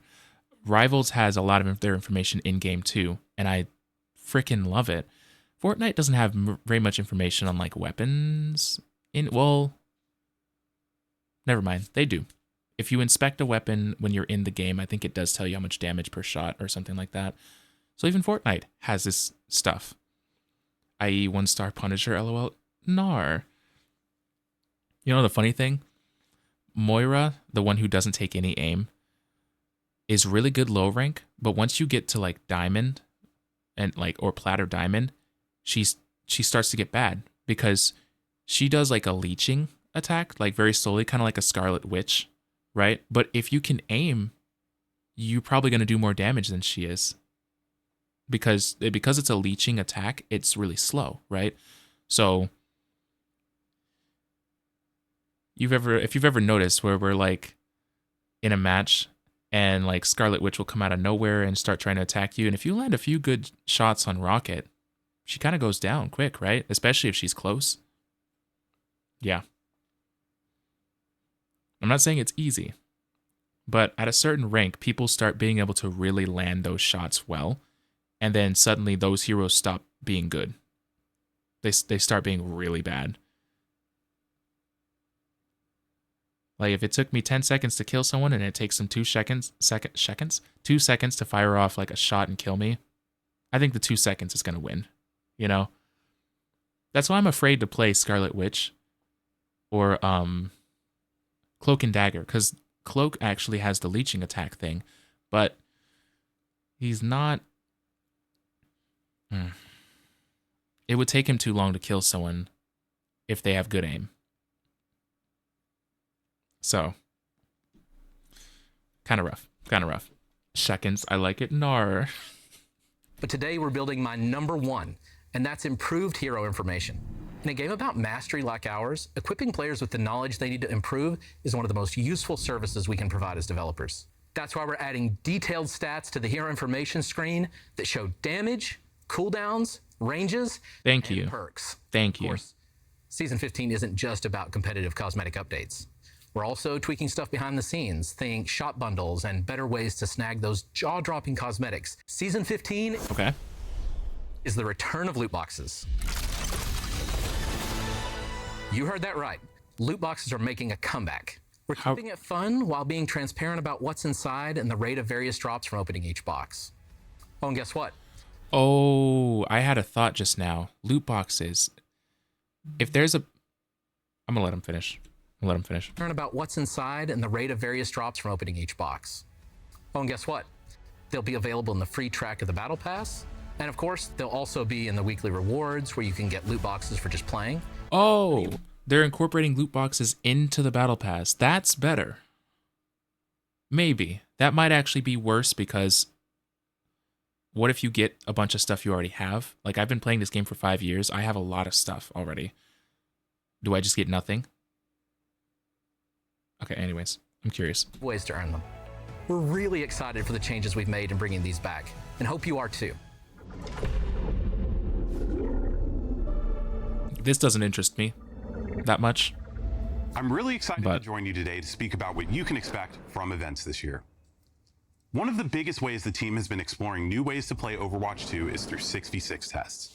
This is something players have been asking about since we launched Overwatch 2 with 5v5, and Aaron has written a few extensive blogs on why the team made this switch. Things like pick rates, tank queue times, match stalemates, matches going on too long, sometimes made Overwatch feel like more of a slog than the fun it should have been. We want to find the absolute best way to make 6v6 with those concerns in mind. These limited time events are our way to really test how 6v6 in Overwatch 2 could work in the most fun, compelling ways possible when trying to address the various issues it used to face. This was a really great experiment for us, and we thank everyone that took part, jumped into the matches, and shared your feedback. We're still sifting through all of the in-game data, along with the mountain of feedback the team received across social media, forums, emails, and carrier pigeons. So look for an update on some key learnings in the coming weeks. Moving forward, we're going to be doing more of these, and in Season 15, we're pleased to announce 6v6 is getting its own competitive queue. This will be an open queue, but with a max of 2 tanks per team. Not all of our events are just purely to experiment and to try and test out new features. We're also running events because, let's be honest, there's a max of 2 tanks per team, meaning it's only partially open queue? So you could have 4 supports and 2 tanks?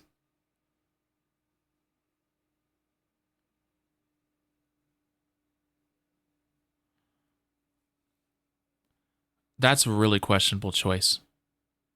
Because the experiments that they've ran for 6v6, which, by the way, 5v5, 6v6, I don't really think both are perfect.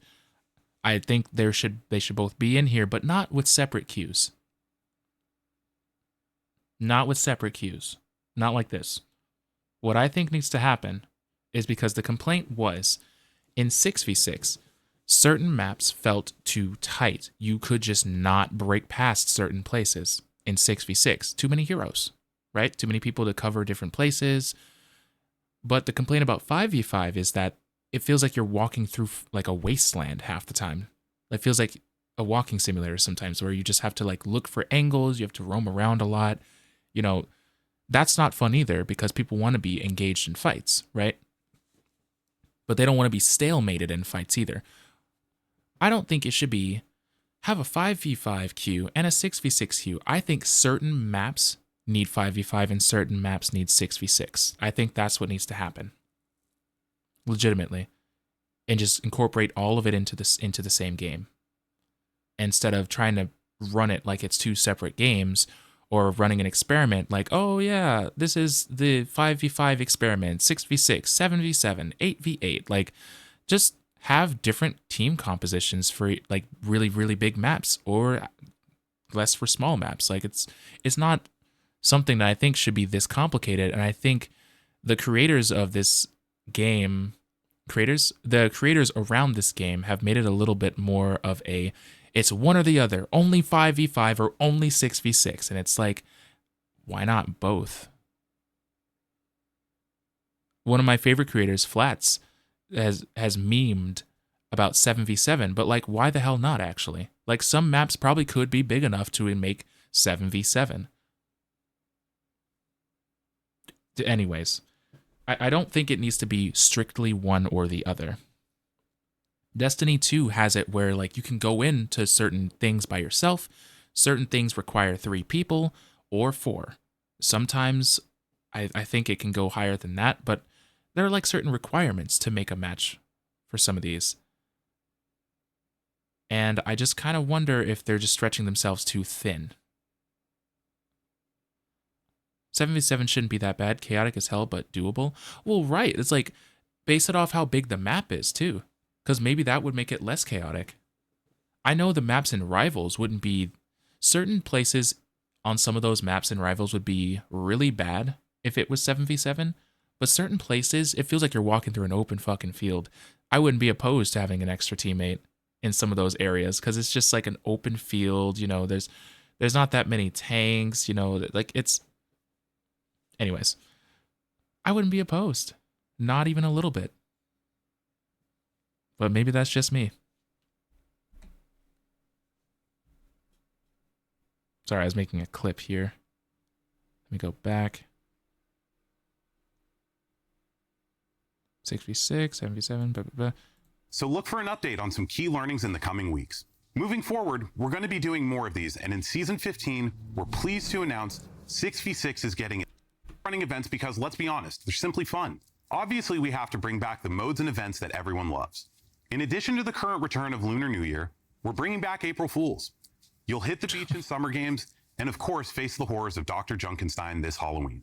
Outside of those annual events, one of the most fun limited time modes we've worked on in a while has to be Overwatch Classic. This was a labor of love for those of us who have been immersed in this universe for almost 10 years. We started in November with the Overwatch 1 launch day patch. 21 heroes, original abilities, no hero limits or role locks. Then in January, we rolled out with the September 2017 Moth meta patch, introducing the original versions of I haven't played this. Orisa, and Doomfist. But you can't do Overwatch Classic without the most notorious of Overwatch 1 periods. So coming in Season 15, we are bringing you Overwatch Classic GOATs. This was a ridiculously glorious time to play. You had 3 tanks and 3 supports dominating lineups. These won't be matches you'll go into thinking the key headshot or flanking play will make a difference. GOATs meta is a head-to-head battle, testing which team can be the most thoughtful and strategic in setting up the best combination of plays, the best use of dual heals, and of course, dual ults. Communication will be key when jumping back to 2019 to see if you have it in you to be the GOAT.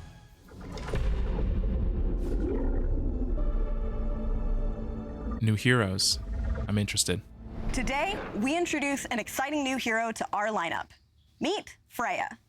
Codenamed Windasher, she's the latest addition to Overwatch's roster, poised to help you elevate your game. Freya hails from the land of Denmark, where the winters are cold and apparently the bounty hunters are even colder. Freya was once Overwatch's most renowned search and rescue operative, dedicated to saving lives. But when Overwatch disbanded, she put her skills towards a new purpose, bounty hunting. Now, she'll hunt down any target for the right price. Freya is a hero with a unique arsenal at her fingertips. Armed with an explosive crossbow and a cape that gives her serious airtime, Freya doesn't play by the rules. We think you'll love the new dynamic she brings to Overwatch. Whether you're the type to strategize, hit the ground running, or hover above it, she's got something for everyone. Test your foes with her explosive flare, or wrap them up like a gift with her bola. And if someone tries to flee, well, as Freya says, run or hide, it won't matter in the end. Freya's kit doesn't just aim to control the battlefield, it aims to own it. Unload a flurry of rapid-fire bolts with her rev-draw crossbow to keep the pressure on your enemies. Slow it down with Take Aim to line up the perfect shot and fire a high-speed, explosive bolt that will turn your targets into fireworks. Quick dash in any direction to reload your... Wait, that seems like my kind of damage. I haven't found any really good snipers that I want to play on Overwatch. Closest is Widow, but because we have a Widow, same as Rivals, but not interested or just haven't gotten around to it. Too many games. Just too many games. Too little time, I think. But yeah, I'm not super interested in it. I never was around during Moth meta, so I don't know what that's like. I think I played one match a while ago, but yeah. Your explosive bolt and leave your enemies in the dust. Launch yourself sky high with an updraft of wind and catch those rooftop campers or get a bird's eye view before you strike. And finally, snag an enemy with a bola shot. Wrap them up and pull in their unlucky teammates for the ultimate combo play. For those of you who love a challenge, Freya is going to test your skills like never before. Recognized internally as being one of the highest skill heroes in the game, Freya's kit demands precision and a steady, long-range aim. Whether you want to dominate the battlefield or just float on the breeze, she's going to be the right bounty hunter to hire. Now that we've shown you Freya, you probably want to know who the Season 18 hero will be. I think it's fitting to give you a sneak peek at Hero 44. Yeah, Hero 43, Freya, is going to be for Season 16, which is 2.5 months away probably. Season 18 would be almost the end of the year. Probably like August, September. So some of these heroes are ways out because seasons are about 2 months. We're on Season 14 right now, and 15 starts in 2 weeks, which means, yeah, Freya won't be till Season 16. Season 18 is whatever they're about to announce. To know who the Season 18 hero will be. I think it's fitting to give you a sneak peek at Hero 44. Codenamed Aqua, this Chinese water wielder has one of the most unique ability sets that we have ever developed. You'll learn more about him later this year. And before then, get ready for the Freya hero trial coming later in Season 15. Keep following the Overwatch 2 team on social media and our website. We'll release more hero comics and continue to share regular updates on balance changes for all of your favorite heroes. This was live. It was well done, well produced. Stadium. This is where I stopped because I was like, oh my god, I have to watch this on stream. This is where I stopped. Season 16 is launching in April and is going to be another massive season. In addition to a new hero, theme, and some fun events, we have something extra special that has been in the works for a long time. Welcome to Stadium, the ultimate battleground for strategy, teamwork, and hero evolution. Stadium is the biggest game mode we've made since Overwatch 1 was first released in 2016. TLDR, this mode is awesome. It's Overwatch gameplay like you've never seen before. Fast-paced rounds, nail-biting 5v5 matches, and a best-of-7 system designed to push every player's limits. This is the arena where you don't just outplay the enemy, you outthink and outbuild them too. Outbuild is insane to me because I'm trying to figure out if they're going the Fortnite route or if they're trying to go some like, I don't know. I can't tell. Guess who's all fat and sassy? Me. I'm so full. I love that. I love that for you. How are the enchiladas? How were they? Your dinner sounded really good. I was jealous. I was very jealous. You outthink and outbuild them too. Here's the twist. Mods. Each round, you'll earn coins based on how you and your team perform. Use these to unlock and customize abilities for your hero. Choose from mods that boost survivability, like extra armor, amplify attacks with shorter cooldowns, or even add game-changing abilities. Stadium is packed with transformative powers and strategic encounters that enhance the hero fantasy well beyond anything we've released. This also includes the option to choose how you play in either a first-person or an entirely new third-person perspective from which to see more of the battlefield and your modifications in action.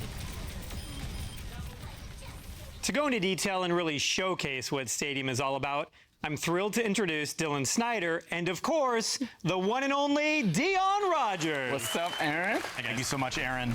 Wow. Now, that is a lot, all mixed into one game mode. If I could pull some Rivals players into this, I totally would. Being able to play it in third person, being able to upgrade your hero to suit whatever playstyle you want to play, on top of what already playing a hero that you hopefully you already like. That seems amazing. Now, it's still 5v5 and it's still Overwatch, so it's very fast-paced. But I don't think you Rivals players are going to be too out of your depth, especially in third person. So, this is crazy.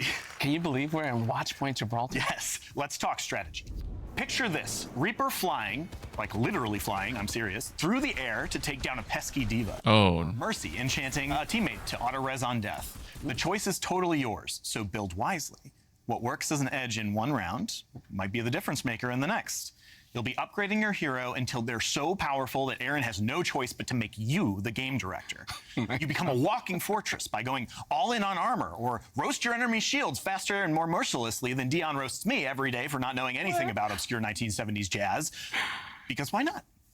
And visually, we've revamped everything from the ground up, creating a... You can tell they get along. You can tell like the whole team is pretty cohesive and they all get along with each other. And I do appreciate that. I do appreciate that. It's not like people standing like completely still and like kind of tense and like, yeah, we're going to add a new game mode, Stadium. It's going to be great. Like, you know, they're down to earth, they're chilling, they're hanging out with each other. They're all trying to, you know, they're trying to have fun with it. And I can appreciate that, especially after like not hearing from them very much for a few of those years, so it's nice. It's nice. Some of the editing is cheesy, sure, but it's nice. It's very nice. New user experience layout to make navigating your mods simple and fun. The fresh layout and intuitive icons transform strategy into art, giving you the arsenal to power up your hero as you progress through intense matches. Incorporating an intricate mod system, each choice you make is a step towards strategic dominance. Early in the game, you'll invest in affordable mods that lay a solid foundation for your team, giving you an immediate but modest boost. As the match heats up, you'll unlock access to more expensive and oh-so-satisfying mods that pack a serious punch, turning the tide in your favor. This scares me because this seems really hard to balance, but I think that's why they spent the last year really trying to balance the base stats for everyone. I'm hoping this goes well because it looks great. It looks really well implemented and done. It's Overwatch. I always worry about Overwatch. Each power-up is complemented by incredible visual effects, dynamically interacting with your actions to maximize the awesome feel of impact and intensity. You'll have complete control of your currency, so how and when you spend could be the key to victory. It's all about crafting the best version of your hero at the right moment. In addition to mods you can buy, you'll also unlock even more powerful traits that won't cost you anything. Traits are meant to be defining aspects of your play expression, so we're making sure that they feel appropriately transformative. You may remember us teasing some of these in events like Trials of Sanctuary or Junkenstein's Laboratory. As Reinhardt, you can focus on improving your barrier, taking away the movement penalty while it's raised, and allowing him to activate it while charging. As Soldier 76, wow, team while improving your biotic field by increasing its range, attaching it to yourself, and buffing the attack speed of allies that stand in its radius. Whoa. Or as Kiriko, embrace your true nature as a dive DPS by improving your health and damage. This is actually really nice. I don't know if it's going to turn out nice, but it's nice to see that they're experimenting and trying stuff. Because the game has been fundamentally the same since they released it. It's just been fundamentally the same. These are just for one match at a time, right? So next match start all over? Yes, but you get the same perks. What if you worked at Overwatch and got to play with all this stuff before it comes out? I would love that. I would love that. I would love to be a playtester for some of my favorite games. But yeah, no, it would be for just one match at a time, but this is for specifically a game mode called Stadium, which is best out of 7. So at minimum, you're going to be playing 4 matches, or four rounds, which most of the matches are. If you steamroll, it's 2 rounds. So matches for Stadium might be, instead of 10 minutes, more like 15 to 20. And that's it. That's with a steamroll. I guess I don't know how quickly the bar is going to tick up for all the points. Maybe it won't be crazy, but these matches would be quite long compared to the normal Overwatch match.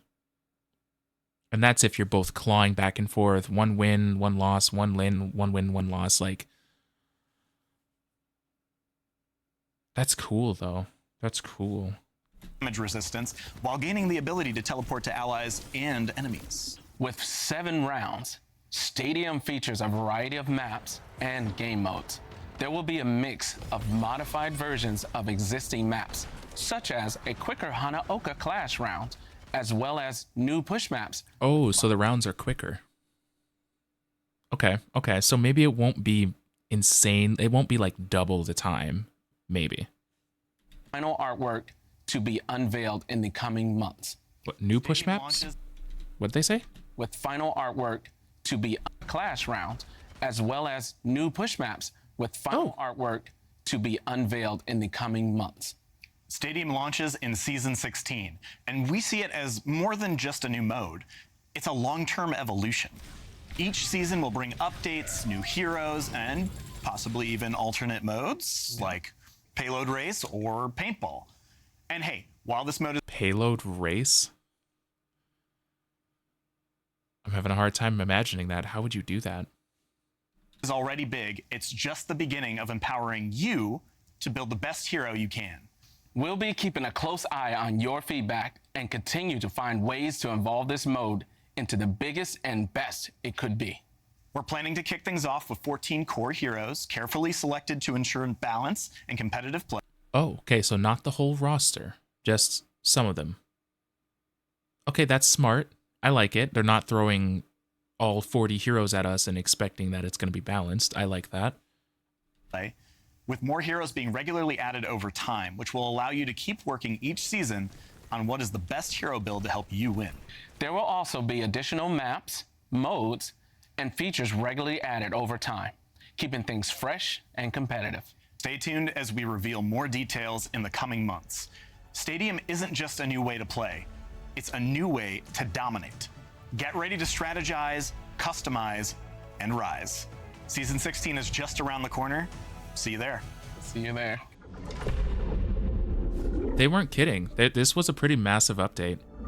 Like, it's going to change the way the whole game plays. Stunning cosmetics lined up, and I'm thrilled to brag about my team's hard work. Oh, earlier today, you saw a brief Lauren looks really different. Season 15, but let's dive a bit deeper. Our Season 15 Mythic skin is for Zenyatta. Zenyatta will have heavenly visual effects and sound effects to complement his godly ascension. concept artist jumped on this one. She was really inspired by the Golden Dragon Pichu, and the team rallied to make sure that we brought her vision to life in a way that felt specific and authentic. Our 5th mythic weapon is for Widowmaker, coming out at Season 15 mid-cycle. We wanted something that truly embodied Widowmaker's hero fantasy, and our concept artist took that literally. I don't have favorites, but if I did, the theme for our Season 16 mythics is very near and dear to my heart. The team has been waiting forever to put our spin on the beloved Mahou shoujo genre. I'm so excited to introduce Doki Watch, which pits the heroes of heart against the hollow hearts. Doki Watch retains core elements of the magical girl aesthetic and blends them with the unique technology of Overwatch. Our heroes' Magitech weapons are empowered by their animal familiars to fight against the hollow hearts and their looming threat of woe. Tiny sharks, a fox, a cat, and even mischievous bunnies are ready to fight by your side. They're cute, they're fierce, and they'll make your heart doki doki. When it was time to pick the leader of the Heroes of Heart, the choice was obvious. Mars's favorite daughter gets a splash of pink in her mythic skin. Juno's radiance spreads hope wherever she goes, making her extremely powerful in the fight against woe. Her skin features her magical shark companions, Deimos and Phobos, named for the moons of Mars. Personally, I'm partial to the pastel yellow Doki princess, but villain enthusiasts will love her corrupted evil look too. But don't worry, Mercy Minions, I've got you covered. She's getting the Season 16 mythic weapon. At mid-season, the ridiculously cute Elios joins the fight. Of course, that's Mercy's. Because I think the concept really speaks for itself. He's just a little guy. Since Overwatch 2 was released, players have been asking for a mythic for this hero. She's a little bit of extra work for my team specifically, but it was time to make it happen. Our Season 17 mythic skin is for Diva. We hope she lives up to your expectations. For her mythic, Diva will take on the spiritual aura of South Korea's national animal, the Siberian tiger. She'll have customizable hairstyles on the pilot, as well as a pink and an Empire Red colorway, so you can style her however you want. Season 17 will also feature Reaper's mythic weapon, designed to capture the allure of corruption. We asked our concept artist to make something edgy, and he really did deliver. With distinct weapons for each hand, they reflect Reaper's duality, his descent from beloved Overwatch commander to feared Talon agent. Oh, and one last thing. While we aren't quite ready to reveal them yet, throughout the upcoming year, we have some very exciting collaborations. But there's one coming in Season 15 that me and my girlies can give a slight reveal to. Hello, we are the Surfing. We're so excited to Again? our second collaboration with Overwatch 2. Woo! There will be brand new in-game skins and cosmetics coming this March. We can't wait to reveal all the details, so stay tuned for more information. See you all in-game soon. Bye! Another Le Seraphim collaboration? Okay, esports. Hi gamers, I like it. I appreciate the collaborations. This is Bailey from the Overwatch esports team. Something new is always coming to Overwatch, and Overwatch esports is no different. We've tweaked our competitive formats a bit to provide you all the things that you actually care about. More things to play in, more matches to watch, more coverage of your favorite players, drops to earn, and some awesome dynamic gameplay through the addition of hero bands, which we've never done before. We just wrapped up our inaugural 2024 season at DreamHack Stockholm this November, where Team Falcons from OWCS Korea took home the win. We're really excited for the future of OWCS to provide the most accessible competitive environment that we have ever had. Want to know, though, how the OWCS is getting even better in 2025? We're going from 2 to 3 stages and live events, bringing you 3 events across the world to even more players. We're doubling the gameplay that we're providing and the number of broadcasts. We're introducing Faceit leaks to our ecosystem and integrating it directly into OWCS, making it easier to follow and providing more chances to compete and have some fun with your friends. Okay. Additionally, we're adding a new tournament phase to the competition through a promotion relegation tournament, allowing more chances to qualify and new exciting stakes to your matches. On top of that, we're introducing... Yeah, I did feel like people kind of got booted before they had the chance to really show what they could do. So I appreciate that. Team partner program, bringing some iconic esports brands to OWCS across our different regions. We'll be supporting a bunch of in-game items that you can purchase so you can rep your favorite team, and the proceeds go directly to support those teams and players. Whoa. They just, in December, they just were like, yeah, this is your last chance to rep your teams. For a limited time, go to the shop to buy your stuff for your favorite teams. They just said that. It's been 2 months. You're telling me that they're just bringing it back? Were those just the OG ones from like pre-Overwatch 2? Is that what they were doing? Because if it's not, that feels grimy. That feels really grimy. And I didn't buy any of them, obviously, because I like the esports aspect of it, but I've never been all that into it. I like learning about it, but like I'm not an esports fanatic. I don't track any teams or anything, so. But I really hope they were talking about the OG pre-Overwatch 2, like, competitive esports repping team, like, stuff, because if not, that's scummy. That feels really scummy.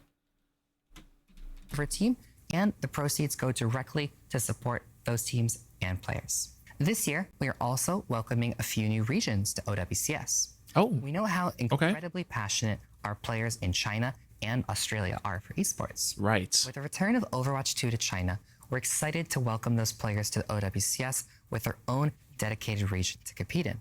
And our players in Australia are going to be joining the Pacific sub-region in OWCS Asia. We've introduced rank-based divisions to Face It and calling out heroes that just make matches more fair, competitive, and fun. The OWCS 2025 season is kicking off right now. Head to our channels or website to find the schedule so that you don't miss a single match. Then you can tune in to earn some awesome viewership rewards, cheer on your favorite players and teams, or learn a thing or two about your favorite hero. We hope to see you there. Okay, so that is basically done. Aaron's going to say something maybe at the end.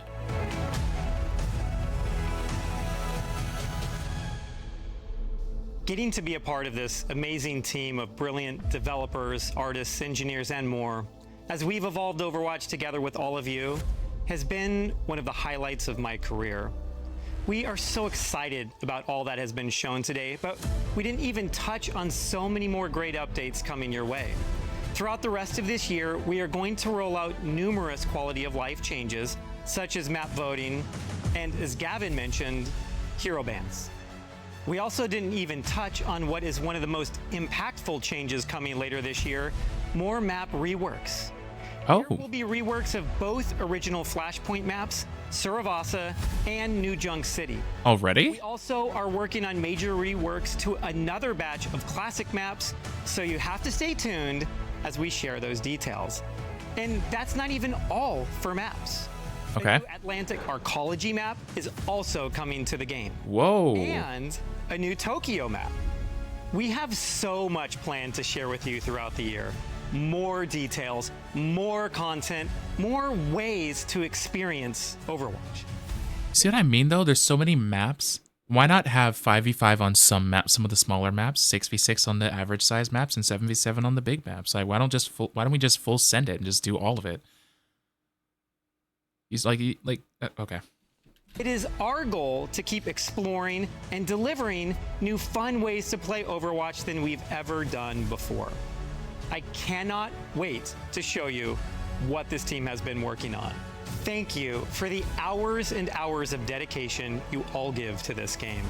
We are thrilled to keep working with you through feedback and engagement on growing what we do to improve Overwatch 2. I hope you all have a fantastic time when these changes start rolling out in just a few weeks with Season 15. Now let's go make a great game. Okay.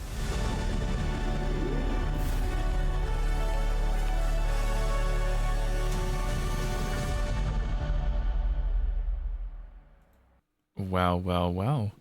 That was great. That was great. So as far as the perks go, I'll give a TLDR here. Perks, I like it. I'm worried because sometimes, as consistent as they are, things get balanced in odd ways sometimes. And I kind of worry that if like they're giving perks to all the heroes, they didn't say that there was a limit or anything, that might add an extra layer of what they're going to have trouble balancing. Season 15, I'm very excited for the 6v6 competitive thing. I'm really excited about the new skins that are coming in Season 16 and 18. I don't think maybe it's just me, but I haven't really been that interested in Overwatch Classic, you know, the throwbacks to like the old metas from the first game. I haven't been that interested outside of the very first one when it was 2016 release Overwatch. And if there was another one, it would be Moth meta, which I haven't tried. So I need to try them, but everything after that, I'm not that interested in. I'm very excited about Stadium, and that is 2.5 months away, probably. But for now, Perks is the most immediate one. I'm like, yeah, heck yeah. I like the rank reset because I think this next season I'm going to dive back into Overwatch again and try to grind it on streams here and there. Probably alongside Fortnite and Rivals and all my content stuff. It's going to be rough to manage, but I'll try it. I'll try to work it in. I'm not that excited for the cosmetics, but I've never been one to be super into cosmetics, so there's that. Esports, I'm excited to hear it's doing well. I'm not exactly interested in going in and looking at all the each and every esport thing that happens. But I'm very interested, and I'm glad to see it's doing well. New heroes. I was excited about the first one they revealed. They didn't give any information on the second one for season 18, which is probably like 5-ish months out. So I don't really have any thoughts on the second one, but I like the designs so far. I like the designs. So yeah, that's been my thoughts on the Overwatch 2 Spotlight. I'm trying to figure out if I want to play Overwatch or Rivals. Is there anyone in chat who would want to play Rivals for a little bit? Maybe a little competitive, maybe. I want to know which one of these are the full cinematics, like the non collaboration ones. New Lux Cravings boxes from Taco Bell. For $5, go classic. For $7. Cinematic trailer. We are Overwatch. Recall alive. Yeah. This is the first cinematic they did. Conflict.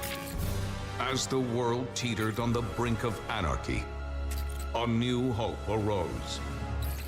An elite international task force charged with ending the war and restoring liberty to all nations.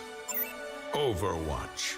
Soldiers, scientists, adventurers, oddities. Guardians who secured global peace for a generation. Under its steadfast protection, the world recovered. And today, though its watch has ended, its soaring ideals of freedom and equality will never be forgotten. That was so cool! In that one battle, they had Soundquake. Remember, he has, like, chest missiles? So which one's your favorite? Mine's Fusionator. No. Tracer. Yeah, Tracer. She's like, cheers, love. The cavalry is here. Pew, pew, pew.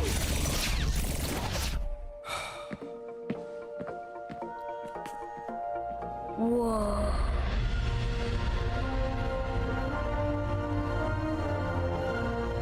That's Doofen's gauntlet. Oh, man. They said he could level a skyscraper. And remember, he was all fighting and Winston beat him and was like, Primal Punch! That's only in the holovids. Everybody knows Overwatch got shut down. Half of them are just mercenaries now.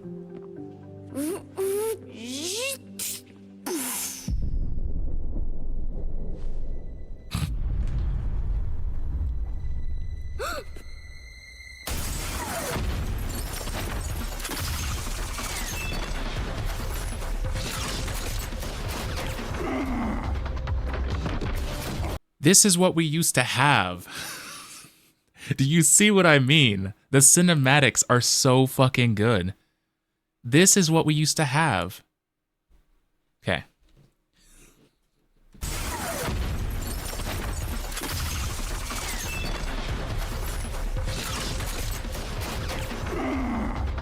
And you know what? I've actually never seen all of them.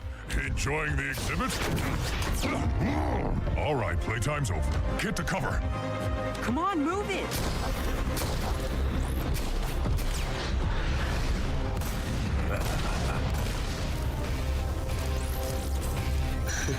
There you are.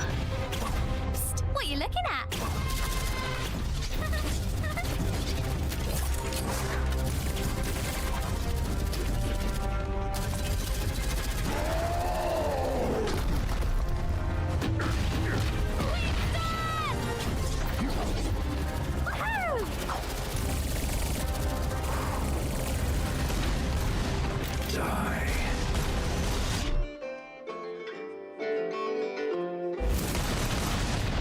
No fucks given, apparently, by that guy.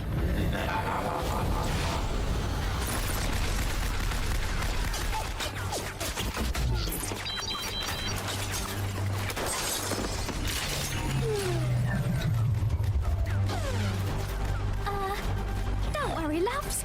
Cavalry's here.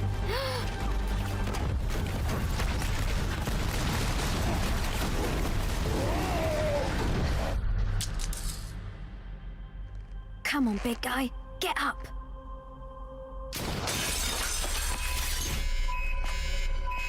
Oh no!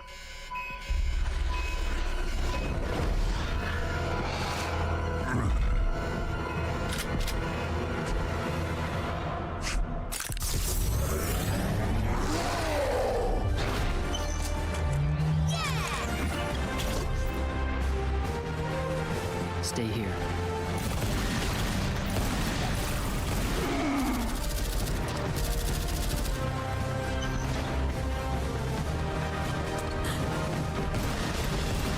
Good job, kid. Good job.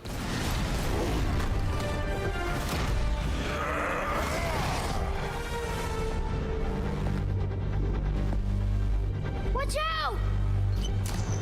Hey!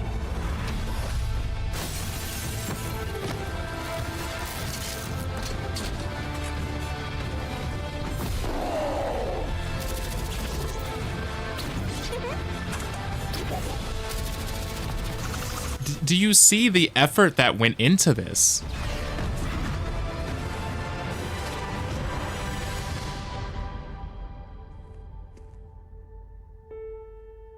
It had to have been a nightmare to make this.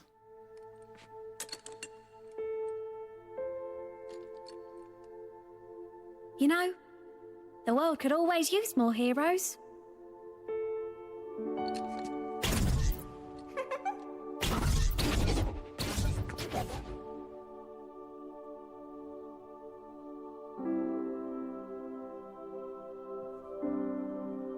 The hero fantasy was so fucking strong. The hero fantasy was so strong. And who is this? Mauga? Mauga was almost a year and... what year is it? 2025? Mauga was over a year ago. At the end of the video, that's Mauga, who was a newer hero. It's been a year and a half since we've had a story building thing. And there was tons of time between when they didn't release much because of all the work on the story part of the game. But like, imagine the hero fantasy. Imagine you watch that and that's your first introduction to Overwatch and you're like, man, I want to go play Tracer now. That seems awesome. I get to zip around and I have little miniguns in my hands. Hero fantasy was so good. We don't have that anymore. And the thing with Rivals is they have it in spades. So Overwatch has to do a lot to catch up. A lot. POV my bedhead. Nar. Now they only just released these with the new heroes. Exactly. Or the occasional random like extra thing that they do. Like there was this little mini series, Genesis Part 1, 2, and 3, kind of telling the backstory of some of the, like, why the uprising happened. But like that happened a while ago too. That's closing in on 2 years ago. And it's like their attention is so divided because it's a live game.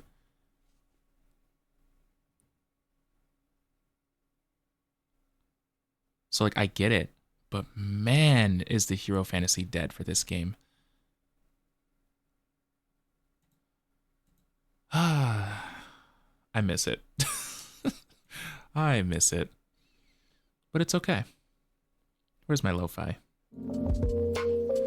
It's okay.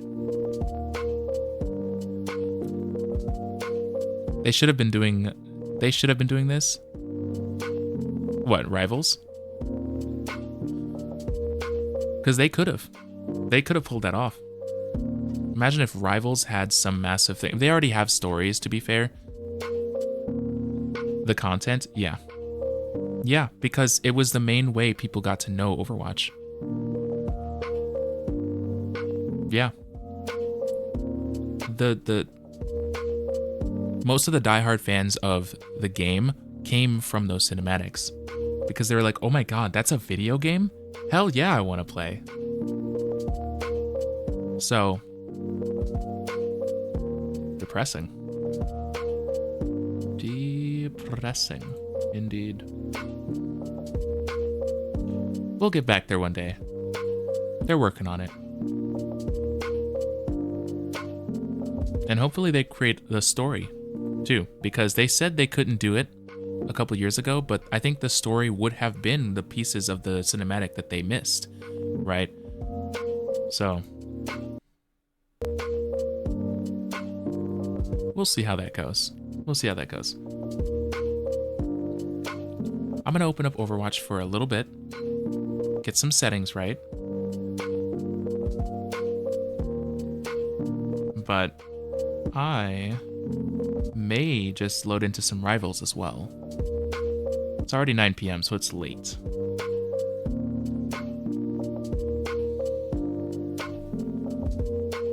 But I feel like I need to load in and actually do stuff in Overwatch, because I have fallen off very hard at this game. Apparently I'm still in Subnautica. Okay.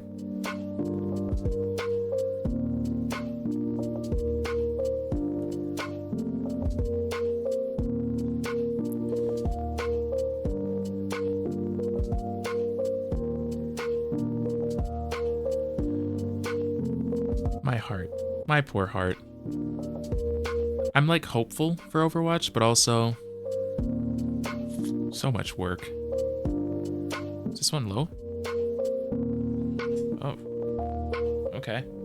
I have 2 low controllers apparently. 1 second. Let's put us on this one. Right back.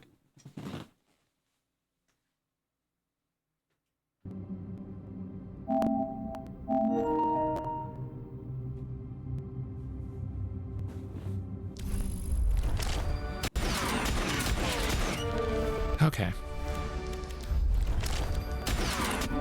I'm really curious how they're gonna work this in.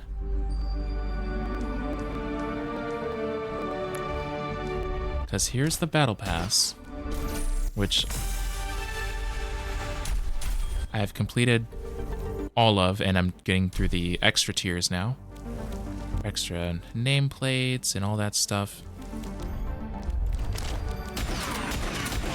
I'll change my nameplates again when I start the new season and competitive grind, but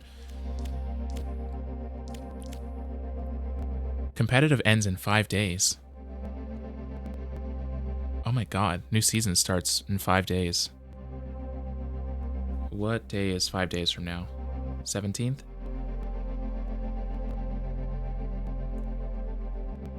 Well, shit. I think my Monday stream might wind up being some Overwatch, or Tuesday. I am gonna play unranked, because I don't feel like being stressed. Actually, no. Moth meta. What is this? What is moth meta?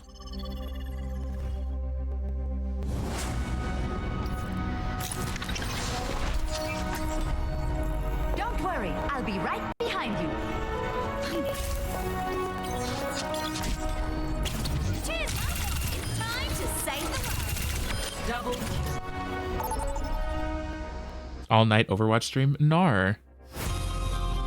Arriving at Watchpoint Gibraltar. You guys are going to start seeing some similarities too as I'm playing. Oh, right, it's 6v6 because it's Moth meta. Right, well, I'm playing Ana. That's my favorite. But it's going to be the same general concepts. There's a cart to push sometimes. Sometimes you're taking over a space. This one is a cart that we have to escort, and the other team has to, well, other team has to escort. We're defending it. Stop fighting for what you believe in. Let's keep these guys here together. What's wrong? What's wrong with my... I'll keep you healed. Why are my settings I never off? thought I'd see this place again.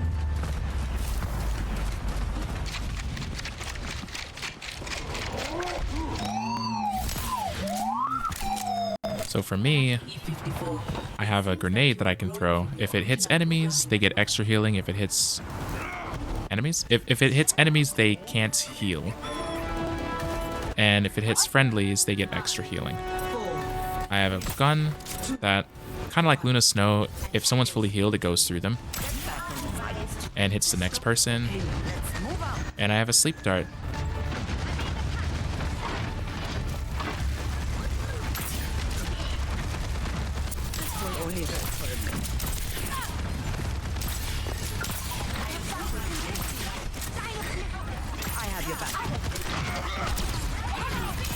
Oh, that guy is dead.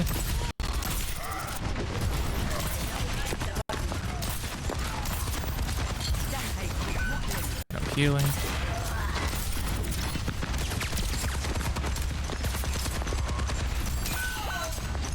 Okay, we gotta run. It's only the tank and Farah. How many channel points? I have 143k to contribute. Oh god. Listen, if you contribute all of your channel points right now, I will do an all-night Overwatch stream that might end way before. This is around the time I played too.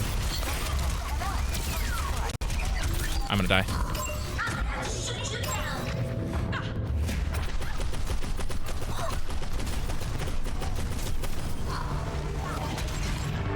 I will take 75,000 channel points. Helden sterben nicht. I haven't healed for shit. But also, they're doing that. I'm just gonna stay back here. Can I get a sleep? Nope.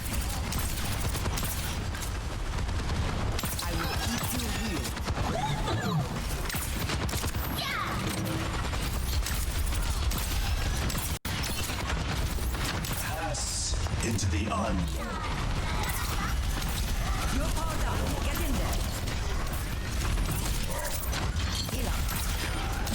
Keep him alive. Never mind, he dies. Saw that coming.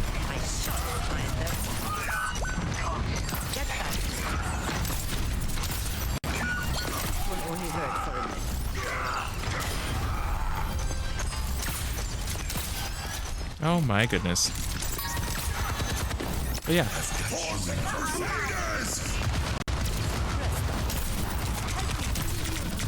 Mistakes were made.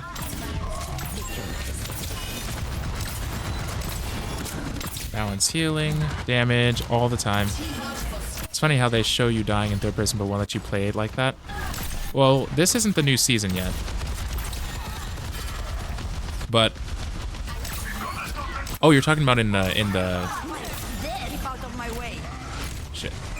You're talking about in like the preview when you do die. Yeah, that is weird. I would think they would let you do that too. That's done. That's done. I thought you were talking about for the new season. My bad. My bad.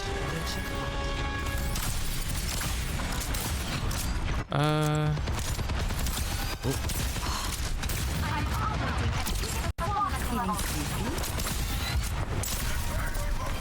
Those long distance sleep darts are so satisfying.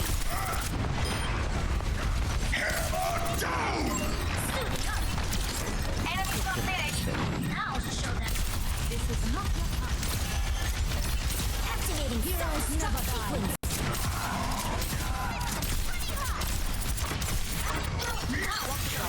Dang it, Diva.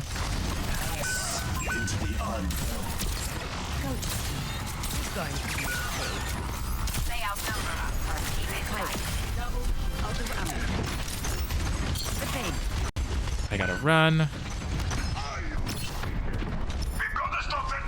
No, the current one and third person will only be in stadium mode, right? I think so. I'm feeling young again.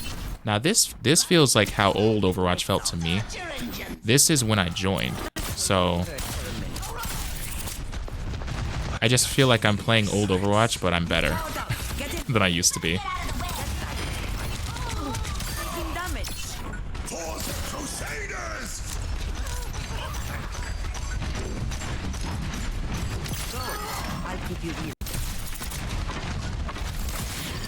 Yeah, it'll be limited to stadium mode. I really wish they would implement it into other ones, but I understand why not. Because you want to feel like you're... In certain game modes, you want to feel like you're actually the hero that you're playing. And the third person does remove that immersion. Damn it, I missed my sleep.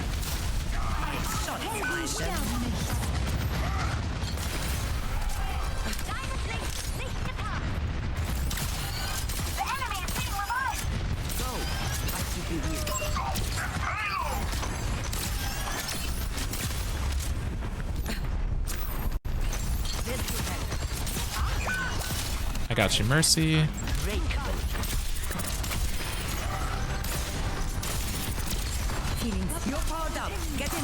Oh, not Bastion. Be careful.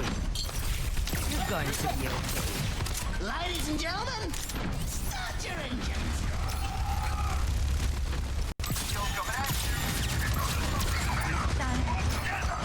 Activating self-destruct. It's like her old voice line. She sounds so timid. Nap time? She actually does sound like a grandma.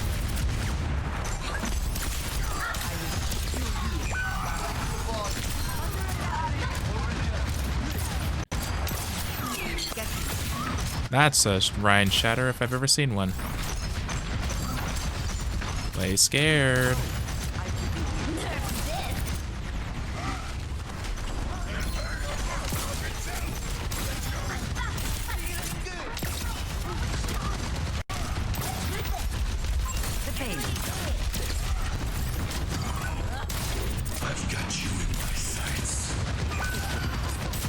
Oh, that's done.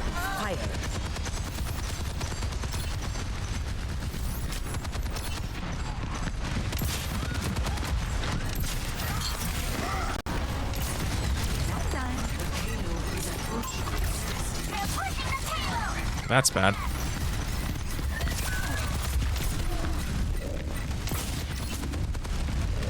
Helden sterben nicht.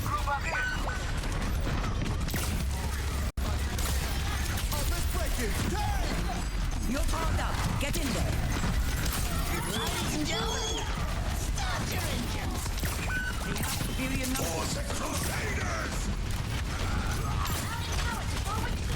We didn't touch. Oh my god, somehow I think I was carrying that too. 12 kills, 1 death, 8 assists, 4,000 damage, 4,000 healing. Play of the game. Yay, I feel like I'm playing old Overwatch. Oh god. Not the teabagging.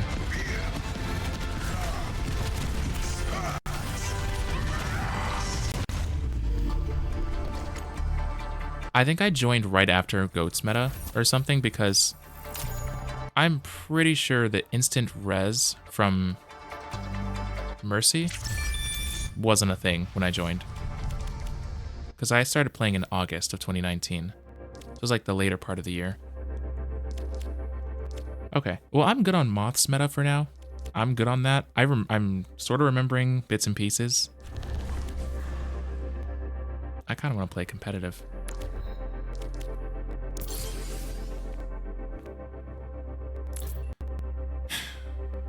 Yeah, competitive.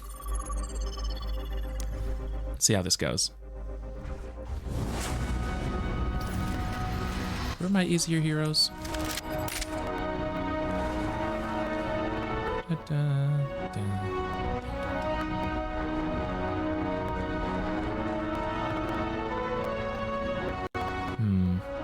Ana, Baptiste, Iliadi.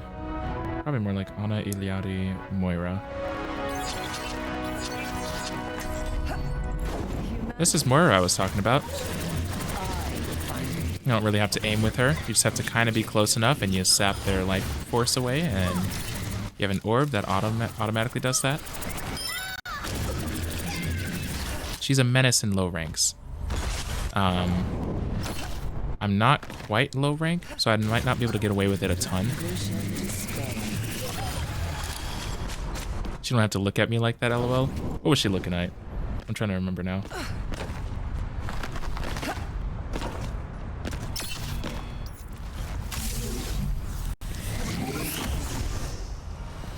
She's a mad scientist. Let's just say she's done some medically unethical things. Your strength becomes She has turned people into monsters.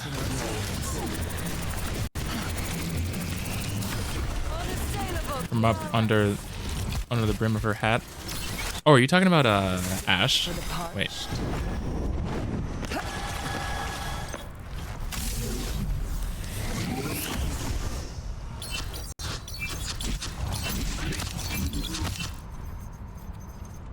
This one?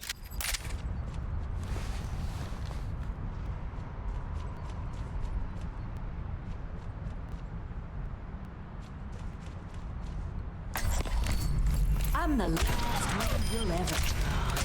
Double kills are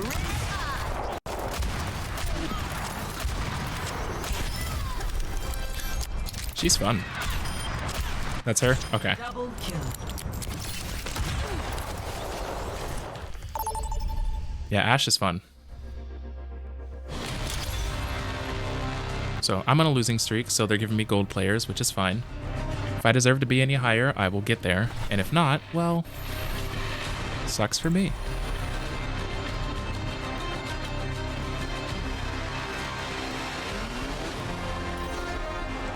What's my skin with her? Fuji. Okay. This is Kiriko. Ash can get it. LOL. Sorry, not sorry. Listen. I'll find my own path. Watch our flanks. They might try something. I don't blame you. Yeah, Kiriko can teleport to her teammates. Planet is not going to save itself. She can climb walls. And she has a little healing thing. By following all the And a damage thing, which is her kunai. Pretty straightforward. Hey, me with my pylon. My healing pylon is here. Hey. I'm just gonna stick with our tank and hope for the best. Incoming. Stop the payload. Any snipers? Yep.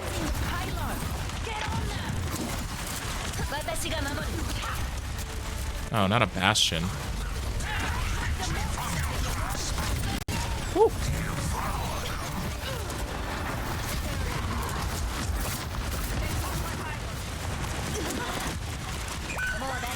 Oh my goodness, where's the pylon?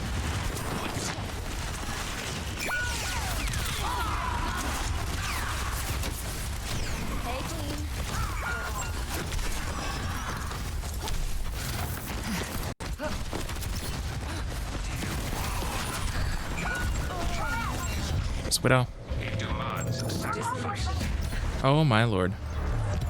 Not so fast. There's a sniper. Careful.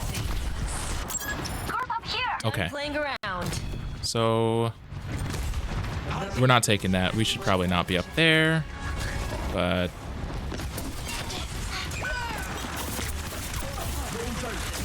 oh, okay.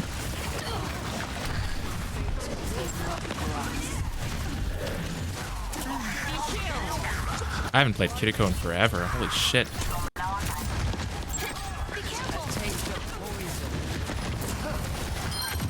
Nice shot. Helden sterben nicht.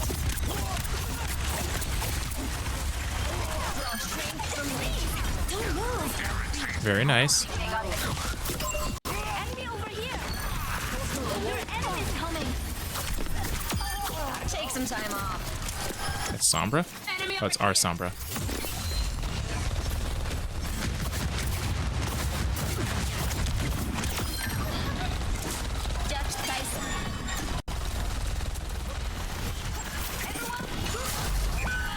That's not good.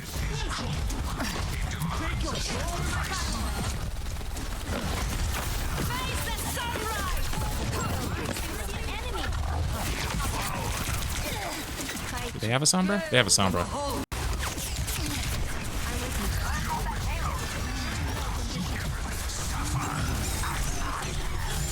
Woo! Oh my god. I had to climb that wall just to get out of that.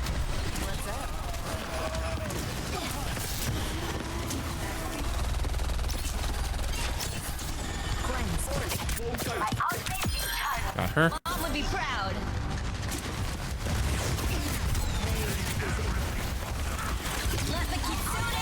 Extra speed. I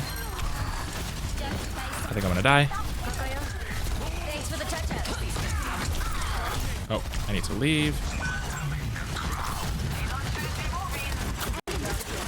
Oh my god. Please. Don't climb the wall now. That's not the place.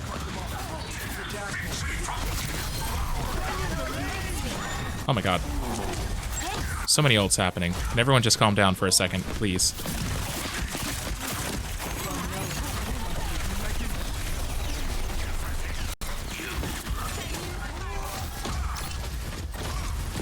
Where did that...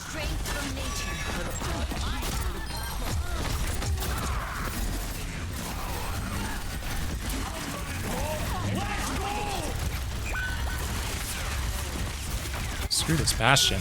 Dang it. Why are you there? Go away. Oh my lord. Okay. Okay, that's theirs too. I'm here. Has reached the checkpoint.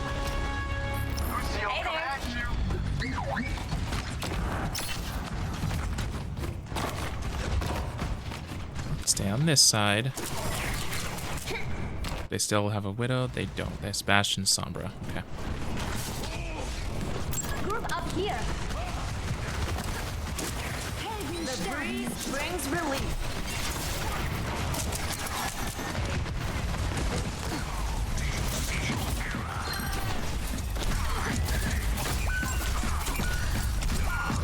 Tried to help, Lucy. I tried to help.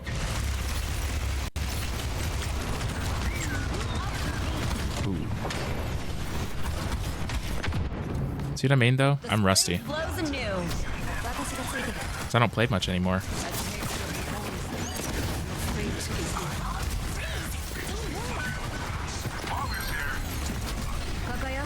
Got out of there.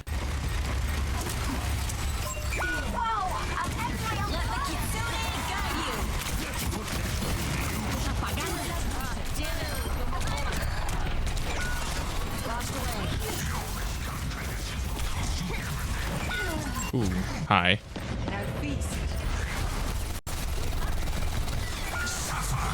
Wonder if I should lower my sense. I think it's too high. Interesting. Nice.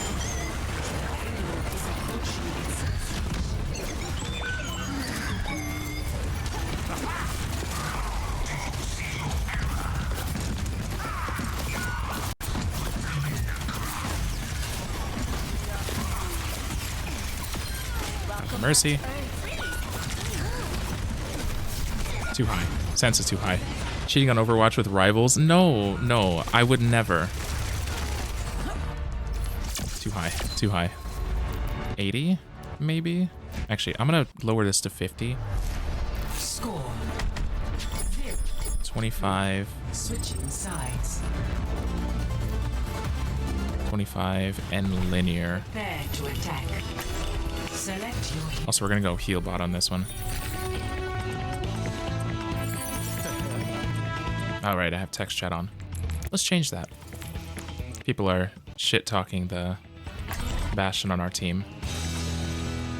And you know what? I don't need that. I don't need it.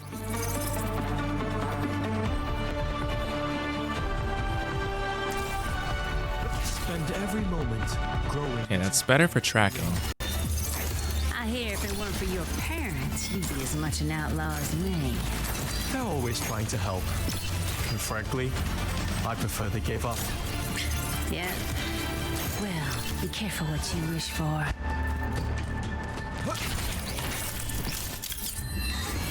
You look like a talented bunch. This should be quick.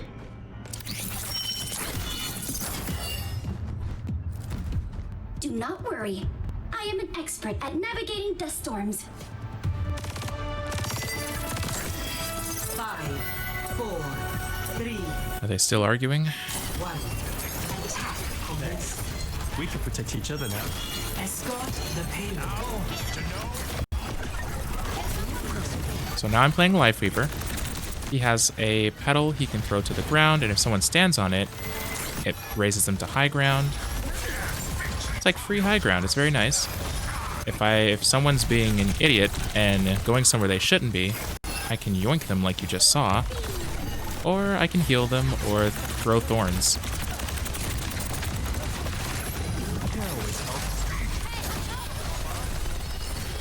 Got her. She's safe now from the Sombra who is flanking. And the pedal's back down and she can go back up if she wants.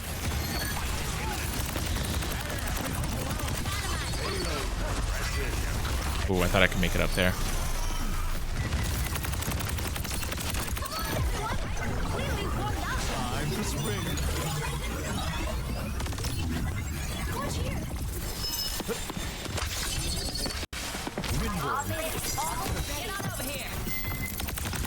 I actually don't like this area now.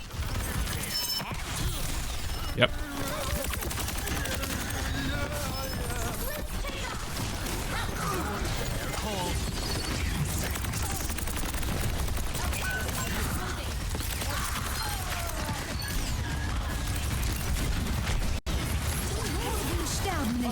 Save for a second. Shit. Life protects life. Better back away. Oh, and my Tree of Life gives a crap ton of healing.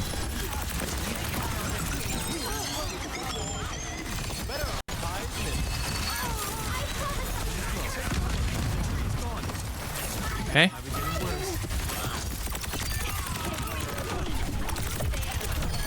Got her.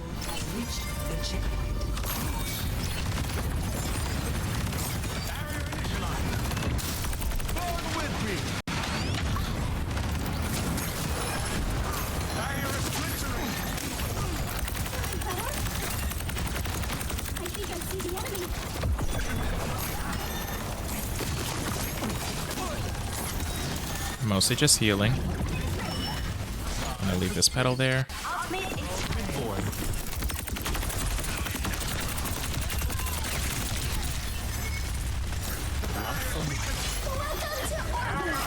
That's a damage boost, right? Okay.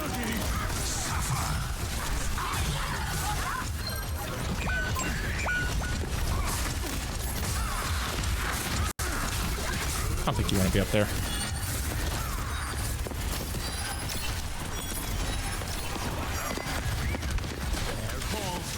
Oh, whoops. Irrepressible.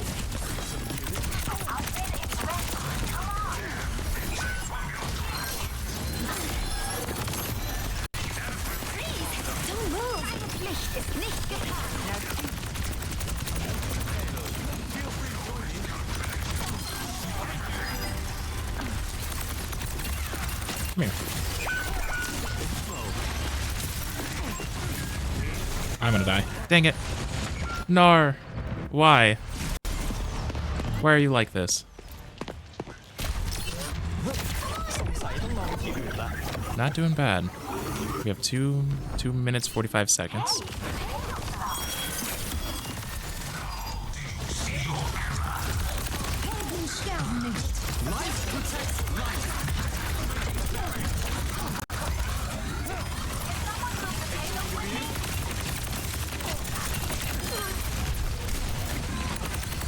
I hate this Mercy.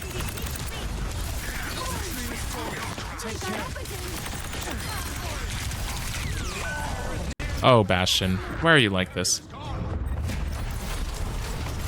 should probably switch.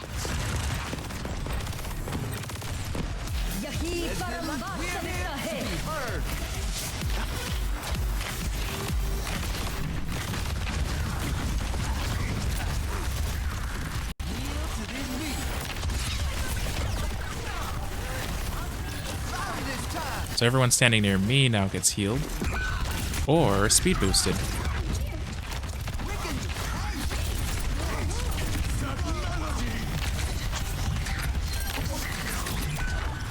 Oh, did he miss that? Shit. Well, that could have been an ult winning, or a game winning ult.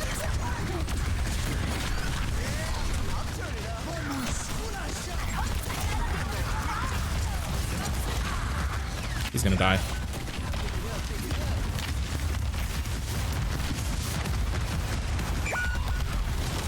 Huh. Our 1 damage is struggle. 11 deaths. Holy shit. Stopped. All hands on deck. My ultimate is ready. My ultimate is ready. My ultimate is charging. Everybody, 60 seconds remaining. Our Juno is carrying. The support who's with me.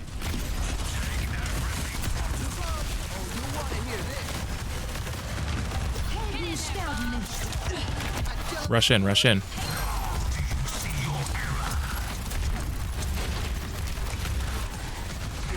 Push them off.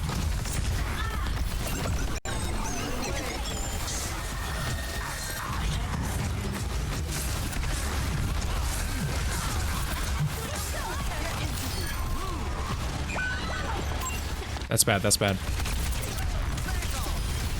Just take the space, just hold the space. We don't have to kill everyone, just make sure they can't touch.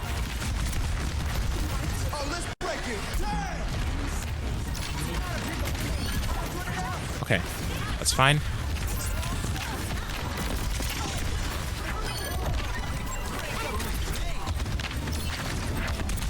Get out of here.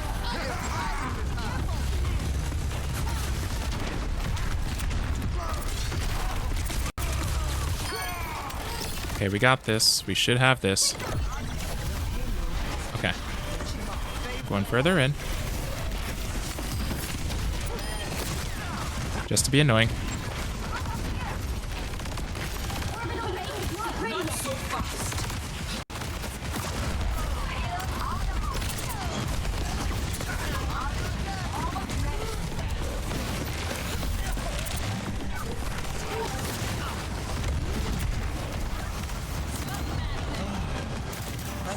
Thank you, Gino.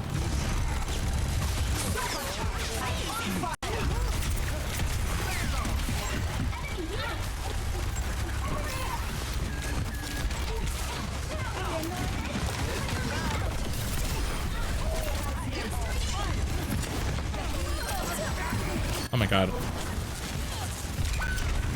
I feel like lost.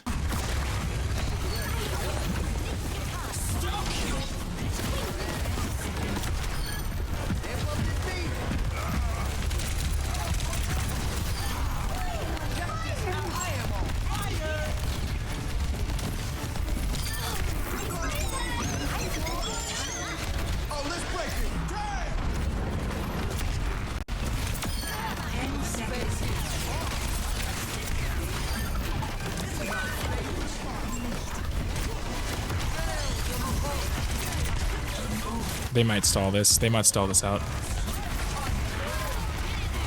Oh, yeah. Bastion's back. Woo!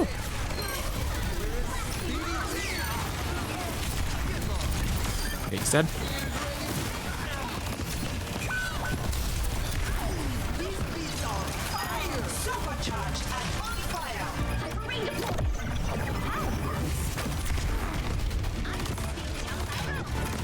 Damn it, she's stalling. Get out of here, May. Oh my god. Okay, well, that was that. Went on a 15-player kill streak, so I did something.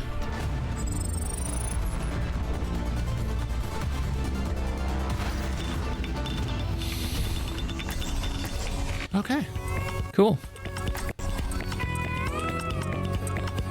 That's that. I'm gonna stick with that I don't like playing Lucio, but I felt like that was necessary. He's too fast. He's a very quick hero. You have to move quickly with him and make very nice, quickly executed decisions. You have to be very precise too. More precise than people would think. Knock, knock.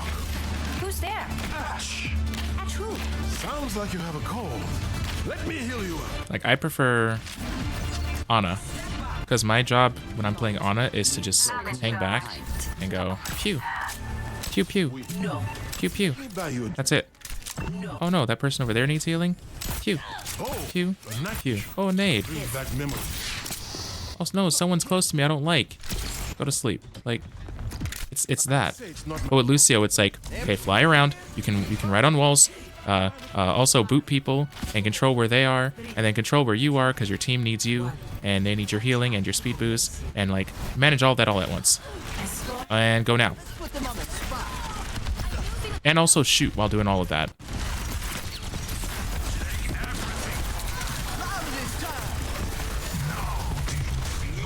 I might die. I might die.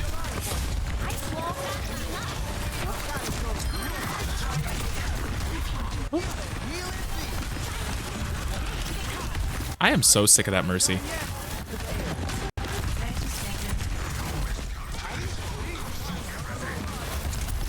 So this is overtime. We have to push it as far as... They have to push it further than we do right now. So wherever we push it to, if they pass us, they win.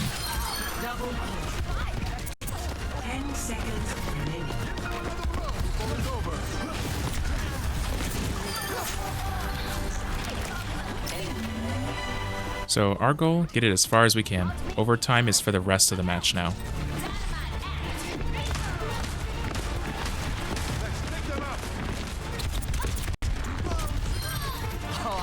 Wrong cooldown usage.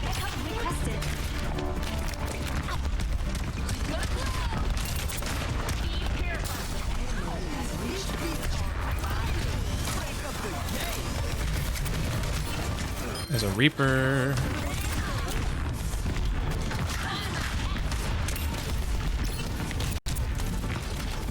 He's still right there.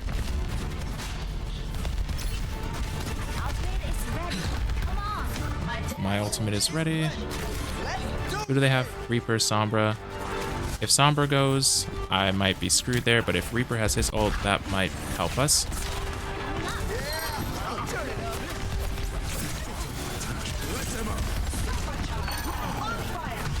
Okay, Reaper is dead. That is a very nice sign. Nice job, Baptiste. Gotta stay alive and don't waste my ult.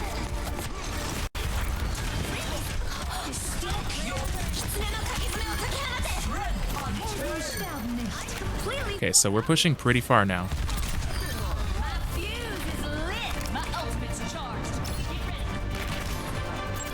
Be careful.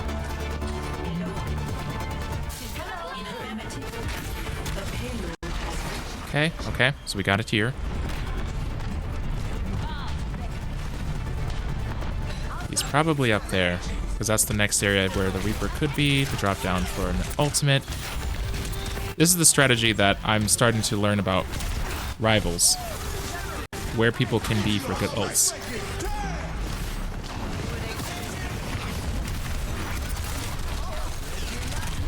I'm dead.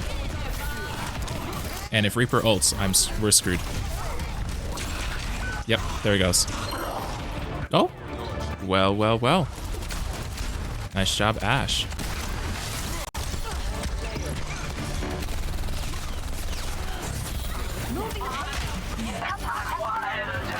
Let's get back to the point very quickly. Speed there.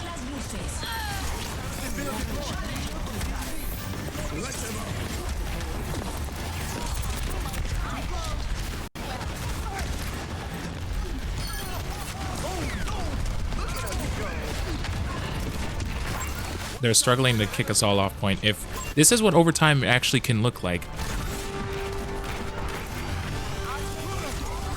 So CB, when you're talking about how annoying overtime is, this is overtime. This can be what Rivals turns into at some point. if they make the characters too evenly made. Because that overtime literally allowed us to push all the way to the end. And now if they don't push all the way to the end, they lose. It's a lifesaver, but it's also a nightmare if you're on the enemy team or if you're on the team that loses those. Very stressful. Okay, so we have an Orisa.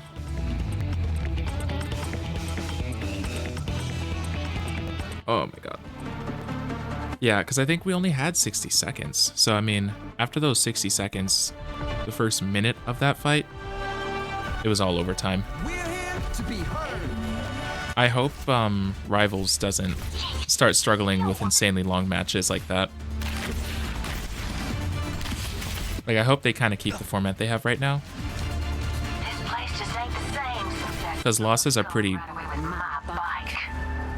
It's pretty hard to find wins and losses that aren't like a sweep, given the format. But with roll queue, it's a lot more evenly paced. Like, people who want to play tank are playing tank, people who are playing support are playing support, and people who want to play the damage are playing the damage, so like everyone's usually pretty good at what they're doing. Usually. Over there. Stop the payload. I'm questioning holding this far back, but I get it.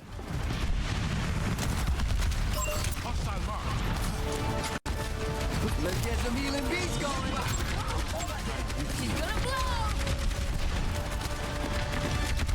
Orisa via Risa is going to be interesting.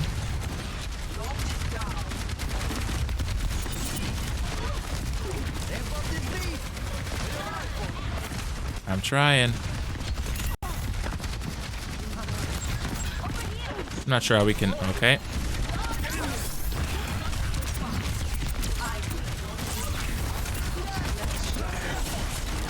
Ooh. Okay. Shit.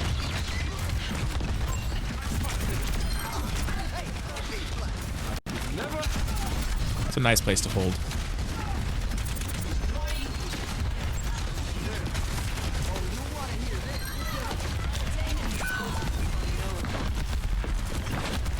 Now you see me?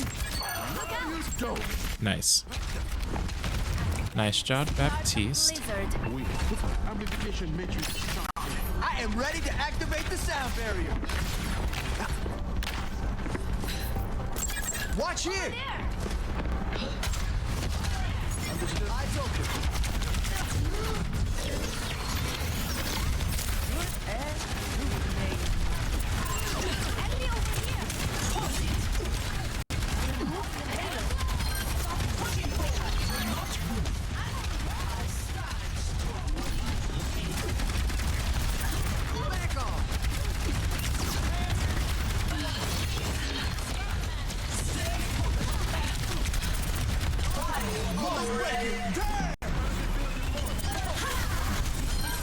Got him.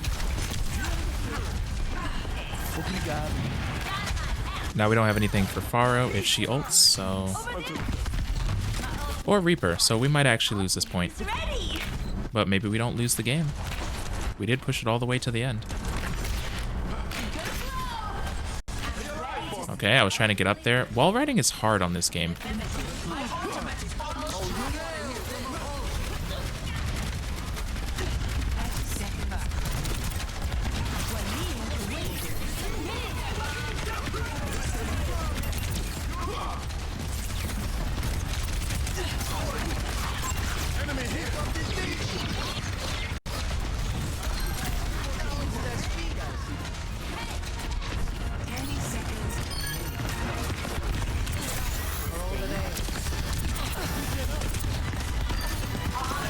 That's Reaper ult out of desperation. Nice job, team.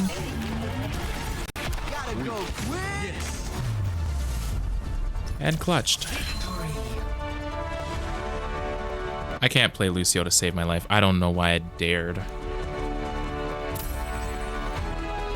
Play of the game. one thing I hope they implement in the Rivals game is endorsing enemy players. Is that a thing?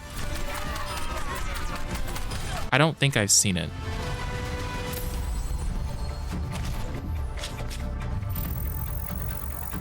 Okay, we stopped ourselves from falling out of Platinum 4, so that's good.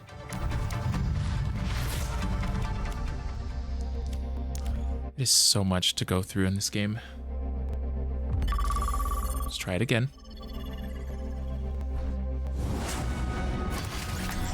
Actually, I think that's a good place to leave that for now, just because it's been such a long stream. I might play a round of Rivals, and then, well, maybe 2 rounds, because it's such a short game most of the time.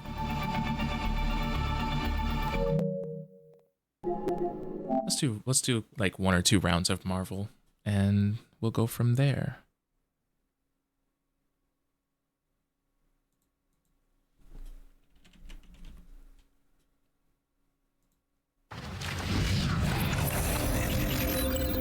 Okay.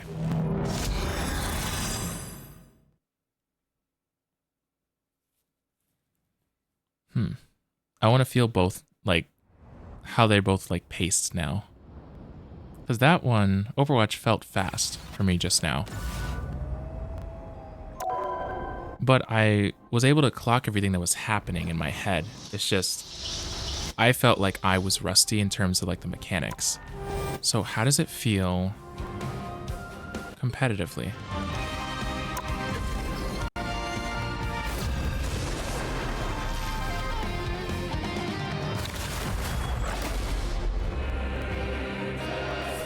Overwatch is fast.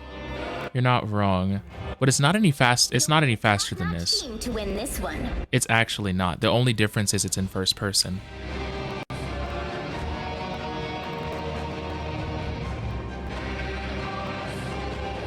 And I'm also like in plat there. So like that was also like above average ranked playing. I'm in bronze here, so it's really hard to find a comparison for it.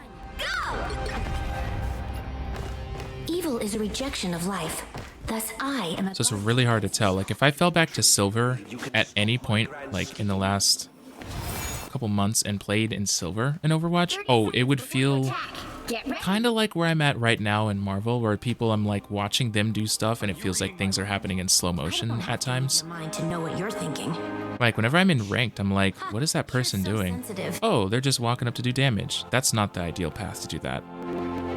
Like in my head, I can dissect that in the time it takes for like before they're dead. And The battle starts in 5, 4, 3. the same would be the case in Overwatch if I was down in silver and bronze.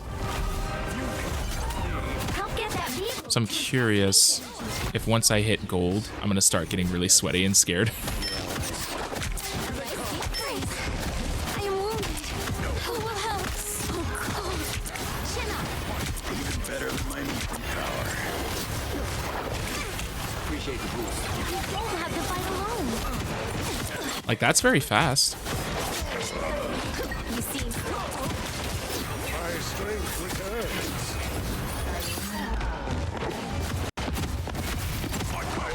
let me help.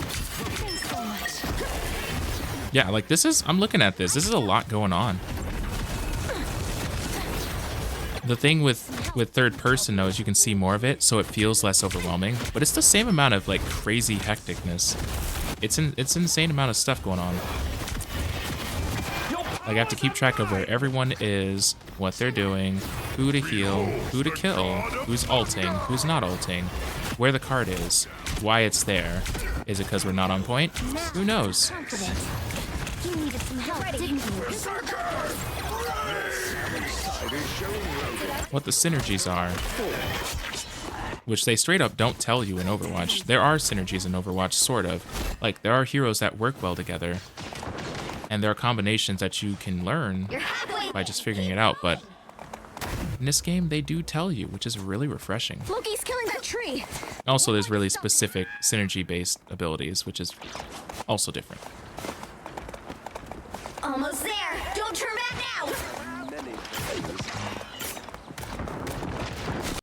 What I will say too, something I've noticed about this game versus Overwatch, the maps are bigger. And the character models are actually, they actually feel on the smaller side. Like if I were to go watch a game in third person right now that I just played, watching it in third person, I would still probably feel like this map is bigger. And I can't tell why that is.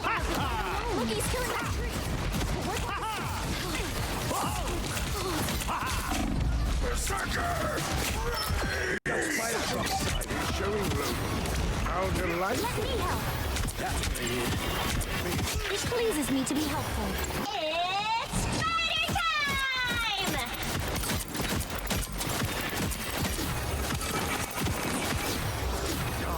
Watch out, those tiny robots.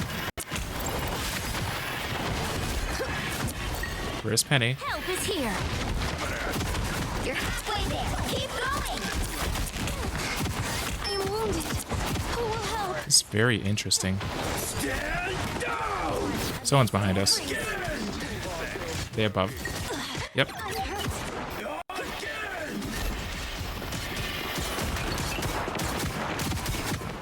Almost there. Get her back out. Out of sight. Don't come back. Yeah, I have some memory. Momentum. I am healed. Us against the world. Andy needs help. I should be able to sleep someone out of their, like, ult, but I understand why they wouldn't.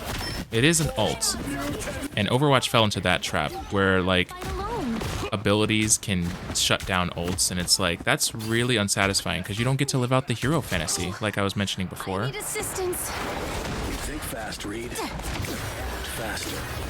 Thanks. Help is Just little things that change the way the game flows. hostile ahead. That's it. Don't let anything stand in your way. Everybody needs a haircut. Or a dagger. That one hurt. Doing major damage. My life energy grows stronger. Chin up, I suck. We are undefeatable. That's all alive as much as possible. If I'm the only one who dies, I'll take it. We are undefeatable. Ow, rude. A guardian never gives up. It's the grand finale.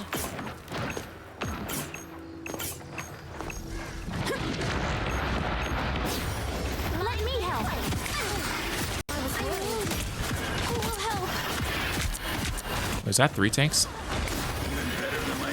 Oh, they have 2. Woo! Okay, jeez.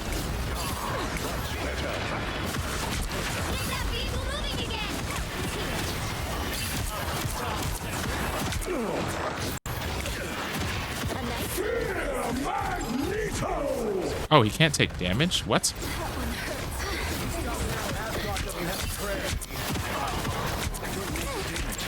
My life energy flows stronger. Fantastic! How did I know he was going to do some... Help is here. Us against the world. A nice Oh my god, I'm sick of Cloak and Dagger. Can you... Can you not?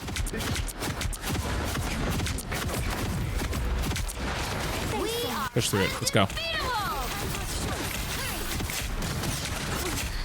help, friends. You're vulnerable, my son. No. Spiders are cute, but deadly. Okay, someone needs to work an angle that's not walking down main. This is real firepower. Well, they're not going to take advantage of it and push forward.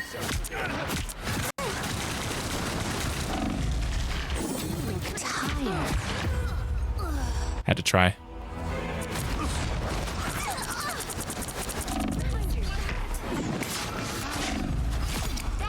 Very close. A guardian never gives up. Time, get that vehicle moving again. We can do this. Only 60 seconds left. My life energy grows stronger. We can do this, team. Eggs are so neat.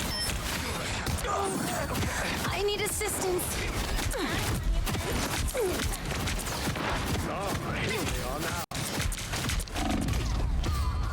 Whoa.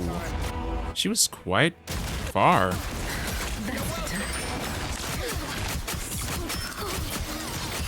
Oh, someone else hit me really. Okay. I thought she took me from half health to. Okay. Us against the world. Fire! Much better. We got this, team. This is real firepower. We are undefeated. Helping us stall. Yes, please. I am healed. Fantastic! I'm gonna shoot past him. Nice job. Good job, Moon Knight. We got this. Keep pushing. 3 people push ahead, and 3 of us stay on point, and we should be able to get this. We have totally got this. You needed some help, didn't you? That's bad. So close. This is your big chance. Let me help. Oh, it took her forever to get to point, though. She wasted half of it. I might die, but at least she wasted a lot of that. We have a fighting chance.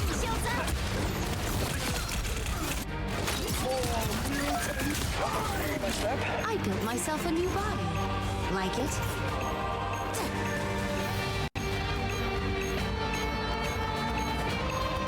We're losing that.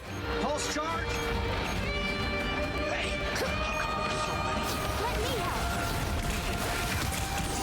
a nap. On your 6. Well, there it goes. Oh no. The current score is 2-0. Time to switch Okay. things up, including which side. This might actually be the only match I play because I Life energy is a powerful am weapon so tired, and I haven't actually eaten anything today all the difference. in normal Thai fashion. That was very close. I'm trying to figure out who to play. I could play Adam.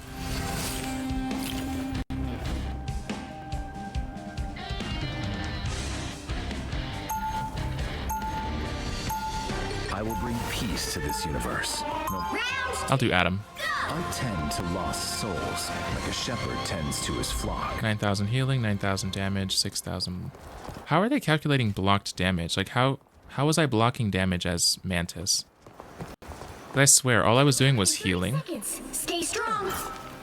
and shooting. It will take more than light to solve our problems. Like, does my healing get over healing? And they get extra damage protection? Like, I have no understanding of... We should probably play this corner. Let's pop back up under the I wondered about the block damage as well. Yeah, 4, 3, it just seems odd. 1. Like, I'm not playing anyone with a shield as far as I knew. And I know you can block damage otherwise, but... Forged a nation. I shall wield a weapon fit for a king.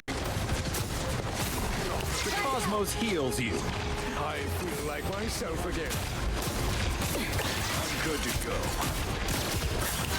Out of sight. This time I need heals.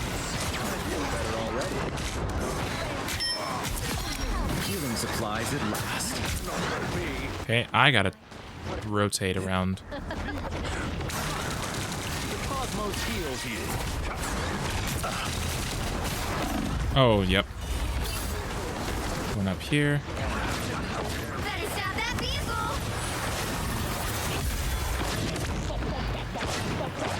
Need some ranged firepower. Just gonna keep him alive. Quantum magic.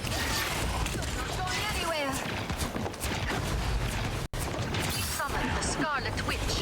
I have found more lost souls. Back up under the healing power. I feel better. Okay. This will just help us hold point. If not, I don't think anyone was there with me outside of the one person. They hit a checkpoint. Now might be a good time to stop them. Okay, we have 5 minutes to hold them off. Oh my god. I dozed off for a second. Well, good morning, bestest person ever who's ever been born or played Rivals. Quantum magic. This time I need healing. Ooh. Okay. Life always triumphs.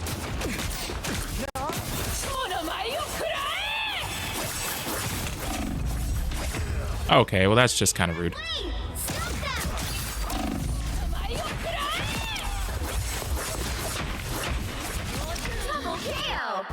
That food coma hit. Look, I'm glad you enjoyed it. I'm glad you enjoyed it. Quantum magic. Love battlefield medicine. Your attacks are futile.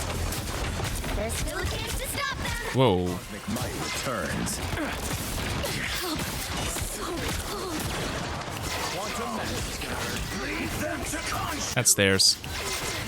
Because everyone's afraid to push, including the tank. So I'm going to do what I can. And we'll go from there.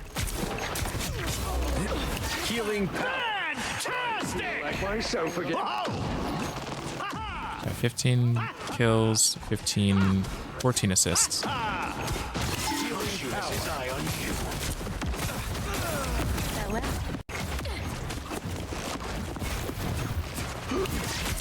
Some assistance. Oh, I didn't make it out. Well, I might die again. I was hoping to stall it, but... Watching this, my hand hurts all over again. My hand was legit sore today. You know, mine was okay today, but last night... Ow. We played so many matches. What was it, 27? Quite a few. And that's the line that tells us how far they have to push it to win. Candy, watch out! The cosmos heals you. I feel like myself again. Better stop that vehicle. Things are gone. I think I'm the last ditch for this. See, people are already typing GGs. Like, calm down. You guys saw the Overwatch match that was overtime for literally 3 minutes, 4 minutes straight. You can win matches when it looks like you're about to lose. Yeah, not easy, but doable. Which is why you don't give up.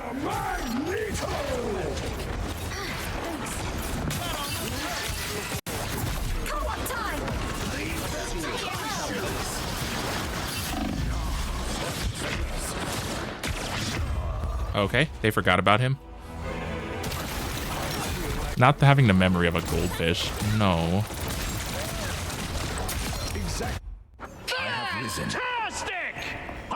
Well, Scarlet Witch got wrecked.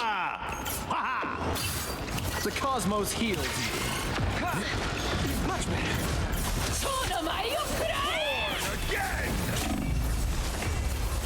Ah, man, why are you like this? I was just trying to bring my friends back. Quantum magic. Oh boy, here they come. Second chance is over. That feels better. We are in this together. You are not alone. The cosmos heals you. I'll get you next time. Scarlet Witch was just right next to me. Oh, how? How?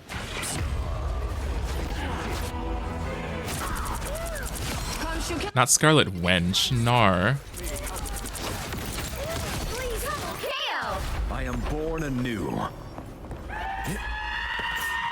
give them another inch, or else. I think that's theirs. Final score. Dang. 2-3. Well, Not bad. Looking at our stats.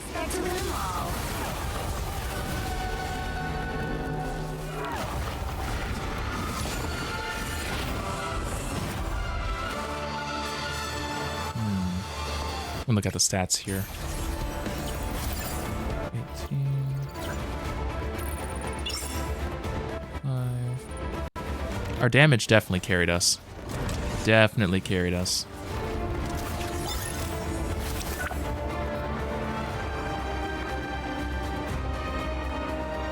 Oof. Yeah, our tanks were struggling. 12 deaths. Mystic Conch was okay. Husky was struggling though. 12 deaths, 2 assists, 17 kills. It looks okay on paper until you look at the same amount of deaths, but then like double the kills. And then you're like, oh. Like Ace RL has 11 deaths, but 35 kills. So it's like, ah. And I wasn't much better, I will say.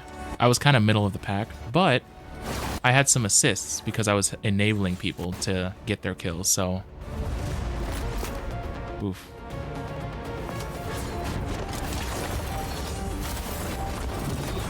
I definitely could have healed more. Looking at those numbers too. I had a good amount of damage. Not the best though. I blocked the least amount of damage. I probably should have played someone who gave more like shields to people, maybe. Also, oh, they're playing Cloak and Dagger. Okay, that makes sense. I was gonna say 77% accuracy, but that makes sense. Both of their main primary fires is lock on, so you can't really miss easily. Still pretty good though. Our Cloak and Dagger was nice. Okay, well. That's going to be where I call that. I want to learn and be good at a tank. Same. I want to be good at Penny. I really do. Lots of deaths. Yeah, so many deaths. Ugh. I'm probably going to be stuck silver for a while, as I'm still learning the game. At least I think. I may be plat in Overwatch, but this is a different game. It's a very different game with very different abilities. And it's third person, which I'm not used to. So, it's gonna take me a bit. I'm bronze, lol. Well, listen, it took a lot just to be out of bronze. I had to play 15-ish matches. And I think I won about half of them. So, it took me a bit just to get out of bronze. So, no judgment, no judgment.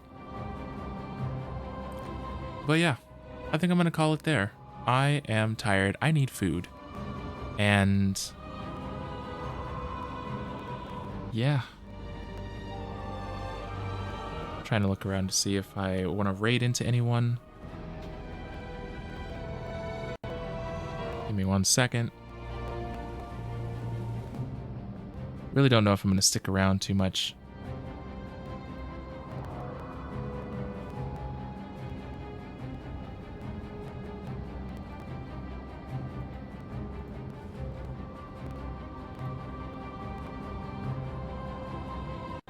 CB, do you stream tomorrow?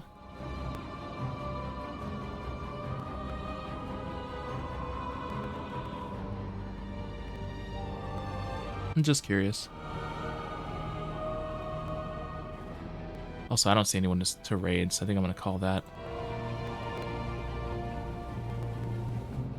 Not until late, though, 7 p.m. my time. What are you streaming? Because I don't have a... I was going to say I don't have a planned stream tomorrow, but if I do stream, might raid into you. Maybe.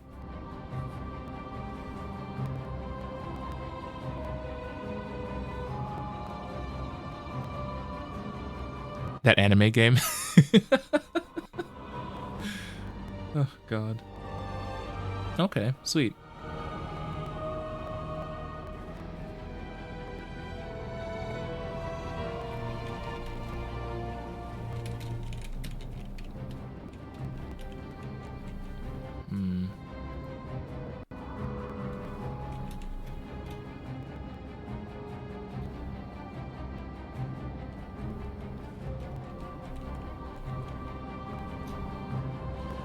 Yeah, I'm gonna call it.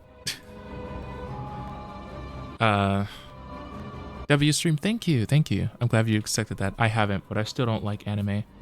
I mean, you can like JRPGs and not like anime. I know plenty of people who watch anime and like don't care for RPG games at all.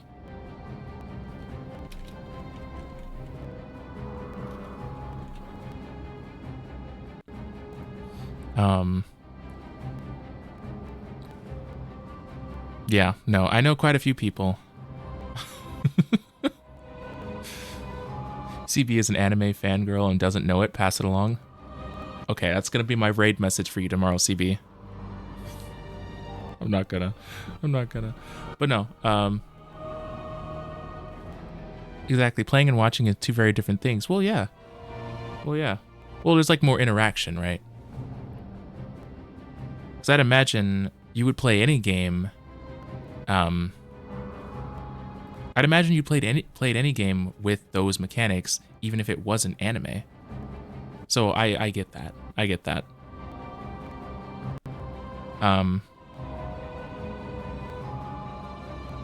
there's plenty of RPG games that are totally great, but sometimes when it isn't first or third person, I'm like, I'm good. I'm a pass on that. It's the same goddamn mechanics. But somehow, the immersion will decide the factor for me. Like, I have played top-down action RPGs plenty of times. I almost always prefer them to be third person or first person, which is why I would sooner play a Dark Souls game over a game like, what is the game called?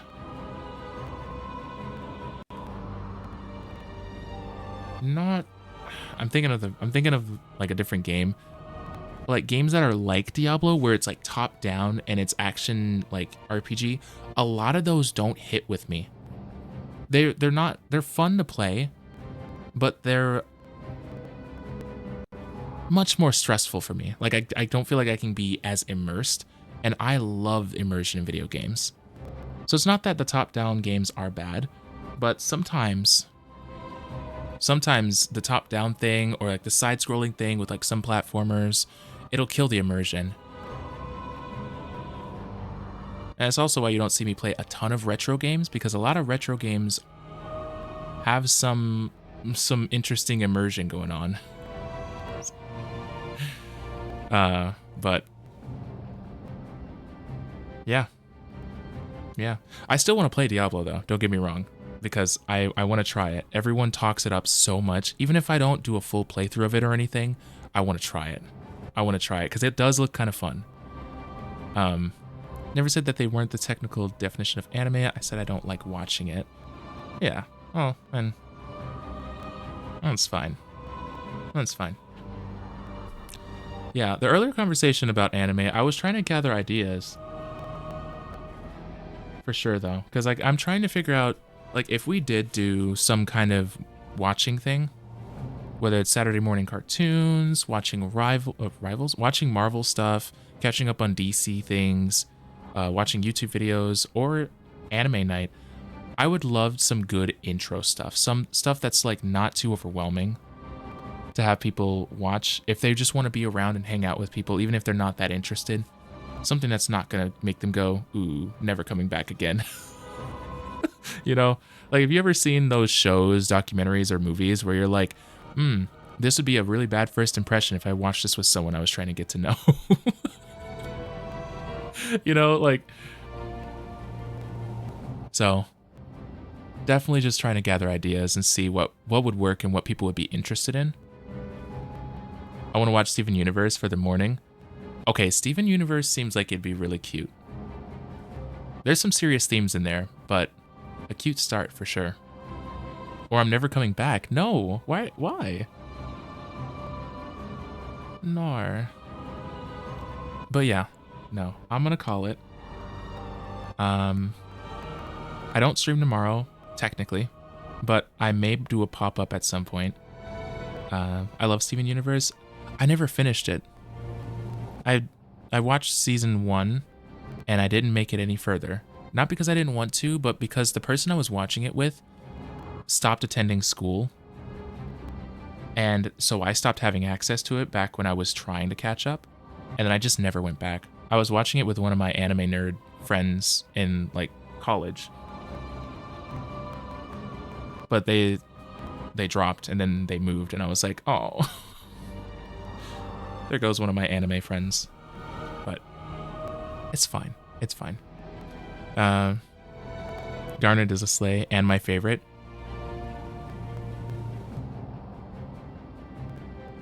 I'm trying to remember who's who now.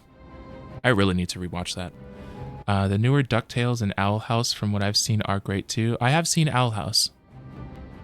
Owl House is very cute. I'm actually rewatching it right now. Part of my nightly routine, actually. And watching Lost in the mornings. I haven't seen DuckTales.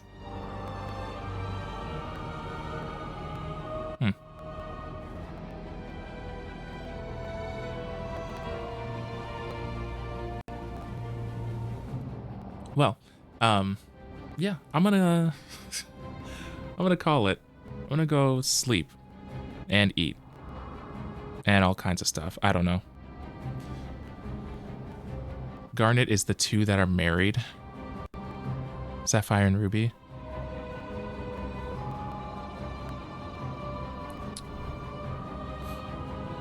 I'm trying to remember. It's literally been so long, I can't even tell if you're trolling me. But also, yeah, it's just been that long.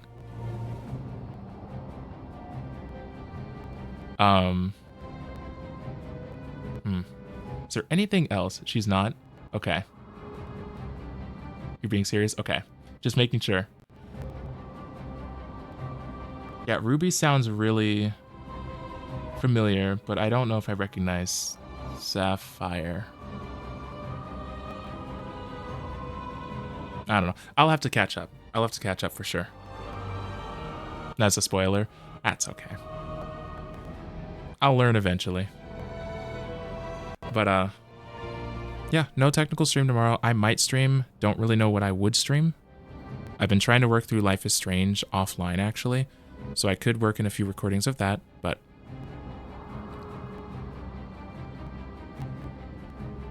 we'll see. We'll see what I do.